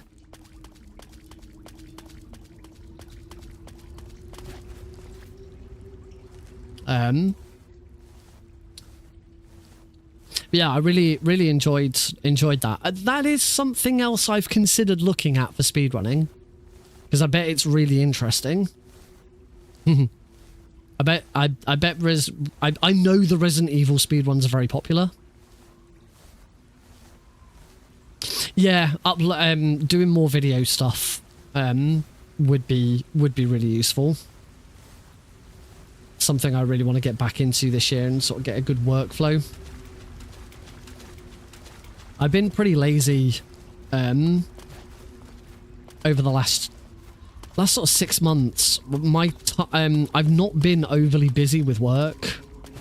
I've had a fair bit of free time with work, and I'd not used that time very wisely. I want to change that this year. I either want more work to do so that I, feel like I'm actually contributing a little bit more, or I need to like really sort of get back into video editing properly.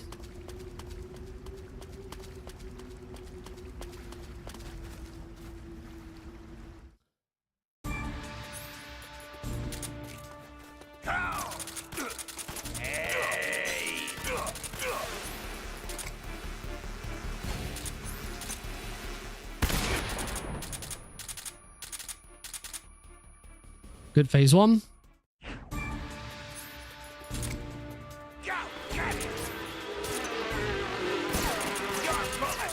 Oh, what? I think because I shot him first. There we go, that's fine. Yeah, that's why the main thing is the easiest time for me to do that kind of stuff is if I've got, half an hour of work, at work where because I work from home 3 days a week. So if I've got half an hour or so, that's, I can spend that doing a bit of video editing. Oh, thanks. Metal Gear is still a relatively niche speedrun. Yeah, that was horrible. Thanks, Ninja. Metal Gear is still a relatively niche speedrun. It's not super popular.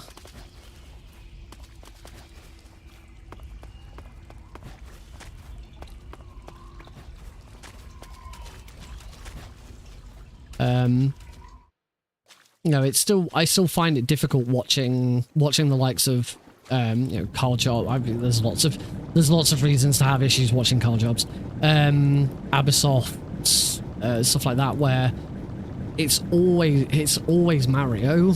Like all the interesting stuff, it's either Mario or something like. It's always really big, you know, Tetris is obviously a long-standing, not necessarily speed game, but granted, Ubisoft did do a video on the Boba Skip.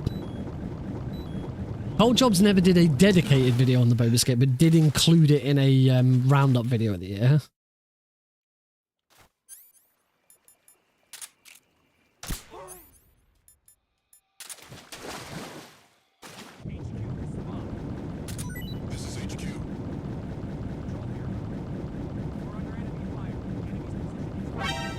Hopefully that guy will interrupt.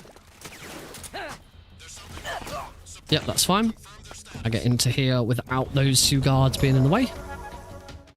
That was actually perfect. They didn't show up at all.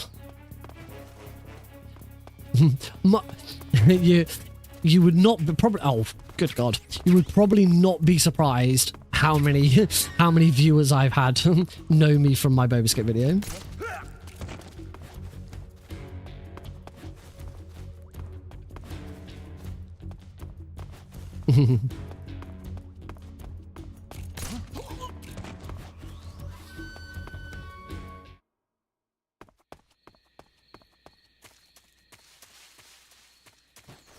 As I say, Metal Gear is still a relatively niche speedrun. And it's kind of one of the things with speedrunning that you don't really consider very often, is that you're probably only going to get, for the majority of the time, I wouldn't say this for every case, but for the majority of the time, you're probably only going to get watched by other people who do your speedrun. You know, that's not the case every single time. I'm absolutely not saying that. I'm not, for example, saying that the only people who are watching right now are people who speedrun Metal Gear Solid 3. But the majority of your audience are going to be other people who speedrun your game. Because they're the people who are most interested in it. And that's where the certainly most of my audience had some sort of history with Metal Gear and speedrunning in some capacity. Again, not saying that's everyone, but for a lot of people that is the case. And that's where something like the that's somewhere where like the Sonic community absolutely thrives, because there are so many Sonic games I've finally remembered to pick up the handkerchief in an RTA very easy run. I did it.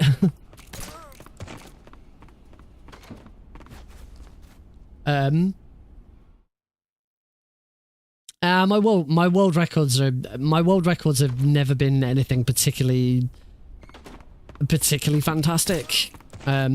I tend to have world records in very niche things. I do have a couple of world records, or older world records, that I'm pretty proud of. I did for a very short time hold the Metal Gear Solid PC very easy world record in any percent. And there was one in particular that I really worked hard at.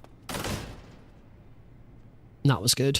My blindfolded MGS2 tanker is one of the best speedruns I've ever done.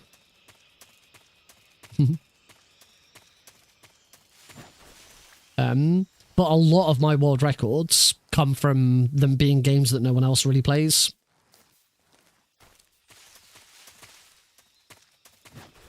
I have 2 multiple Metal Gear world records because I'm the only person who's ever done them. Which is the Shadow Moses trilogy and the Frog Tags trilogy, which the Frog Tags trilogy I invented.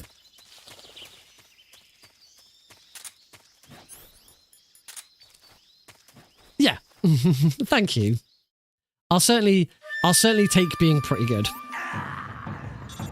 I will definitely accept that. Right. He comes over. We revive. He wasn't dead after all. Throw the stun grenades. Turn around. Knife ready. Slash. Slash. Slash. Slash. Slash. Slash. Slash. Slash. Slash. There we go. Here done.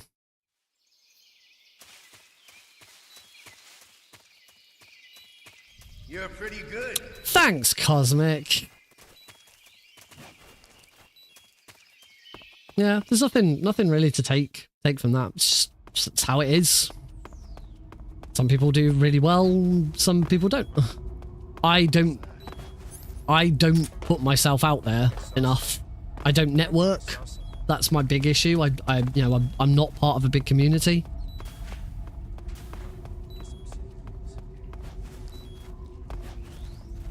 I certainly did much better before MGSR collapsed because I had a network of people behind me.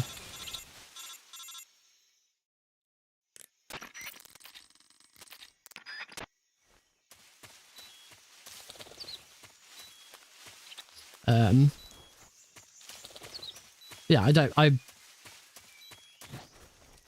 if I was gonna be, you know, uber successful, then I would need to be putting in the time that a full-time streamer does, and I'm never going to get to that level. But I'm pleased with what I have. I enjoy speedrunning. I enjoy chatting with my community, and it gives me an opportunity to go to events and meet people and do stuff. I love doing marathons. I love helping out with marathons. It's taught me how to code. I taught myself coding,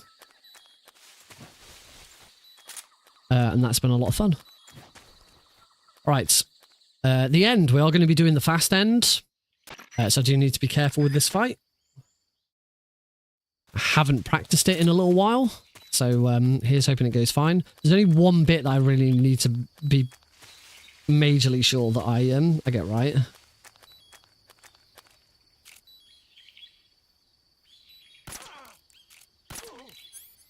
I think I fucked it up. Yeah, I have. I needed to hit him. I needed to quick reload. I've also only got 2 stun grenades, which I think is fine.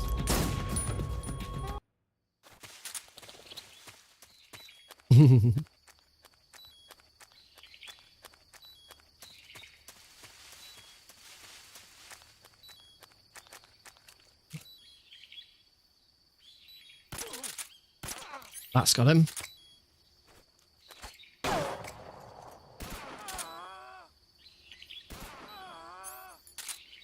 I'm fine.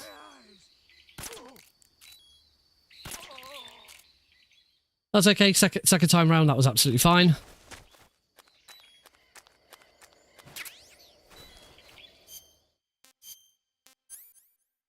Trouble box.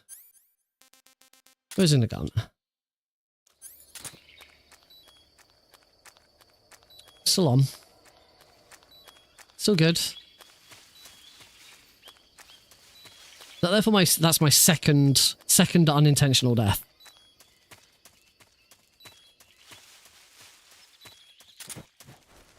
It depends how faithful they keep it to the original. I'm really hoping they don't. I really don't want them to keep it faithful. I want it to be different. Oh yeah, charity. £350. I'm not singing.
Yay. Always nice. Yeah, for the motorcycle section, you have to play the PS4. You have to play the PS5 version in performance mode, so that it doesn't lag. Yes, it does. Not a huge amount, but it does have some. Ground Zeroes is a pain in the arse speedrunning on on PC because of the draw distance. The draw distance is kind of balked. So there's like one trick that doesn't work properly. Sometimes it's really weird. It's about draw distance. It's about number of enemies on the screen. It's I don't know how much people here know about Ground Zeroes. But there's a mission. One of the missions, can't remember the name of it. You have to take out 2 enemies. The eye and the finger. They were a sniper. They're a sniper duo that you've been hired to go and assassinate. And the way that the speed run's done is you go to this one point near the start, and without this, just by using the scope of your standard rifle, you can shoot them both.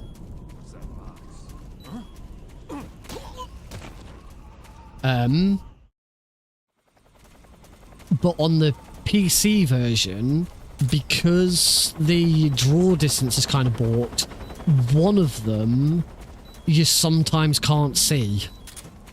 And it's really weird. Like, you can zoom in, and you can use your scope to zoom in and look at them, and then tag them, and then when you try and look at them through your rifle sight, you can't see them anymore. It's really annoying.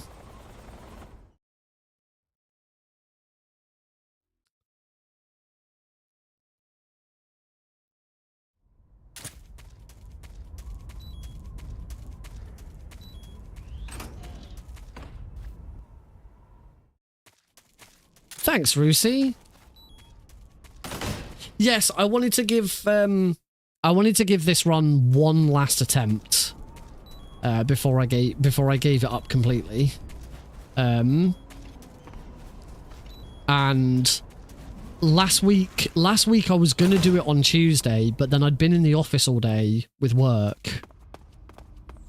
I've been in the office all day with work, and I just really didn't feel like it, and I figured I'm gonna need to do it on a weekend where I've not been at work. I considered doing it last night, but AGDQ was still on, and it was the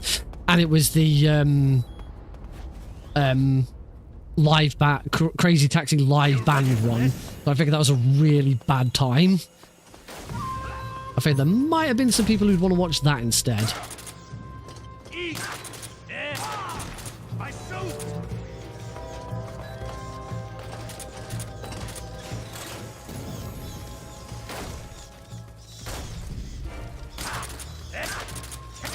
Not quite sure what he was doing there. That was so cool. It's been so much of a problem for Crazy Taxi over the years that they couldn't do GDQ because of the licensed music.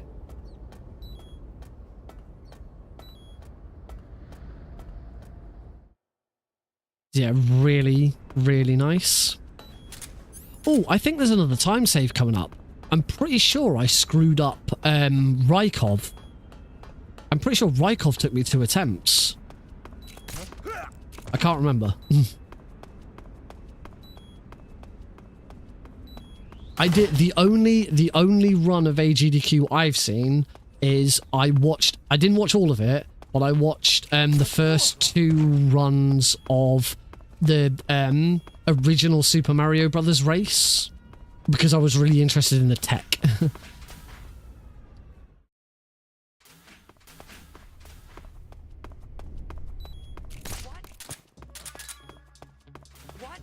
Double what?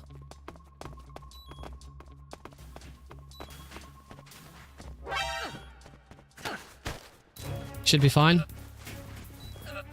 All good. I didn't go for the extra grab. I think that's a time save. I could be wrong. I'm pretty sure that took me 2 attempts.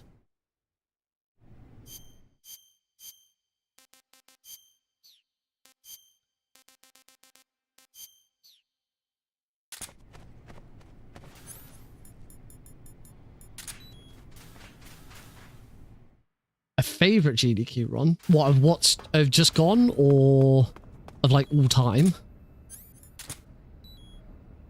Because all time, there was a little run at SGDQ 2023 of Metal Gear Solid Twin Snakes.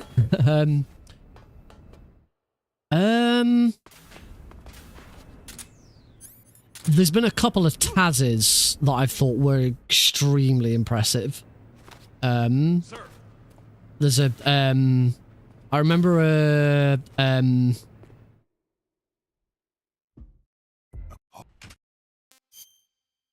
going to mute the audio here because this is also horrible. There was a run, there was a Taz of I think it was Dr. Kawashiwi's brain training, which is really funny. There was a Taz of Mario Kart Wii. It was really funny. Those two are two that I've always remembered. I'd like to think of a run that actually had people rather than robots. That I found particularly memorable. One that I remember quite fondly from SGDQ 23 when I went was a Ratatouille run, which was the Yes Chef. The commentators were all like speaking to each other as though they were chefs, and that was pretty fun. I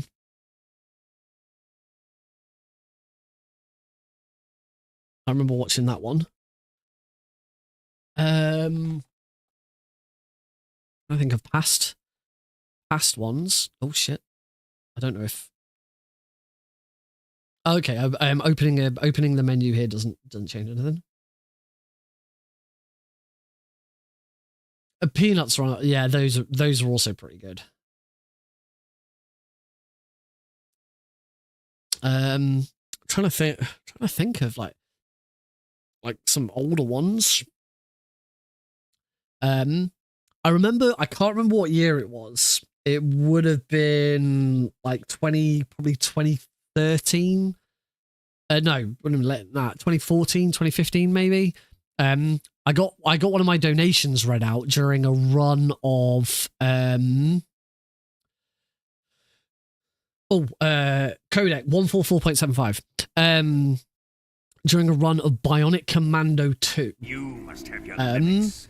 That one was pretty fun because there was a glitch. There's a glitch in Bionic Commando 2 which causes Spencer to just constantly keep screaming. And that was pretty funny.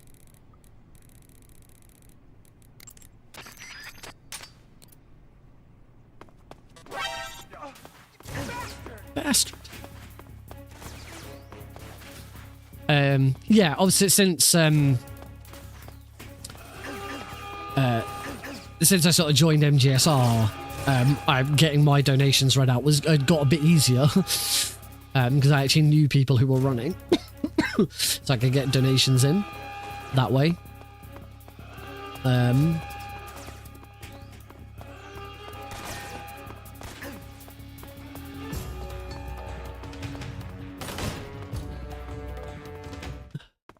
Yeah, I remember. I remember having a couple of donation messages read out in the past.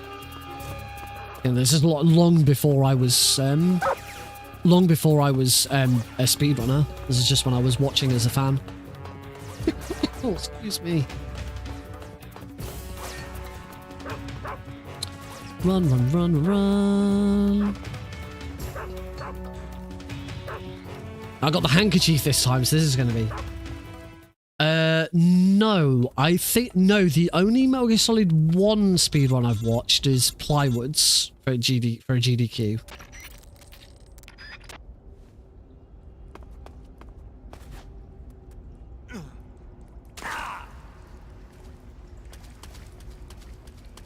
Because Plywood did MGS1 any percent PC. I remember watching it for the first time and he did the vent glitch and I fucking jumped out of my chair.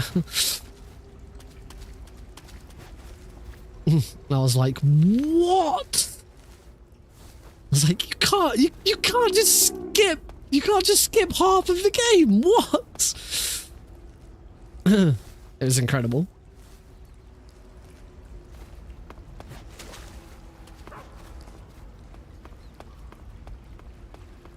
I ain't spoken to Plywood in a while. I probably should reach out and see how he's doing.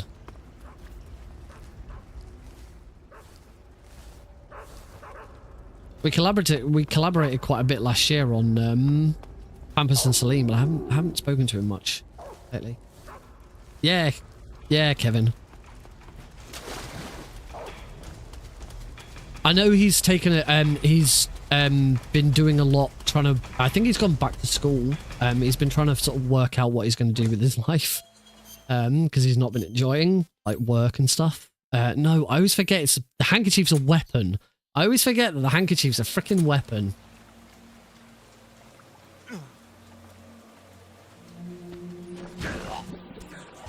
I miss Plywood's content. It's always very good. Always very thorough and methodical. I learned Metal Gear Solid 1 watching Plywood's tutorials. I learned Metal Gear Survive watching Plywood's tutorials. I learned I think I learned Ghost Babel watching Plywood's tutorials. I definitely learned Zone of the Enders watching Plywood's tutorials. There's a bit of a theme here, as you can probably tell. I think that's it.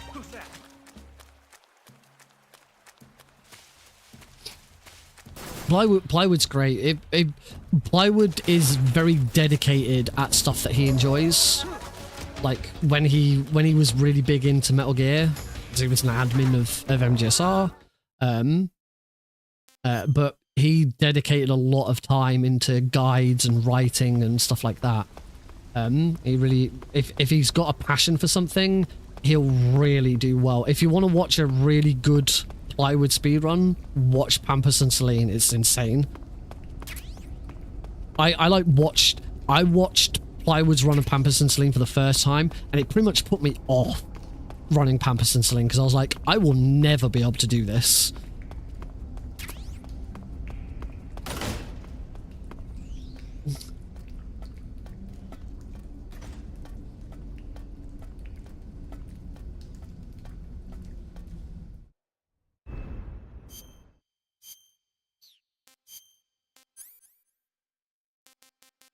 A couple books. B, not A. That's a mistake I've made in the past.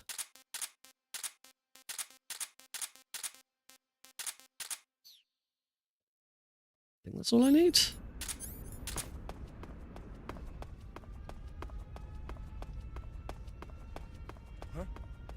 Fun fact. I'll give you a fun little fact about Plywood. Well, it's not necessarily about Plywood, but as we're on the subject, I can give you a little fun fact about it.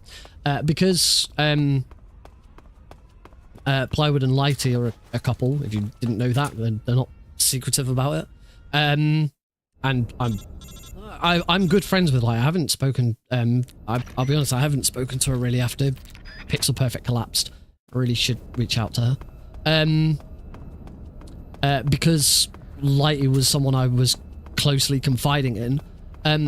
Plywood was one of the first people in the world to know that Heidi was pregnant. Plywood knew Heidi was pregnant before our own parents did.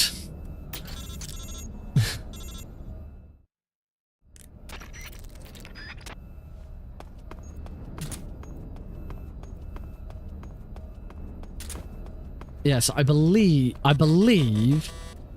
because obviously, if you saw SGDQ 2023, you'll know that we announced to the world that we were pregnant. I believe at that moment in time, The only people who knew... hang on, I should probably not hit that. I'm pretty sure the only people who knew at that time were our immediate families.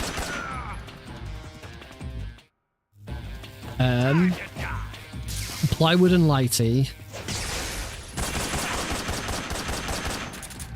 And like Heidi's best friend. I'm pretty sure those are the only people in the world who knew before we made that announcement.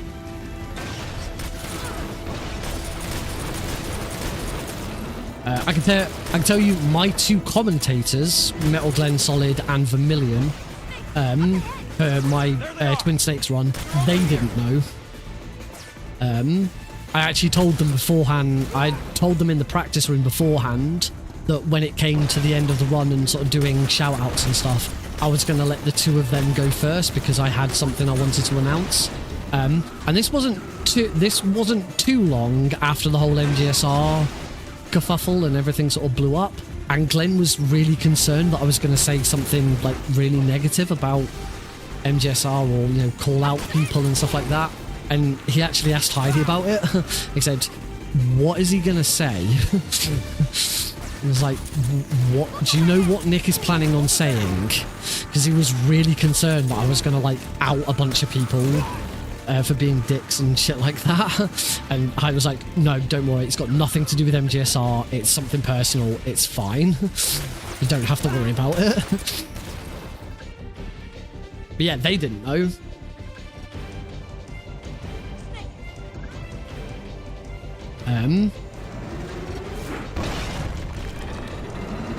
I think the only other like, obviously they didn't know what I was gonna say.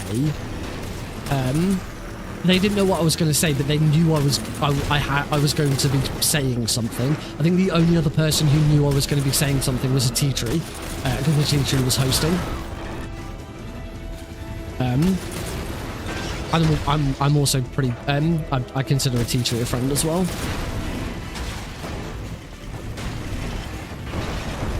T-Tree's a cool guy.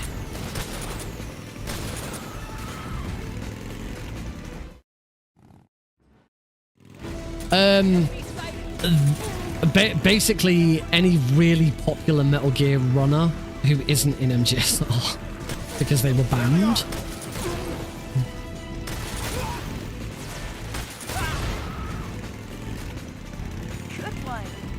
Is all I'd say.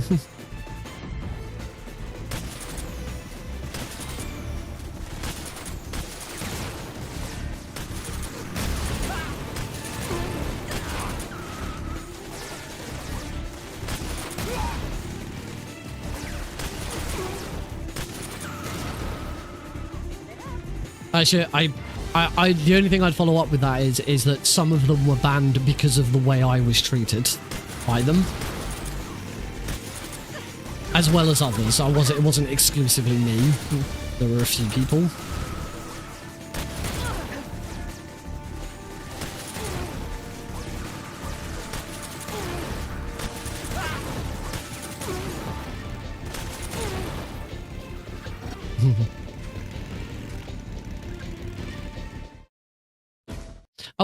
I would still like to see MGSR do some more stuff again. And I think enough time has passed now where if MGSR wanted to do stuff, I would be more than happy to help. I wouldn't want to lead. The last two events MGSR held, I led them. And nothing has happened since. I wouldn't want to lead them. To be honest, if MGSR was to do anything sort of event-wise, I don't think anyone who was involved on either side of any of the drama should be involved with the events. I don't think I should be involved with the events.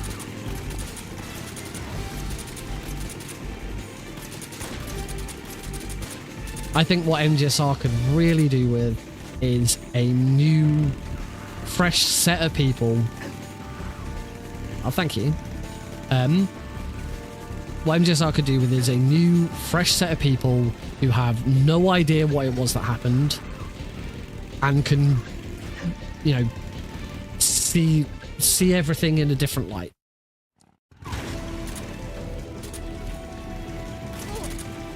And if that means I have to be excluded from that, I'm more than happy with that. Because I do think that's the only way MGSR is ever going to flourish again and actually do events and things, is if there is a new set of people who can actually take on the mantle. And to take the administration away from Glenn, Roy, and Chooser, because they're all still too close. Well, they're all part of it. And get some fresh people, fresh faces, new, young people who are really passionate about the game.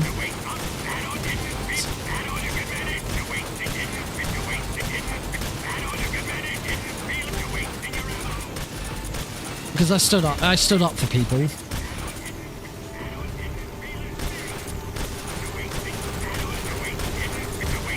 Pretty much.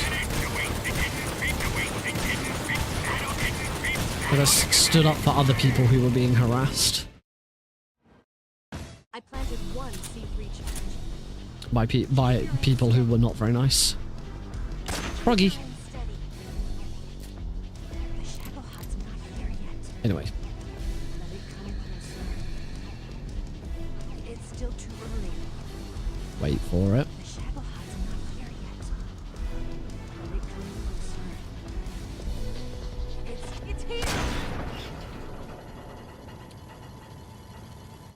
Right.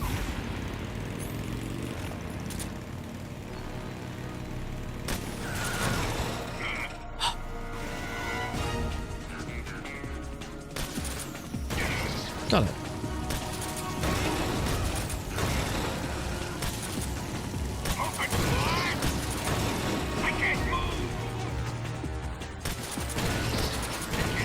Okay, that was a nice recovery.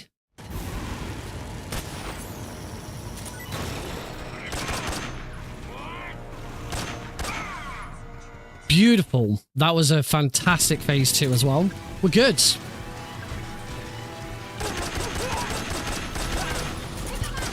As much as I definitely disagree that punching down horseshit. As much as I agree speedrunning should be about collaboration and sharing, I really miss racing as well though. I do really miss racing. I used to love it. But I suppose racing is about collaboration. You need to be able to collaborate with people to race. Except for the non-lethal takedowns. That was I'm really pleased with that bowl. That was a really good recovery on the phase 1. I completely screwed up that first shot. But recovered that quite nicely.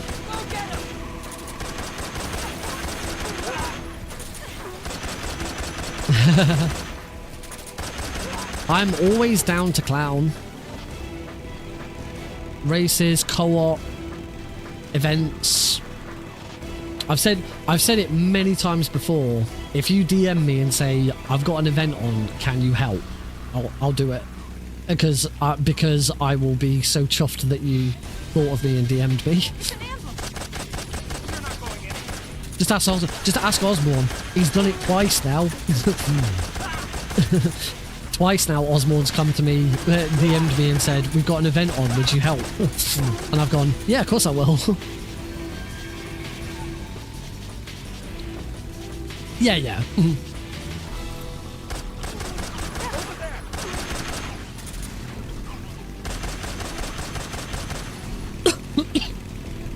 Couple of... Unless if it's money related, I can't help. I've got $15,000 of credit card debt. I do have credit card debt. It's not $15,000 worth.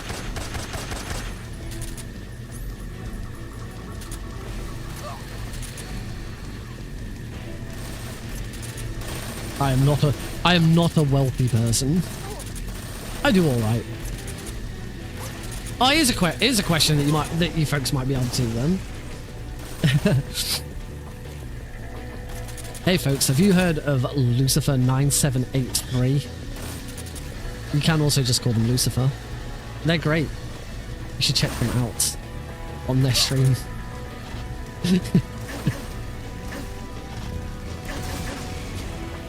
I don't like saying no. I like being helpful.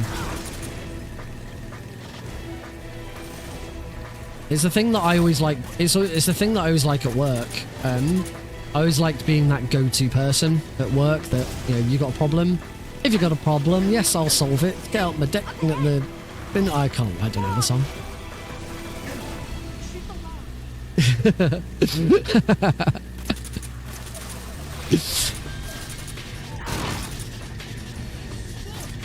I'll lead when I need to, but I love being someone that can help and do shit. And that's why I left my old job. There's always a story.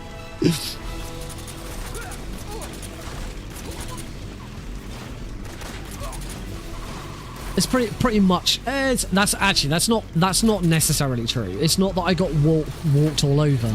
It's that I went to my manager and said, I am known for this. I am very, very good at my job. And I know I'm the kind of person who, if someone has a problem and they need someone to help them with it, I will do it. The only thing is I don't think that helps me in any way whatsoever. Can you help me? And nothing ever happened. I got to the point with my old job where I was a master of all trades. I could do anything within my job role, and more. I was very, very helpful to people. I knew the company inside and out, but I couldn't progress because I didn't have the exact skills necessary to move into any other role. The only thing that I would have been good at would have been being, like, the leader of my team. And when that job opportunity came up and I didn't get it, that's when I knew it was time to leave. Here comes our jump.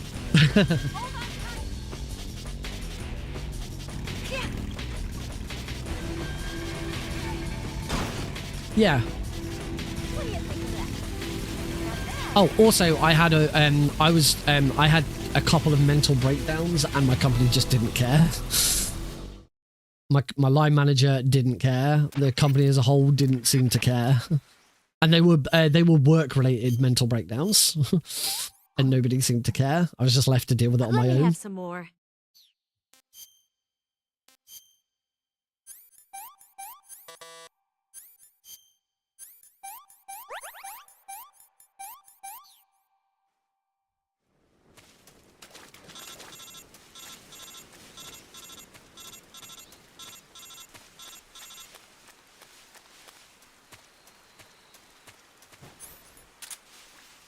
I'm much better now. I'm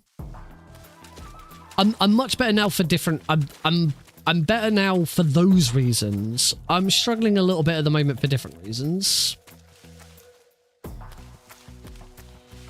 If I can avoid it at all costs, I will never go back into a customer facing role. When I joined the entertainers head office, which was where I used to work. Don't work there now. I'm not telling you where I work now. Don't mind telling you where I used to work. When I was at the entertainers head office, when I first started working there, when I first started working for the entertainer, I was in a shop. That was all right. Until my line manager left. I loved my manager. The manager of my shop when I first worked there. She's a good friend. She was actually one of the first people to know I was leaving the company. And I told her that I was leaving the company, and she told me she was doing the same at the same time. That was pretty hilarious. Yeah, I worked in a shop, and then I moved house, and I left the company, moved house, left the company because I was moving house,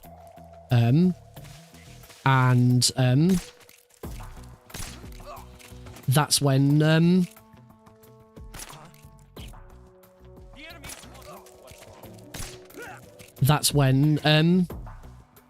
where the fuck is Eva? She went back. Eva, why did you go back? Oh, god damn it. My time's slowly slipping away. I don't think this is it, folks. Remember, I think from beating the boss, it's 11 minutes. So I'm pretty sure I'd need to be beating the boss now to have world record. Unfortunately, this isn't it. I'm pretty sure it's 11 minutes. Even if it's 10 minutes, it's not enough. Yeah, it's not world record. It might be sub 50. It might be sub 450 though. I don't know why Eva turned around. I'm very confused by that.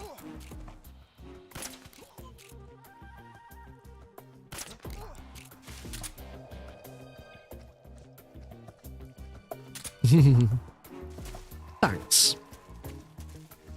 I probably won't submit. I won't submit this. I won't submit this one only because I don't want anyone to have to watch through 2 of these.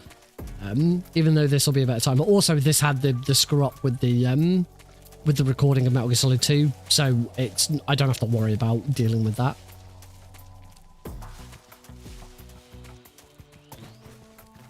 A bit of time, a bit more time and effort, and without the screw ups, I could do this, but I need to move on. I need to move on with my speedrunning life and do other things.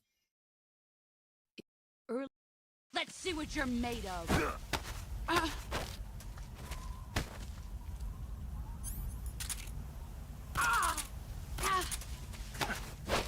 Excellent, Jack.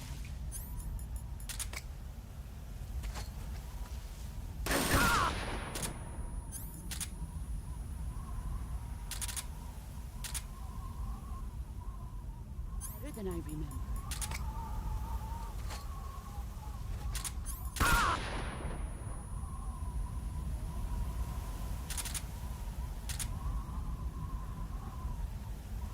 Nice finish though.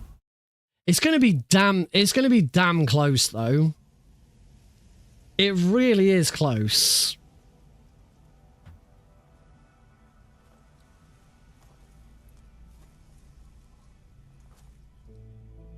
Ooh, that sounds interesting. Take this. Programming is something that is always going to be needed.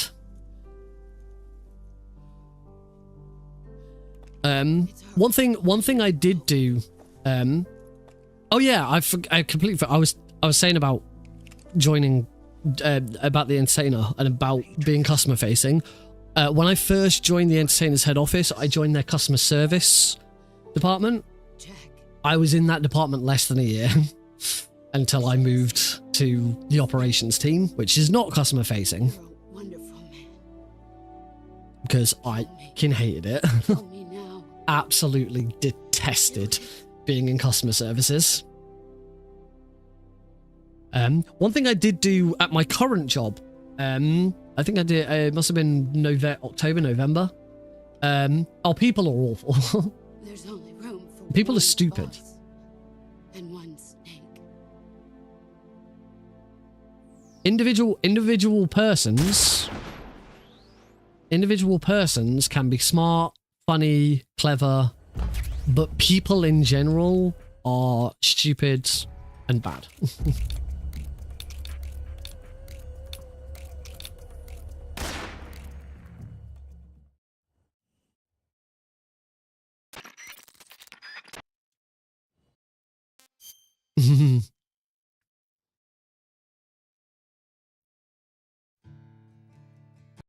Right, there we go.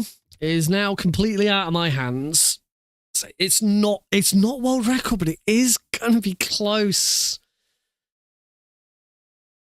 I think the problem I've got with this world record now that I've done another run and I'm gonna have a better idea of where we're at with it, is that it's not that I need to do these runs perfectly. It's that I can't afford to make a mistake. I've got to be able to do all 5 of these games back to back without mistakes. I can lose time I can do bits a little bit clumsily, or it doesn't have to be perfect, but I can't afford any mistakes. I think that's the crux of this now. There is only one other surefire thing I can do to save more time, and that is to try and do loading trick for MGS 2 and 3.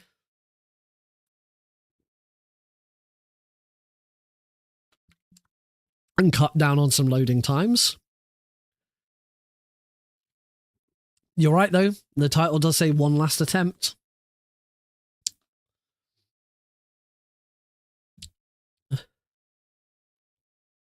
I don't think that means forever. I'm sure I will come back to this at some point. This is certainly one that I could submit to marathons if they're really long marathons that are doing really, really long-a-thon. If by this time next, or if by October, when really, really long-a-thon's back on again, if I haven't learnt European Extreme for MGS2 and I can't do the full Extreme run, then maybe I submit all 5 instead. The only thing is that then I've got to relearn all 5. Well, not relearn, but I've got to practice all 5 again. I'll certainly take suggestions. I have been having some thoughts and considerations of my own for non-Metal Gear games. Resident Evil 2, I've considered, though I know Resident Evil is a bit of a funky speedrunning scene. They've had a couple of issues in the last couple of years. And it's a very saturated market. Unmetal. Not heard of that one. I did look at learning Chamber of Secrets on PS2. That's the one PS2 game I've had a lot of experience with.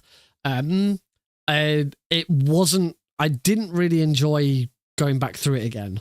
But also these days I'd probably just avoid Harry Potter games. Just because of the whole issue with J.K. Rowling and shit like that. Heidi's now said that she's grown out of Harry. Heidi, as a kid, I was a big Harry Potter fan. I loved the movies. I loved the books. But sort of pretty much once the final film came out and I'd watched it a few times, at that point I was kind of like, yeah, that's fine. I'll always enjoy, don't get me wrong, I'll always enjoy Harry. I mean, they were on last night. Chamber of Secrets was on last night and we sat and watched half an hour of it just because it was on TV. I'll still always enjoy them. I love them. And without a shadow of a doubt, the best thing to come out of the Harry Potter films is Daniel Radcliffe. If you enjoy watching Daniel Radcliffe in the Harry Potter films, watch nearly anything else he's been in. Don't watch Lost Island or whatever that weird film with Sandra Bullock was called, because that was awful. But Daniel Radcliffe is an absolutely incredible actor, but his best work is anything that wasn't Harry Potter. Don't get me wrong, he was fantastic. I've not seen Horns. I've seen bits of Horns, and I know Horns was like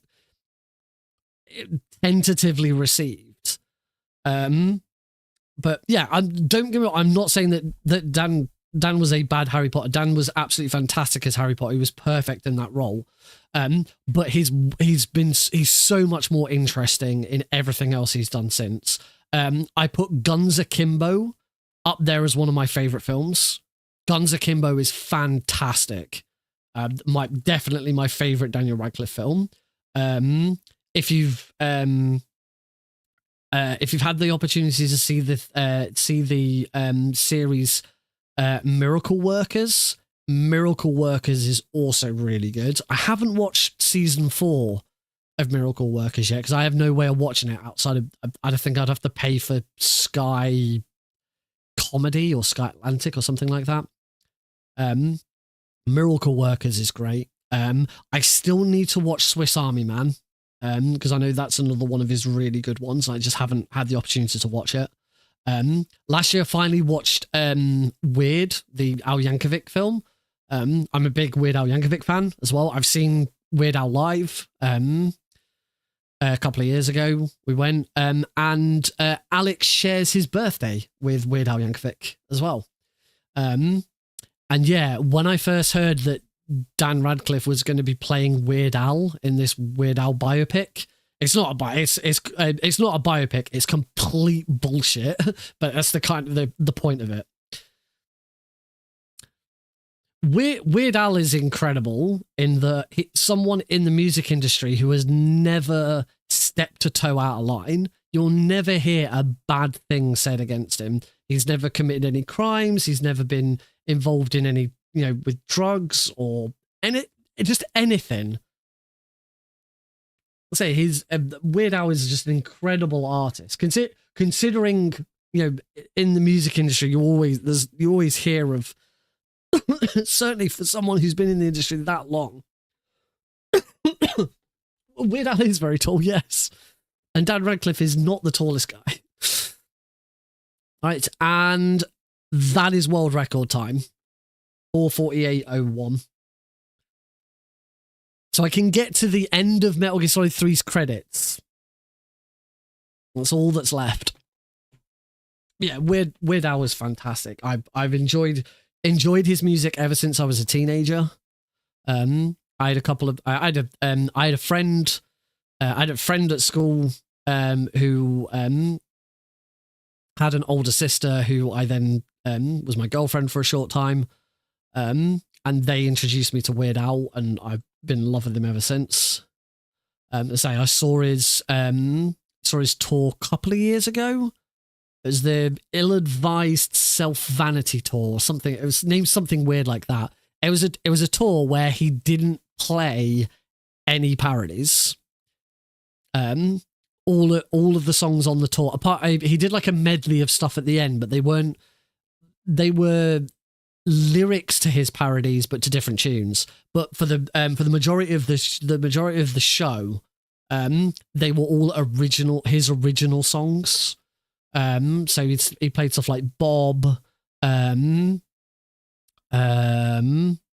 Horoscope song. Of course, he did Albuquerque, because Albuquerque's like one of his best gig show, and Heidi just didn't understand what was going on when he got confused and started again. He didn't do the whole thing again, as he has done in some tours. But yeah, Daniel Radcliffe playing him in the Weird Al film is brilliant. It's very, very fun. And there is 4 hours and 50. So sadly, it's not sub 450 either. Yeah, not all of his songs are parody. There are some genuine originals. He has a lot of pastiche songs. So pastiche is for those who don't know the term, is where it is his original song, but it is very much heavily influenced by someone else. So the best example for Weird Al is Bob. If you've heard the song Bob, which is a song full of palindromes. Every single line of the song is a palindrome. It's, my and Enrico, a German am I, never odd nor even, did I have a hi-fi? Madam, my madam, too hot to hoot. No lemons, no melons. I can't remember it all, but yeah, the whole song is palindromes. And wait for it. Time. 4 hours, 51 minutes, and 16 seconds. Now, remember, for some reason, my splits weren't my PB. I don't quite know why my splits weren't my PB, but they weren't. What I can tell is that my actual PB was 4 hours, 51 minutes, and 33 seconds. So yes, by Jesus, over a near 5 hour speed run, I have PB'd I've PB'd by 17 seconds. There were only 17 seconds between this and my old PB. What the fuck? That also explains what happened with the time saves and all of that, because I wasn't running against my actual PB. So I'll save this because this is actually my PB now. Reset. Save those splits. They are now saved. So yeah, it is a PB. First run of the year. First PB of the year. Nice. But yeah, still some way behind. Still 51:16, so 15 seconds, 2 minutes and 15 seconds behind world record. When you still consider the time losses I had in that. You're pretty good. Thank you. When you consider the time losses I had in that, let's switch on it. You can see a bit more of my lovely face. When you consider the time losses in that, yes, I think I could do it.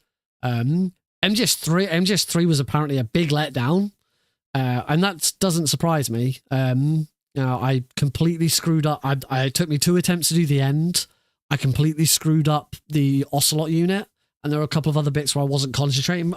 And Eva turned around at the start of the last room. Like, what? Yeah. If I don't think I'd need to grind this. I think, like, a couple more attempts, but a couple more attempts is another 10 hours of speed runs. And yeah, I don't think I do care enough. One thing that would be worth having a look at, actually, just to get a bit of an idea, is what my IGTs were for some of them. Because I thought MGS2 was pretty good. MGS1 I thought was pretty good. So it'd be interesting to go back and look at what my RTAs and IGTs were compared to previous runs and see if any of those were particularly good. Yeah,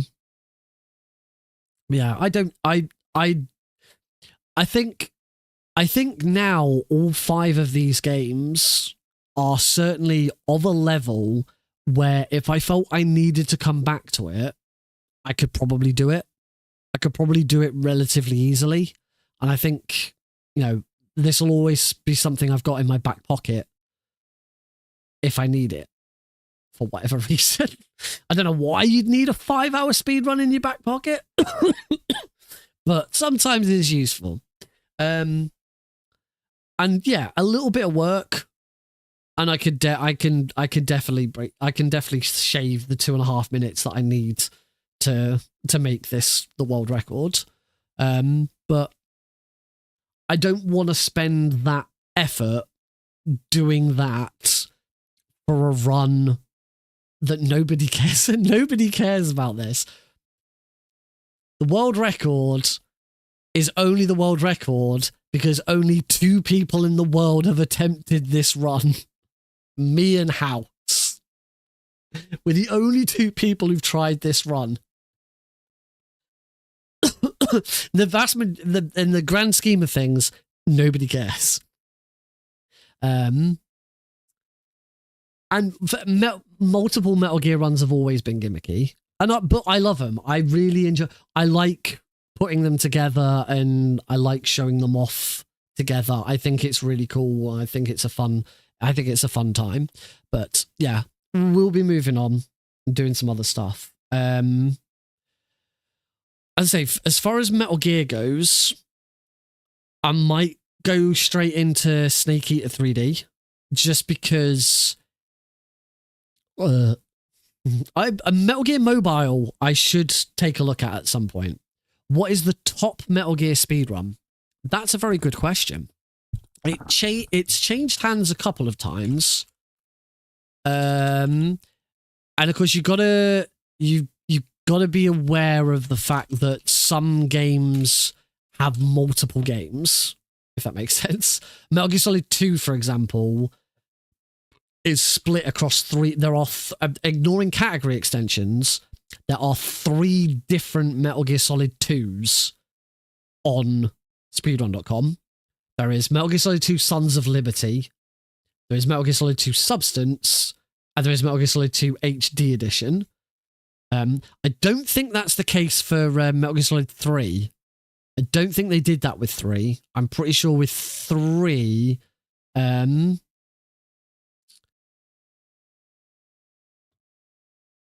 pretty sure with 3, it's... the category... yes, the categories are certainly split, but they're not split into separate games.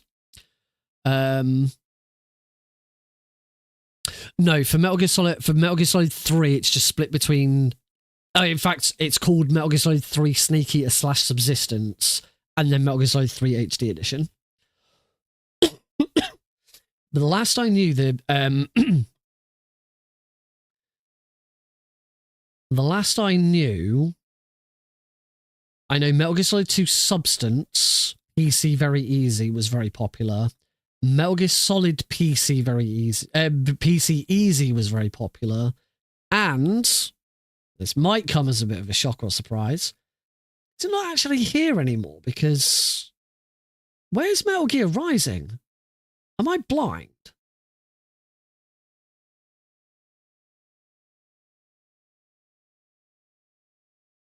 Am I being blind and Metal Gear Rising's not... Is Metal Gear Rising no longer part of Metal Gear...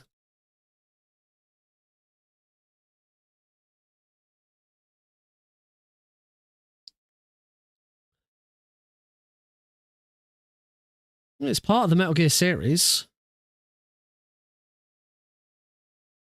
Now that I go to a different screen, I don't know what I was looking at before. Is it because it's not mainline? Is I only looking at main... Oh, so I can see 20 main games and 15 category extensions. Oh, because I was searching for Metal Gear Solid 2. That's why. I'm a dumbass. Anyway, Metal Gear Rising Revengeance was also very, very popular. Those are the 3 that I know have like half consistently swapped hands. Metal Gear Solid 2 PC Very Easy. Sorry, Metal Gear Solid 2 Substance PC Very... yes, that was Mecha.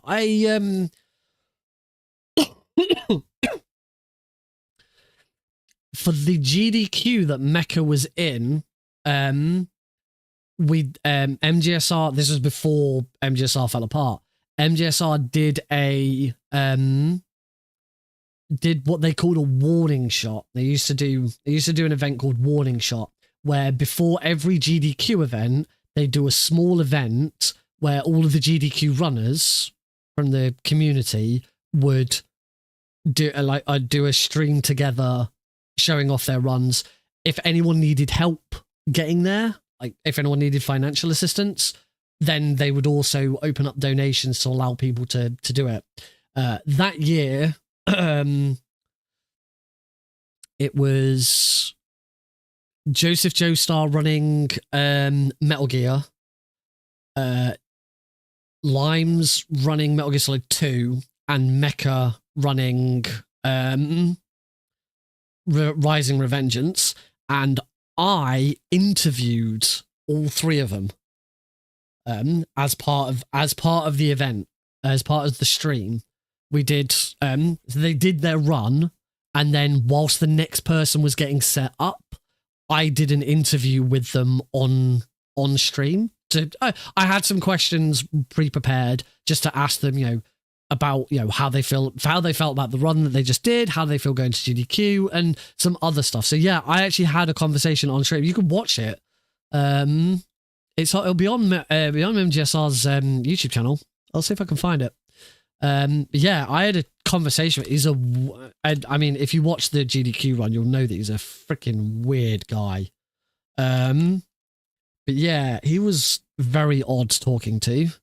I mean, he's Russian. I think he's Russian. So it was difficult anyway. He is a very good runner, but yeah. The fuck's this MGSR Gaming? The fuck's this? Oh, it's about Madden. Oh, I just found another MGSR on. Can't find MGS. Oh, because it's not cool. I'm just searching MGSR. It's Metal Gear Speedrunners. If I search Metal Gear Speedrunners, I'll probably find the channel. Ha! Nice. I don't know if this is just because of my cache, but I've searched Metal Gear Speedrunners on YouTube, and the first hit is my Boba Skip video.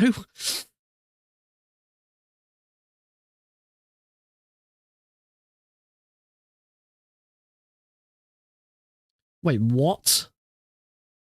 There's a video from Jag 3 months ago. He beaten Metal Gear Solid 1 in less than 20 minutes. It's a mod. The fuck is this mod? A mod that doesn't exist. I click on it and it goes 404 not found. What is this mod? I might just watch the video.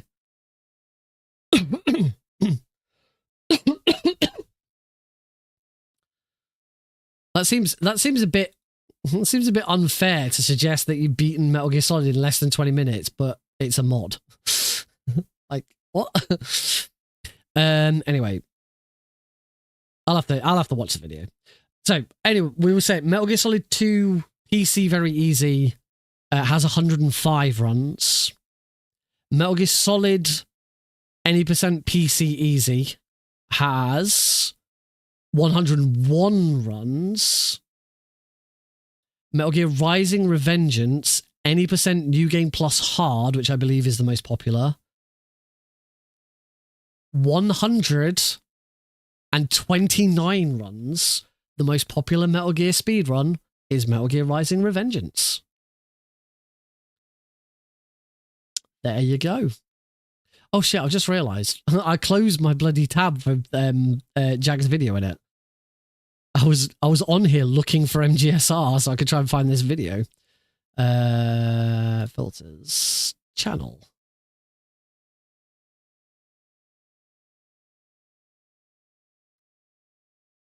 MGS Runners, there it is.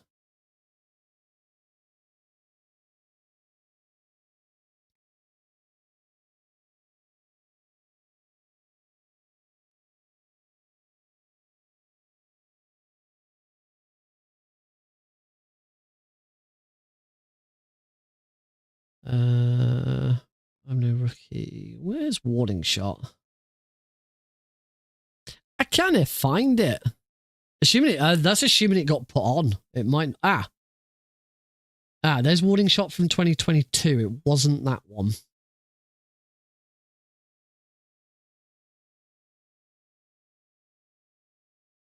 I don't think they got put on the channel.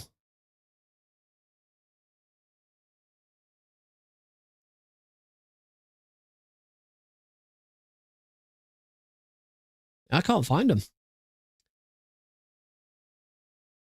I don't think they ever got put on YouTube.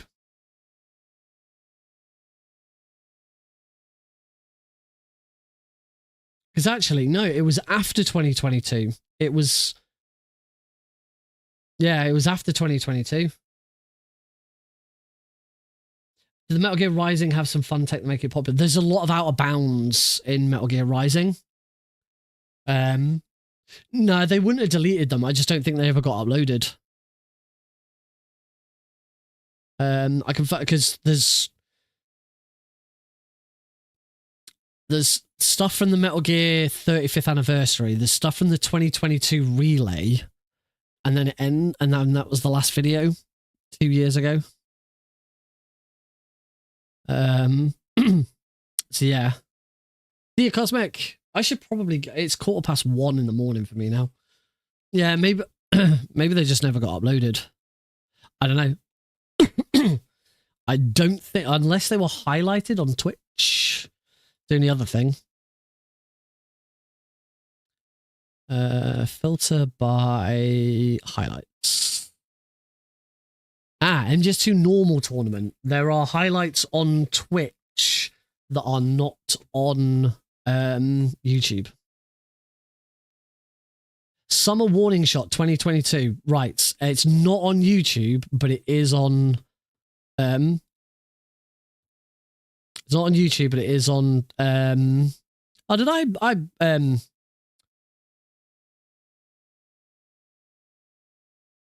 oh no, the highlight. The fuck? The only amazingly enough, it seems the only oh no. Yeah, they're all no, they are all here. Summer Warning Shot 2022. Yeah, I found them. They're all split into different highlights. It's just the first one that I found was the first one in the list is the interview with Mecha. Yes. That video is the interview with Mecha.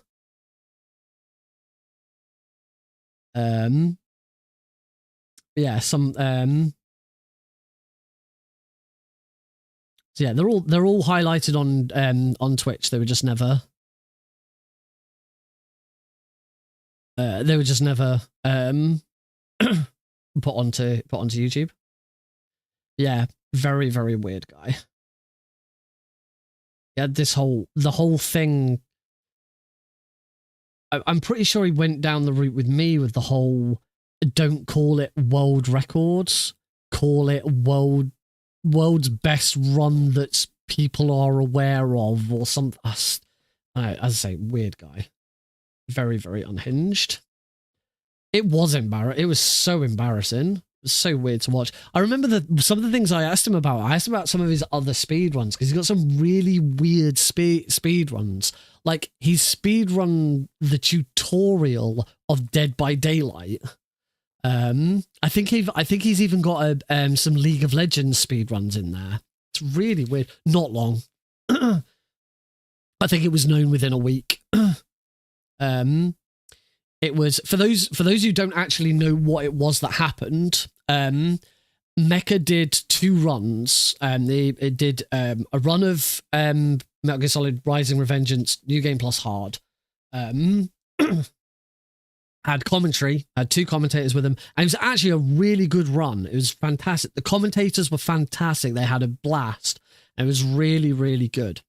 And then there was an incentive for him to do the Blade Wolf DLC. Yeah, I should say the first run was a decent run and it was legit. The first run was fine. They had an incentive to do the Blade Wolf DLC. And they gave him some time to set it up. They didn't go straight into it. I should also note, this was when this was during COVID. So at this time, GDQ was online only. Though this was not live. This was all from home. So he did the Blade Wolf 2 DLC run, and he got a world record in it. And it was pretty much a perfect run. But what happened was somebody noticed during the final boss fight of the run, it was something like when the final boss fight faded in, there was some dialogue that faded in on the subtitles or something like that. And somebody realized that the way it faded in or the way something appeared would only happen upon dying to the boss and restarting from a checkpoint. It doesn't happen the first time. Oh yeah, he didn't he did stuff weird. There was a couple of clicks out of place and stuff like that. Oh yeah, the whole time he was on camera pretending to play. It was a video. He was playing a spliced video of his best segments. And he put his best segments together. As I say, someone noticed that the way he loaded into the final boss would only occur if he died and was restarting from a checkpoint, not the first time you start the final boss fight. And that's how he was discovered. And as soon as it was discovered, he completely owned up to it. Yeah, something like that. He completely owned up to it. He actually joined MGSR for he was already in MGSR anyway, but he joined MGSR voice chat for one afternoon to talk with people, to explain himself and answer questions about it. And basically, as soon as that chat was done, he was banned from MGSR. Because MGSR was because it was just everything that he came out with was just bullshit. It was all just this self-righteous. He felt like he felt like he'd not done anything wrong, and it was, you know, the skill of showing it and being able to develop. I don't know. It was all very self-serving bullshit. I wasn't involved. I wasn't in that chat. I was at work at the time, I think. But yeah, nobody agreed with anything that he said, and he was booted. He's still in the Metal Gear Rising. Metal Gear Rising is kind of separate from MGSR. There are Metal Gear Rising runners in MGSR, and there is a space dedicated to it. But Metal Gear Rising kind of has its own Discord server and is its own thing. And he's still quite welcome in there. His GDQ run was still on the boards for a while because they put it down as a segmented run. And yeah, I don't know. If it were down to me, he'd never be. He should have been banned from speedrun.com as well. You do something. Yeah, it was a charity event. You do some. People paid money because people. It was a donation incentive. People specifically donated to see that run, and he cheated them out of it. It's just pathetic. It's completely awful. There was no excuse for it. It was one of the only things that the whole of MGSR has ever got behind and agreed on, that he should have just been banned straight away. It was quite incredible. Metal Gear Rising is one that I've considered learning. I have considered learning. I've played Metal Gear Rising quite a lot. I've completed it several times. I own it on Xbox 360 and on Steam. I have considered it. It's a very, very different type of game, though. But it'd be interesting. I've not done a hack and slash before, so it would make sense to do it. I know the game. I know the story. I know how it works. So it's, it kind of makes sense if I was going to do a hack and slash.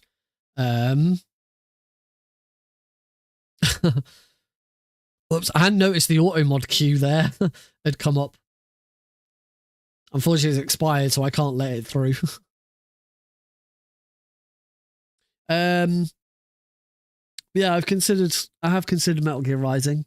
I already talked about Resident Evil. One that I've been thinking about lately, and I don't know exactly how I do it or what exactly I do. And this is probably, you're probably gonna think, where the f does this come from? Donkey Kong Country. I was thinking of past Game Boy games. I've never owned a Nintendo 64. I barely played on Nintendo 64, but I had the Game Boy Color version of Donkey Kong Country and really enjoyed it as a kid. And I know Donkey Kong Country is a very popular speedrun. So that would be a really interesting one to look at. It's just I don't know how, because if I was gonna do it, I guess I should do the Nintendo 64 version, because I don't even know if the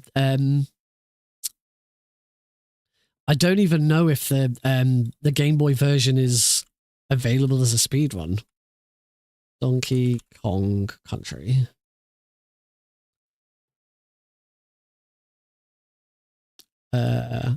Oh, Donkey Kong Country is a SNES game as well. It's not even Nintendo 64. What am I talking about? It's a Super Nintendo game.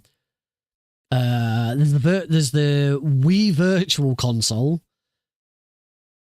So I suppose I could try and play it on my Wii, or I could get this.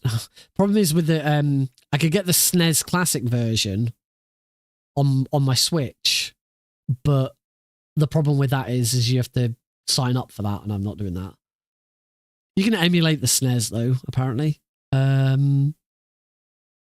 Yeah, I don't actually know if the Game Boy version is... I don't know if the Game Boy version has its like own... And I don't know how much different the Game Boy version is from the SNES. The word country appears 13 times on the game list. There it is. Yeah, it's it. Yeah, Donkey Kong Country Game Boy Color. It has its own leaderboard. Has its own leaderboard. It's a 45-50 minute run. The Game Boy Color version was the first Game Boy game I ever owned. Me and my brother got Game Boy Colors for Christmas one year. I got the sort of teal blue version. He got the lime green version. I got Donkey Kong Country, and he got Donald Duck Quack Attack. Or Donald Duck Going Quackers, I believe it's called in the US. The very next games we got were Pokemon Red and Pokemon Yellow. There's a leaderboard for Funky Fishing. 87% category. What's that? So yeah, that would be... I don't know how different Donkey Kong Country is... how different the Game Boy version is from the SNES version, but it's a game I remember very well. It's clearly not a very long game. Is the SNES version even faster?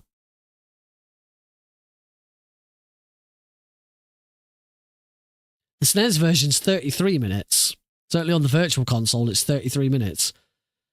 In fact, the world record for the SNES version is dead on 30 minutes. So yeah, that's something I might consider. It's from looking at the leaderboard, it certainly looks like you're allowed to emulate it, but if you emulate it, it goes on to the Virtual Console run.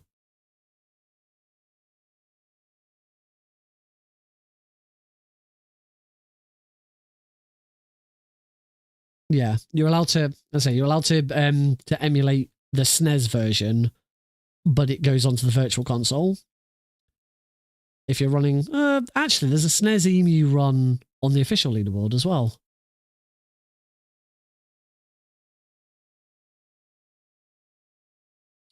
I'd have to play through the SNES version just to see how different it is from the Game Boy version.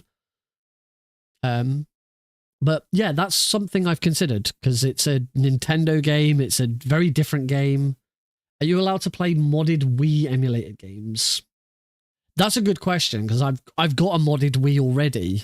So if I could get it on there, I imagine that just comes under Virtual Console. Show rules.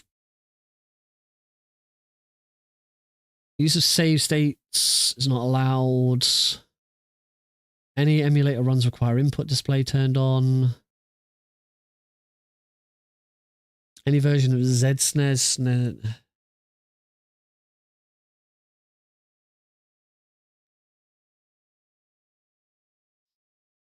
I guess for a modded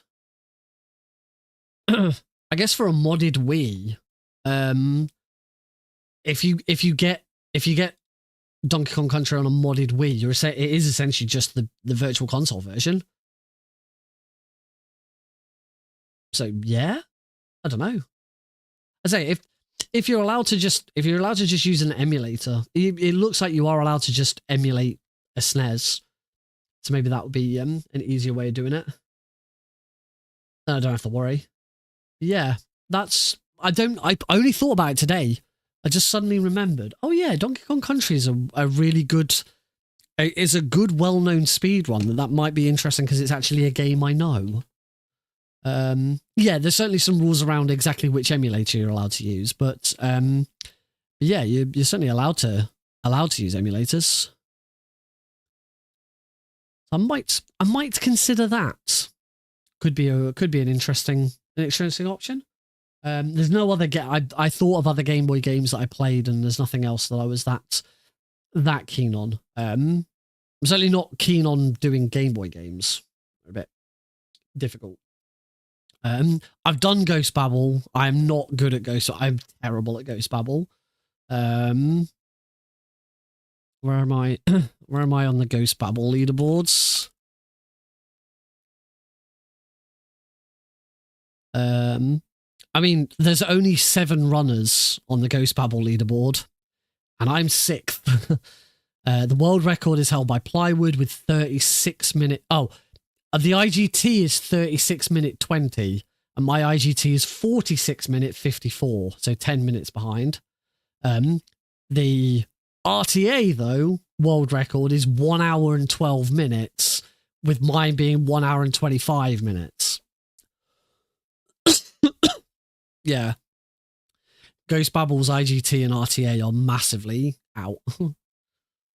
It's a good run. It's a fantastic game. It's an amazing Game Boy game, but it's a rough one. Anyway, it is now 25 to 2 in the morning. I should really get some sleep. Thank you all very much for joining in. I hope you've had fun. We didn't get the world record, but I did get a PB. And I think we can finally put this thing to bed. I think we're done with the master collection. Oh, thank you. We are gonna hand it over. Ooh, Jack the Fear's streaming. If I stream Jack, he's then gonna want to ask me loads of questions and stuff, and I want to go to bed. I don't really recognize any of the others that I have on my list, so I'm gonna against maybe my better judgment. He's hosting an RPG. He can't stop and ask me a bunch of questions. So we're gonna raid Jack LaFear. Next stream will be Tuesday. Back to normal schedule, Tuesday from 8 PM GMT. For those who don't know, we're about to raid Jack LaFear. Jack LaFear is the creative assistant for Unepic Games, the makers of Unmetal, Pampers and Celine, Mini Ghosts. He's a good friend. I actually met him very, very briefly at SGDQ. So yeah, give him some love. And thank you all very much. See you on Tuesday. And until then, take care and get some sleep. That's what I'm doing. Night.